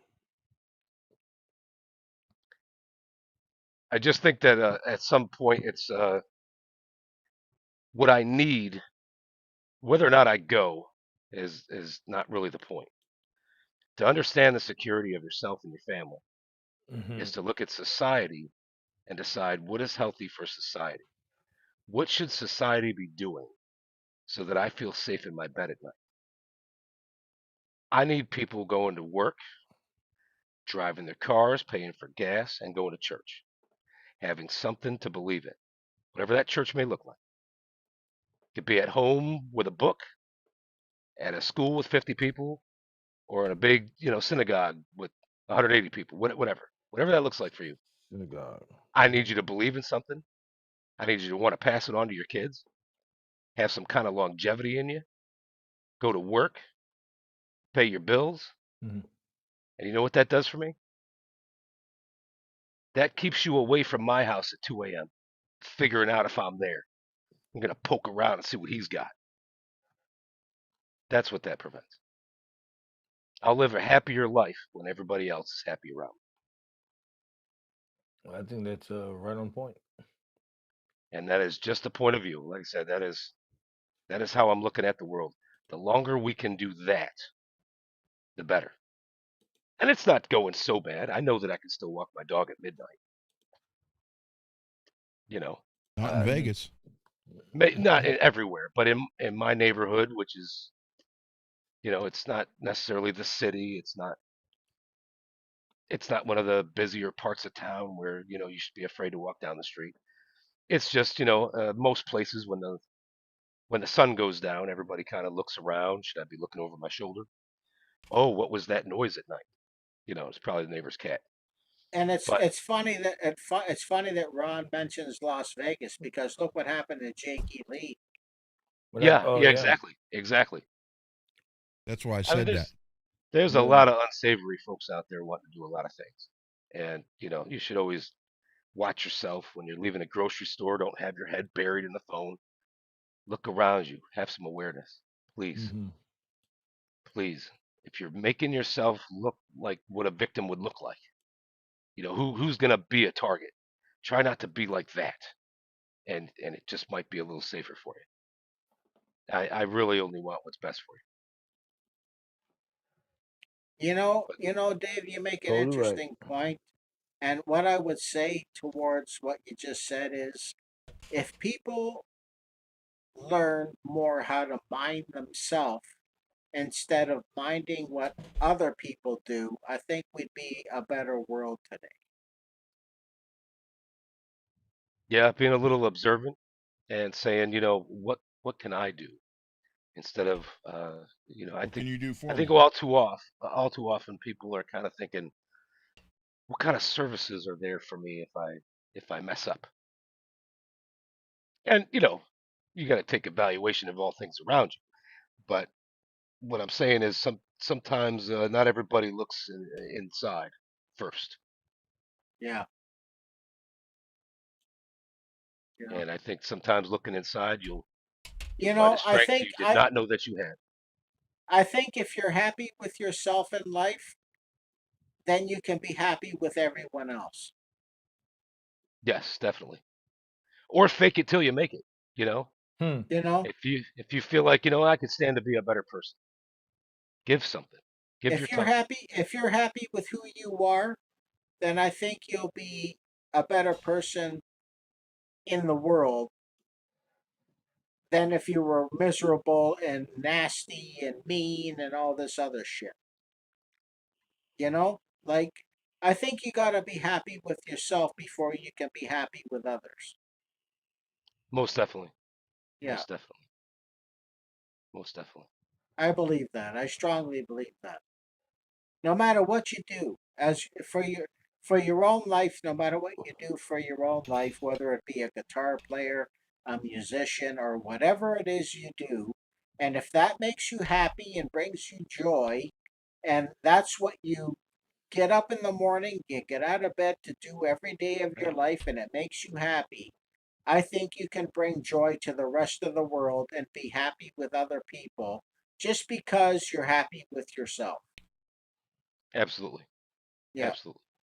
Said happy, happy, joy, joy, happy, joy, happy, joy, You know, joy. I got to tell you something. I think I have a problem that most people don't have. You It's might think one. that to look at me or hear these conversations, and you might think, oh man, if somebody accidentally was looking to visit your house for some violence at 2 a.m., boy, they'd be looking in the wrong place. Oh my God. Hey, I might know a few things. I might have a few tools that could help me, but I got a problem that I think most people would not expect me to have. I really don't want to hurt anyone. I really don't. I Well, mean, that's I a good really don't. that's a good I'm not quality of looking. life. I'm not looking to use those weapons because I know how to use them. And Yeah, oh, I'm gonna yeah, go hunt. I'm not against hunting, and go kill the deer and cook some food for me, and I'll eat it. I just, I don't personally want to do it. Like fishing, I seem to be okay with. I'm not so hell bent against fishing for yeah, whatever reason. But other things, nah, man, I don't want to kill Bambi. I don't want to. I don't want to go murder some rabbits, and I'll yeah, chase a yeah, possum out of my yard as opposed to shoot at him. yeah, yeah. Uh, I'm just not that way. So my biggest fear is somebody's gonna make me do something I don't want to do. That is my biggest fear. Well, So like you they might say, you might don't. say, hey, you got it together and you can defend yourself. It's great to a point. See, jujitsu, you can kind of lock somebody up and ask them, make them tap out or say, "Are you Yeah. done? Are Are you we had are we enough? finished?" You had Yeah, enough? Yeah, yeah. I don't have to break somebody's nose to figure out, are we done? yeah, I could maybe do something else, but at the same time, yeah, the problem is sometimes the body's a bit more fragile than you think it is. yeah. There's so many sides of that. Oh, it takes a lot to kill a person. Oh, it takes a lot to hurt a person. Or Not man, you really. could slip on the steps and hit that thing wrong and done, Yeah, exactly. done. I mean, Yeah, it's kind of easier than you think. yeah. And I don't want the problem. I would just, I don't want to sacrifice my peace for anything. you know, Yeah, yeah, don't disturb my peace, please. Please, I worked yeah. this hard to get here. Don't disturb my peace. But I thought that'd be an interesting point of view for you because it's true. I'm not looking for an issue. I'm not looking for a reason to use a certain tool or something else. Nah, man. I'd rather give somebody that broke in the house. I'd like to give them an option. Unfortunately, got to have the upper hand to do it. But I'd be like, can I give you a can of soup and you can fuck off? Well, you know what? I'll tell you something, Dave. If somebody broke into my house and I had weapons, if I had a 9 millimeter or a 38 or something, I wouldn't shoot to kill. But you know what? If they did get to the point where they threatened me enough in my own home, I'd take out their kneecaps. Yeah, I'm not saying that there's things I can't do. Um, I would say that for my sake, for everybody's sake, it's probably better that I'm allowed to have guns. Yeah, well, you're in Texas, and It it's would be highly. a lot cleaner of a scene Yeah, if it's just a gun. yeah, yeah. You know what I mean? Well, if you It have a doesn't right need to to be disgusting.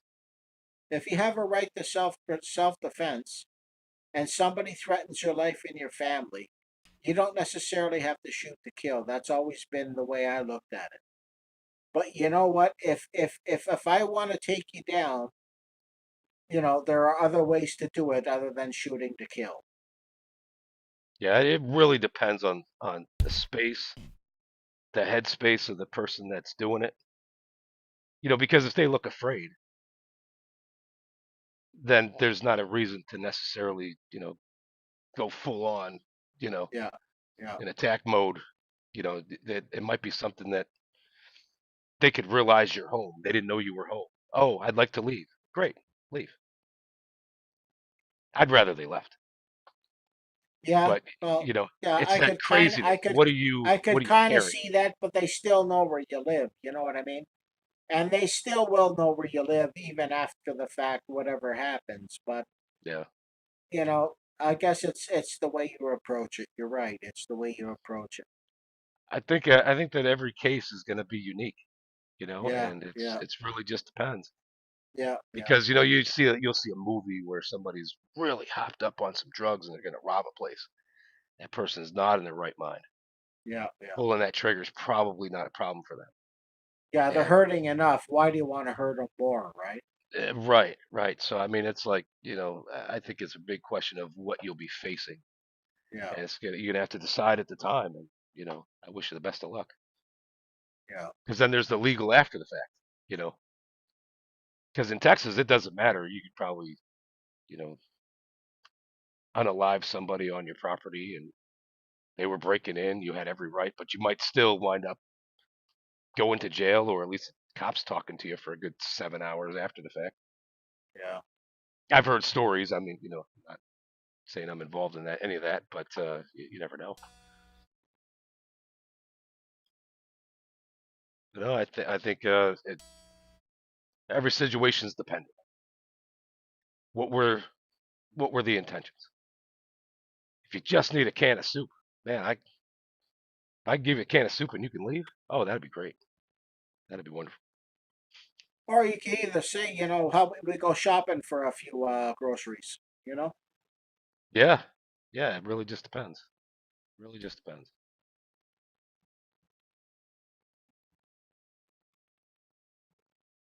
I've always been that kind of person myself. When I've seen like, a guy sitting outside of a coffee shop and he's got a cup in his hand, and or a guy sitting outside of a grocery store and he's got a cup in his hand, and it's like, I know the guy wants something to eat. He wants either a carton of milk, or he wants a soda, or he wants a water, or anything. And you know what? I'm the first guy that'll come out of that store and shoot the guy $20 in his cup, no problem. I've always been like that. I mean, I live close to a coffee shop across the street from where I live right now. And there's this one guy that's always outside of the store, out of the coffee shop, and he's got a cup in his hand. And whenever I see him, I shoot him a 10 spot, you know? Go get yourself a dozen donuts and a coffee, buddy. Here, go knock yourself out, you know? I don't like to see it, but I mean, Yeah, the least you can do is help them if you can. yeah. So There's been I choose to help them. I mean, that's just the way I am. I mean, I'm sure all you guys on the panel here are the same way. So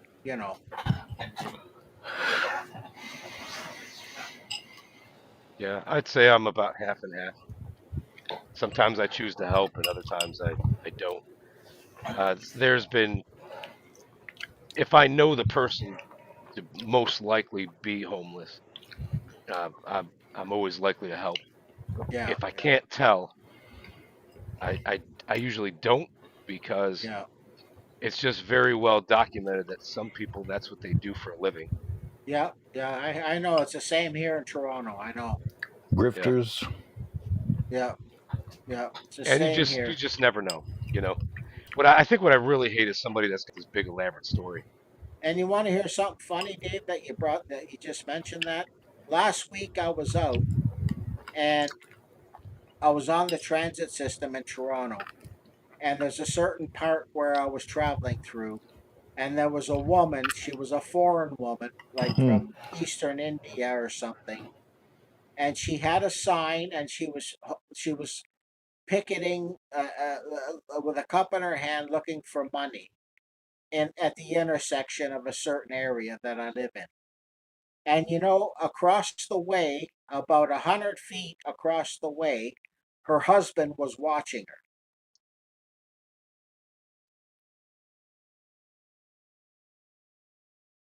So, and I mean, I was on It the was a bus, scam. but yeah, I knew right away that that's a scam. I knew that these people are just out to make money for the sake of making money any way they can. They're not necessarily homeless. They probably got a nice house in Toronto or in Brampton or somewhere, and they're just out to scam people for money as best way they can. And her husband was watching her about 100 feet away from where she was holding a sign with a cup, looking for money from donations from people that were pulling up in their car at an intersection. Yep. And you could Yeah. tell. I knew right away because I've seen it before and I've heard stories about it in the papers here in Toronto. How these homeless, they're not even called homeless people, they're called scammers. Yep. Yeah. So I know what you're saying. I know what you're saying about the 50-50. If you can tell they're homeless and you know they're homeless, you'll help them.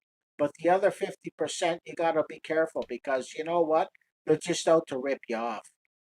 Yeah. And it's Mostly, true. I don't carry cash or have any Yeah. change on me, Yeah. but it's like every now and again I'll feel compelled to help. Yeah. And if I'm gullible and stupid, well then that's the way that one went. Yeah. It Yeah. really Yeah. just it's like I When wait till I feel it in my heart, and then Yeah. Yeah. you know. when Mhm. uh, when Rich and I and his wife were at the Rock and Roll Hall of Fame, when we pulled up to the parking lot, we got out of the car and walked up on the steps. There was a guy there talking about needing medicine or something, and Rich just walked by him. And the guy said something to him, and Rich offered him a ticket to come in to get out of the cold, and he didn't want it. So I walked up. He's like, "Can you help me out?" And I handed him a $5. He goes, "Dude, ain't you got a 20?" Oh shit. I said, "So one of those gold rings you're wearing." I walked away from him. Hmm. Yeah. Ain't that something, eh? Yep. I should have said, "Yeah, give me the $5 back. I'll give you 20." Then just walked away. Yeah. 2 dimes, 20 cents. Yeah, I think that's a hard one, man. You really just gotta go with your gut feeling at the time. It's really the best Yeah. thing that you could do. Yeah. Not everybody's gonna be a liar, and not everybody's gonna need it. So Yeah. Yeah. 20. Anyways, we've been talking a That was while. a that was a Garguts, it's nice stretch. to see you. Nice to see y'all. Just chilling. I'm sorry we made you so tired. No, We're having a campfire chat, and you're just sitting there like, man, the fire's hot. It's making me sleepy. just stared at the Keep my hands flames. warm. Right. I'm the I'm the nerdy kid that falls asleep first. No, that was always me. Oh yeah, sixth grade, absolutely. If nobody was When they talking draw directly to me, I was ready to go to sleep. when they draw a mustache.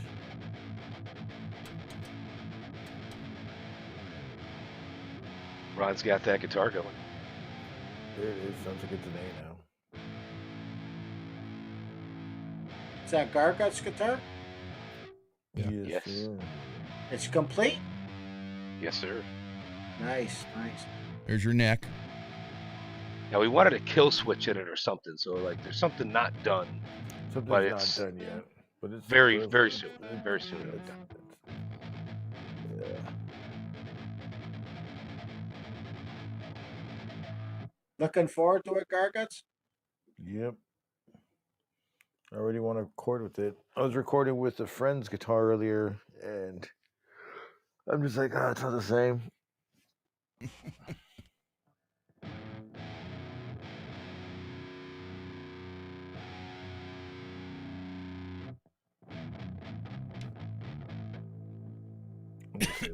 Oh, sounds a lot better than the pickups that were in it.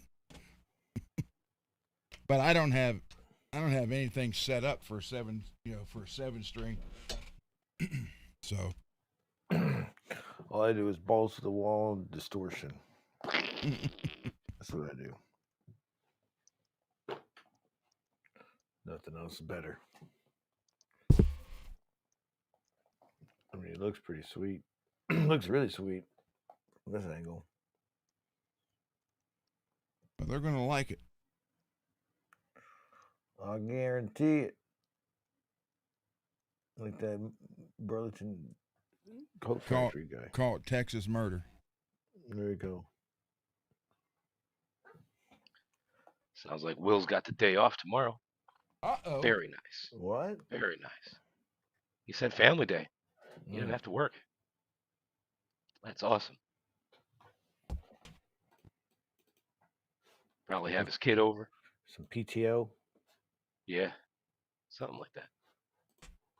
Probably just a day off, like, Will, do you have like your weekend is like during the week and you're real busy working on the weekends? Will, did you make the tomato and eggs and sausage and onions and peppers?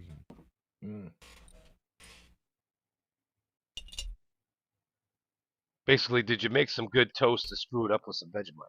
That's what he wants to know. Did you throw that Vegemite away? Yeah. It's right here. You still got it.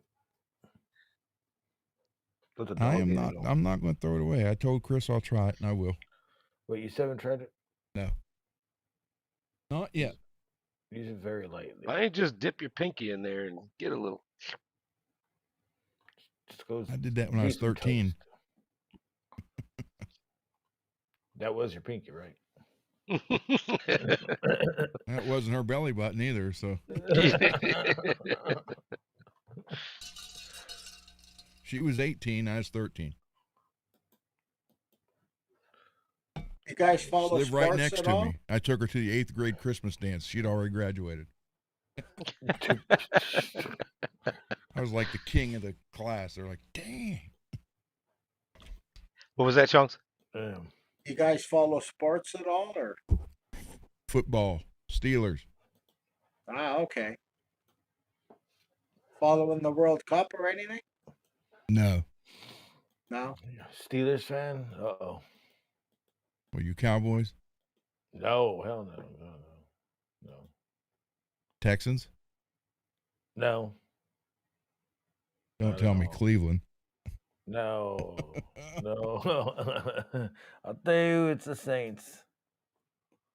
Ain't Yeah, nothing wrong New with that. Orleans is good. Yeah, it's a good call. The Saints are good. Well, they got that new quarterback this year, so I'm hoping that I like the Bears and the Vikings. The Bears. the Bears. The Bears. Wait, we'll get pulled for saying that. Mm. The Billy Goats. We'll get pulled for doing anything from Saturday Night Live. Yeah, Mm. right. That happened More before. cowbell. So It's a little less strategic. I mean, it was kind of like bowling with a sledgehammer. You had it full broadcast. Here's SNL for 7 minutes. mhm. Maybe it was 14. I don't know. It went on for a long time. And then all of a sudden, dead.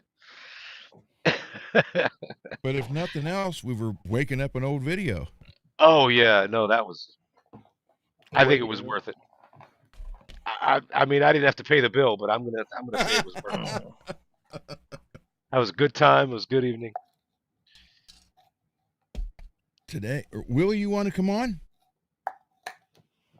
We'll go for another 30 minutes. Where's Will at? Will I am. I'll be right back, guys. Okay. All right. We'll go for another 30 minutes. It'll be 5 hours. All right. He's got his headset off. We can talk about him. I was very happy to meet y'all. Yeah. We had talked for the longest time, and then we were trading jokes, and I was very pleasantly surprised when he was on and I came on. That was great. I just hope he didn't feel like, he had to stay till the end. I know he's all grown up. He makes his own choices. I'm just saying. I wouldn't want him to feel like he was locked in. And I've enjoyed hanging out with him. That's awesome. Let me. Garguts, you should really grow up and be more like your brother Chong's over Tronzo? there. I said Chong's over there. Chongs. I'm just kidding. Yeah. You ever heard the nightmare of a parent saying that? You should really be like your brother. Really be like that. You're like, It's like, okay. yeah, okay. Yeah, I'll give that a try. Thanks. All right, Will, it's sent. Yeah, we're only going to do 30 more minutes, so. Who's that? Garguts, you look like you're sleepy. Oh, yeah. I'm Yeah. tired. It looks like it. I'm tired as hell. Was up. I guess I was just jamming all day, and then just tired from staring at a screen too. Recording. So I have the screen like really what do you call it, dimmed right now. I love recording. I love recording studios. Also, it might have been the weed, but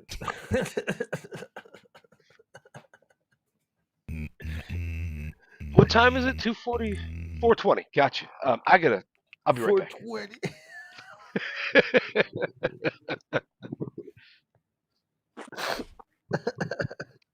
I'm past due. I gotta eat a lemon wedge. I'll be right back. Lemon wedge. Yeah, if you eat a lemon wedge, well, you can't say this on the internet because somebody will do it and they got an ulcer and kill themselves. Oh, But myself, if I eat a lemon wedge before I go to bed, then I don't have any kind of acid reflux. So it works very well for me. Here comes Will. Wild Will. Will in the wild. Again. The William. There we go. We have Will in the house. Hey, Will. What were you? Hey again. They are now we can hear you. I got this shirt off of another YouTuber. It's just yeah. Do you guys? It says, you guys know? Yeah, it just says "shut up" with this guy. yeah, but it needs Steve "shut up, JB" under it. Yeah, it's got to have some context. What happened to the context? Yeah. I love wearing this now because I'm walking around my town and people are like, "Who's that guy?" And I'm like, "It's Steve." Like, of course, yeah, it's Steve, man. Like, Steve who? like, Shut up. no one knows. Yeah, exactly. Shut up. Well, I'm thinking about making these. I think these would be very nice for a few people. Wait a minute. Oh, God dang it. You gotta do it down here.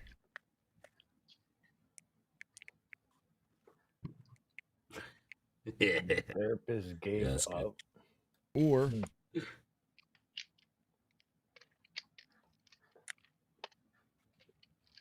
Yeah. No, that's good. I have a question. Do you think any kill switch would work if I got like a triangle kill switch made for an arcade that lights up? So then you got to add a battery in there, and you don't have room for that. Is that how it would work? Yeah, don't get one that lights up.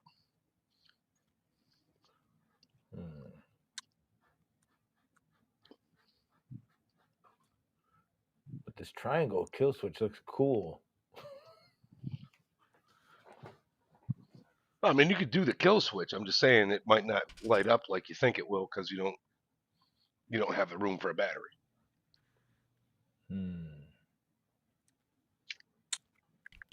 I don't think it uses the battery, does it? Because, I mean, that's all the room you got. And I got to add the switch in there, too, and there's no room for a battery. With the micro switch. Now, if it's got a flat surface on it, you could always get a like some kind of neon glow-in-the-dark sticker to put on top. And that way it would always glow in the dark. I don't know that they make the plastic so that it glows in the dark. Maybe. Who knows? But you could always, put a sticker top on it. Let's see. It's an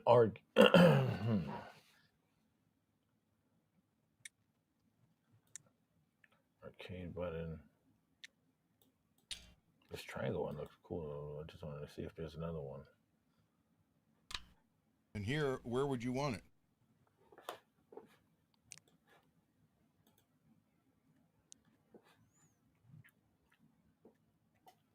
What? Oh, where would I want it? Probably in between those two pots right there. Okay. But just looking to see.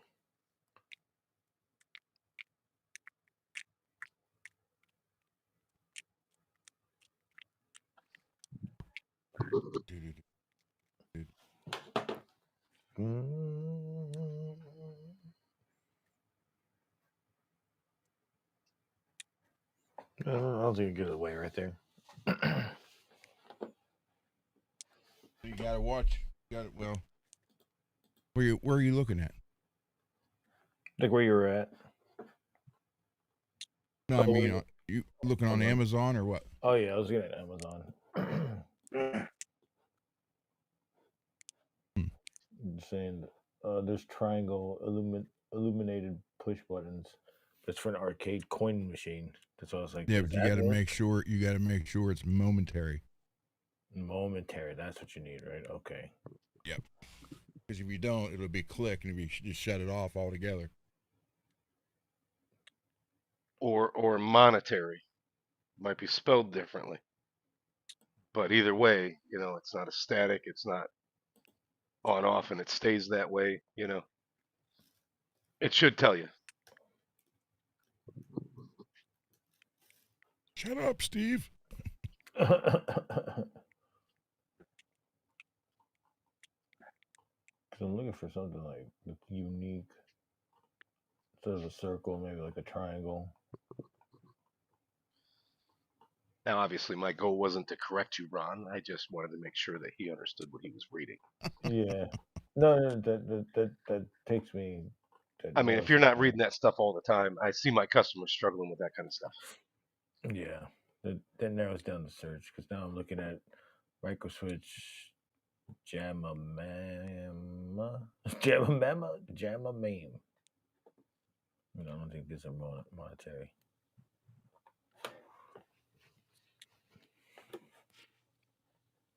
Old school buttons too. Yeah. So just shut it off. Here is a 2-pack of 12 millimeter momentary metal waterproof push button switch. Waterproof? Beer proof? Raised head, 1/2-inch mounting hole with pre-soldered cable.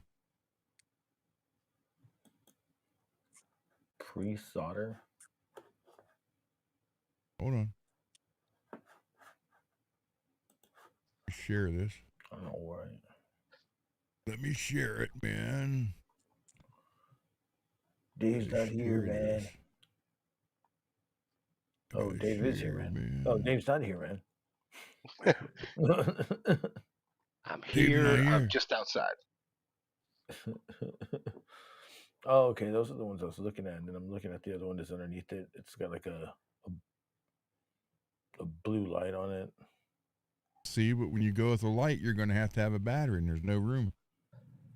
How big is the battery? The 9 volt. Yeah, Oh, it's lame. Why is it gotta be a 9 volt? Can it be like because a? that's what they work with. Can it be like a? No, it's always a 9 volt. You're thinking a watch battery. Yeah. No, Yeah, look, it's got a raised head for pushing though. would probably work, but that's not how they make Damn. them. You could read a bunch of stuff on the internet for 12 hours and probably figure out how to do it. 12 hours. I'm looking at. Put a watch battery in there instead of a 9 volt. These are $9.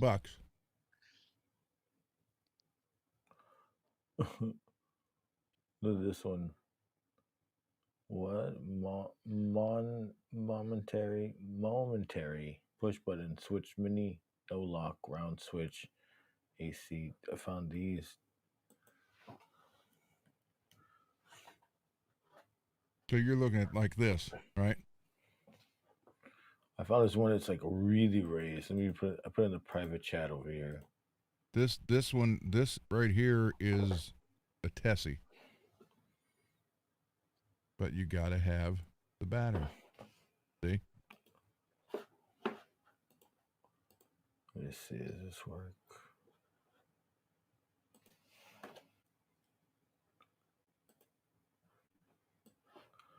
Look at how raised this one is. I'm about to send you. This one looks crazy.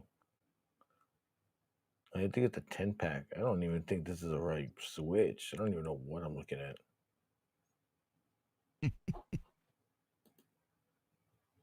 Probably not. Probably not. Not 10 of them, but yeah.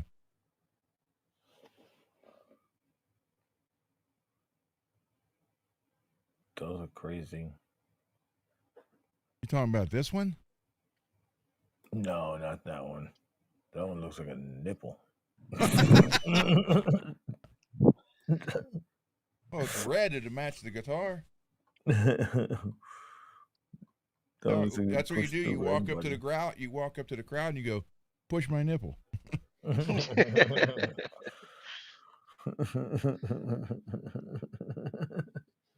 the one I sent you. It looks.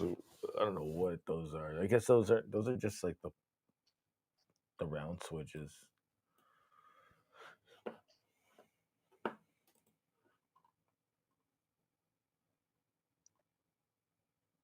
Push buttons. Yeah, I mean, you're getting 10 of them for $8. They're not going to last very long. Right. True.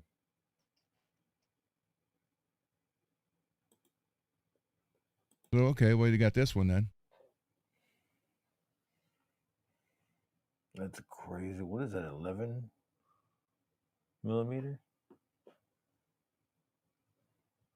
10 millimeter.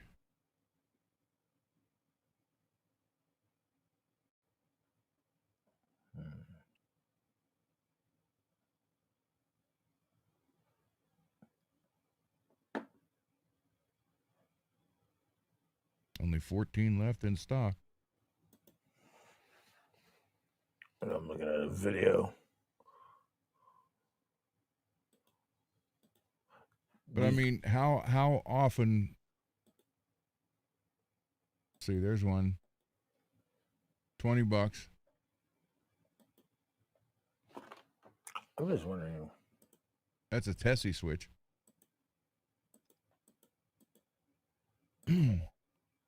Although Rob doesn't like me anymore, but oh well. Why? You already said that. Because of Birdman. Oh. Switch. Here's a red one. Pin. You need to put a look at that. 19 millimeter. That looks badass. $7. That looks badass. Yeah. But steel? Jesus Christ. Yeah, you got to have red. Hold on.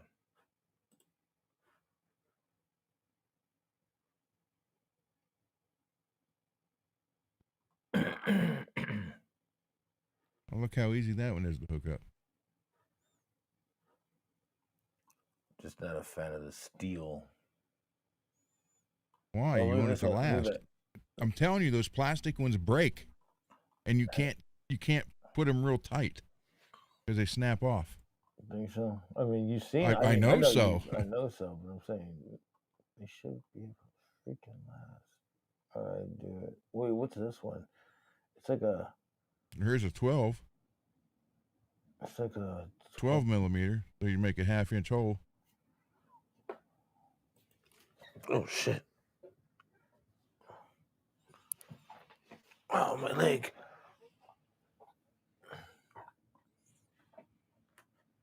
That 16 millimeter at least was. All right, what is this one? This one doesn't even have a battery. What the hell is this? There's a 19, a 16, and a 12. 19 sounds cool. 19 with a flat, Or with a 16. raised top right there, so you can feel it to push it. 19 or 16. Whichever will fit right in there. Oh, this is a cool blue cassette. Oh, these are like rounded.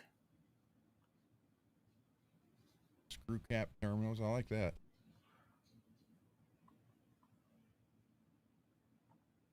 You know, that would be the screw cap terminals would be great on potentiometers. I know Santa Cruz would be extremely happy. I found these weird buttons. They're like mushrooms. What is this? Well, you just got to pick one. Yeah, it looks good. I like that. I'm telling you, the metal ones last a lot longer.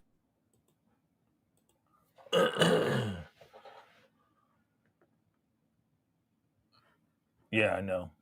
Metal one. Okay, look, I'm looking at these ones. Okay, these have. I'm looking at these ones that it's an on and off button, or it's an LED button, but I don't even think you need a battery for it.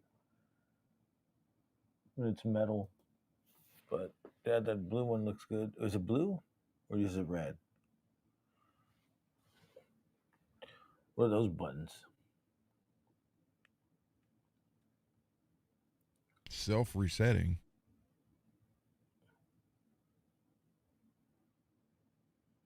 Yeah. Self-resetting?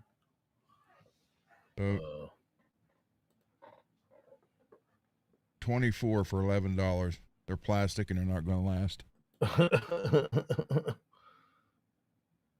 I'm telling you. Yeah, fuck it.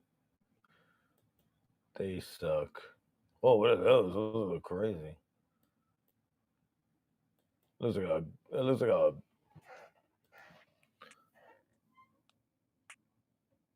a plunger. But I'm flushing the crap out of this guitar. A coupon price $7.19. That's 22 millimeter. damn, that's big. That would That is honestly pretty big. That would take up all the space in between the potentiometers. Yeah, all you really need is a 12. like Maybe 16.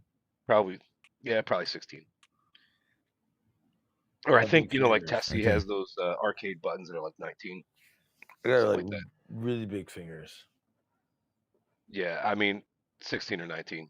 I wouldn't go much more than that. That's the 16. There's the 19. Honestly, I think 16 is all you need. Plus, you're not dealing with a lot of space. Mm-hmm. That one looks cool. That's like a hold button. I don't think they're measuring it like it's the diameter. It's the hole. It's the whole size. Right. It's waterproof. That's cool. I'm with it. I like that. I'm with it. Yeah. It's like a good design. It's like a mushroom. So when you spill your beer on it, it won't hurt it. So when somebody spits on it, right? I think you're looking at it all wrong, man. You could mushroom stamp your fingers all you want.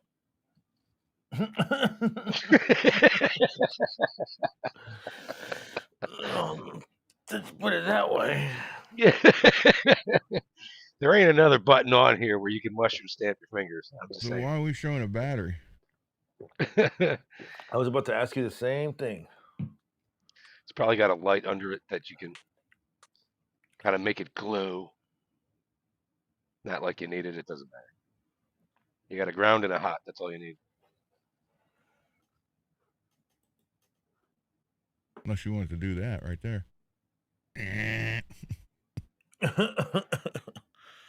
Look at this waterproof one too, but these look plastic.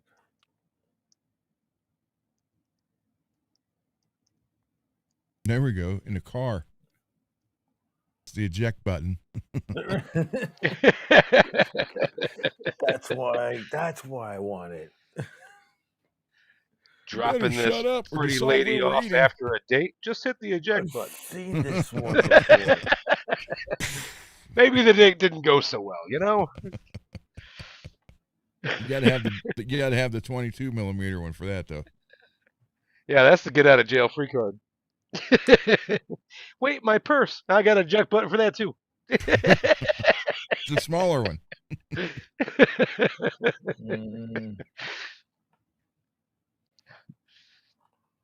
5 amp, 12 I'm sure volt, Garguts has 24 many pretty volt, ladies in his 36. life. He doesn't need one of those. He's not going to need that at all.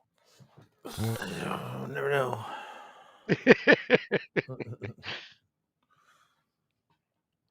Yeah, you got to go with the red on the guitar. That's what I'm thinking. I mean, even if the red doesn't match, you can make it red. Yeah, I could yeah, splash. I could splatter Yeah. white on it. There you go. Yeah, I think the black or the red's going to be the best choice there.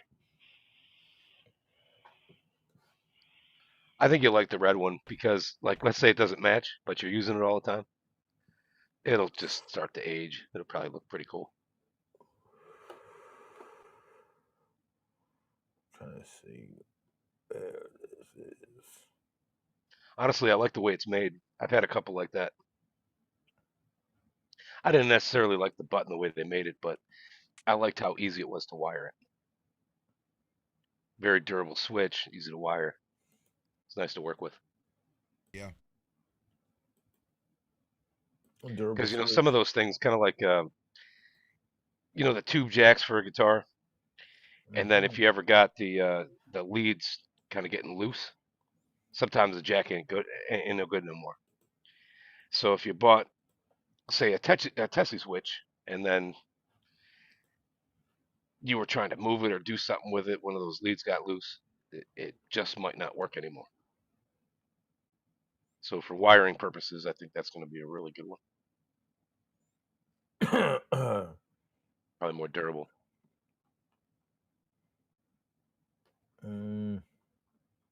Yeah, no, it looks good. Like the mushroom.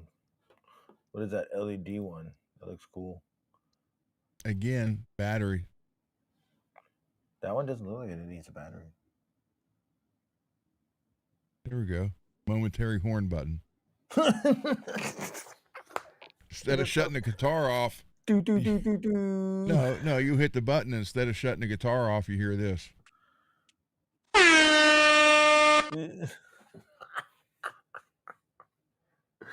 That's funny. Be doing a solo.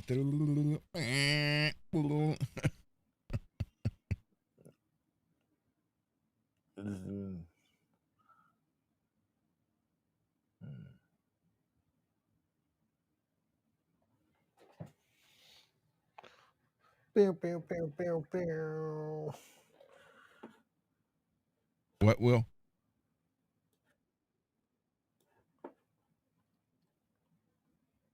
Okay.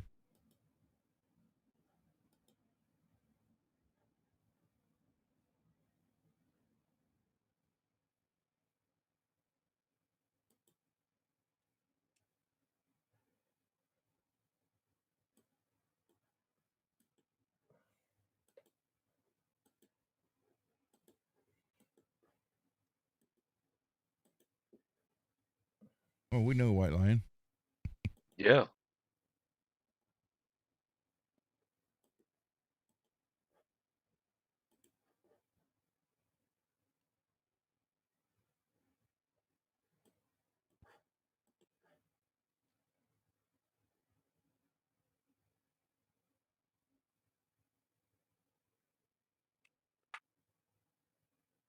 Well, as long as I don't get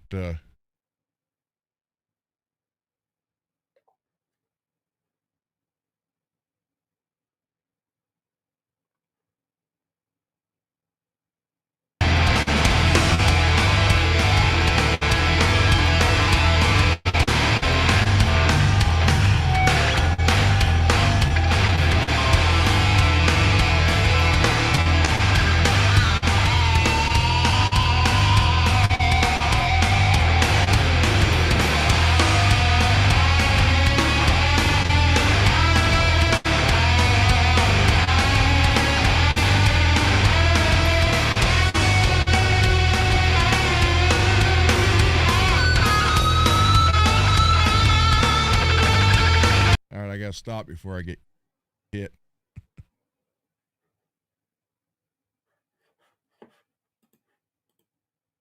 But that's pretty cool. Yeah. He's a world class rock star Mm-hmm. going to teach it. Teacher. Yeah. Yeah. Very cool. Yeah. So, So he'll be able to do a nice solo for you for the dark. yeah. Well, that's it. He actually does the solos for me when I play Pink Floyd at the open mic and stuff. So, Cool. Oh, nice. Oh, Very shit. cool. so yeah, I know him very well. He's a great dude. But so I'm just like, since I've actually picked up a half decent electric, and he's like, I'm going to restart doing lessons and stuff, but I only want to take on students that, and I'm like, and I looked at him and I said, aren't going to waste your time. And he goes, yeah.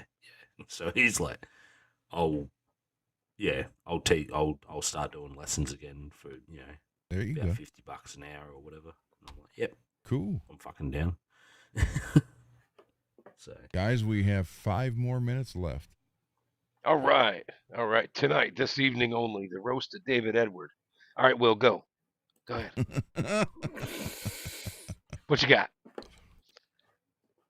Hey, this I is know his Chong's wants in on this. this is his 2-month anniversary on this show, by the way. Yeah. 2 months. David? Yeah. Mm. I was surprised. I was going through the calendar looking for when I was supposed to change my AC air filter, and I happened to see that. Yeah, May 15th was my first time on the show, on any show. And he was Really? nervous. No kidding. Oh yeah, I was real nervous. I feel like I've known you for a while. 2 months. I was only nervous for a minute, 2 know. months? maybe 2 minutes. 2 minutes. No, you know what I did? I was like, all right, I'm online. Now the fact is, the whole world can see me, but the whole world ain't watching. So I really just talked to Ron the whole time. It's pretty much. Mm. Well, again, Art Bell, talked to 20 million people at night. And he Yep, said if pretty he thought classic one. about it, he would freeze. So he just talked to Yeah, the I mic. just didn't think about it. Yep. And then I had made peace with the fact that, right before I got on, I was like, all right, I am not going to go back and watch this shit. I do not want to see me. If it was a train wreck and people enjoyed it because it was too hard to look away and it was funny, great. At least you enjoyed it. So I'm Well, it's guessing- not like you fell out of the chair or anything. yeah. That's I how I feel would about have if I thought it would have helped. I mean, just to break the ice. that's how I feel about my guitar playing at the open mic half the time. So Yeah, what do don't worry you do? Do you like look over their heads or imagine them naked? What do you do?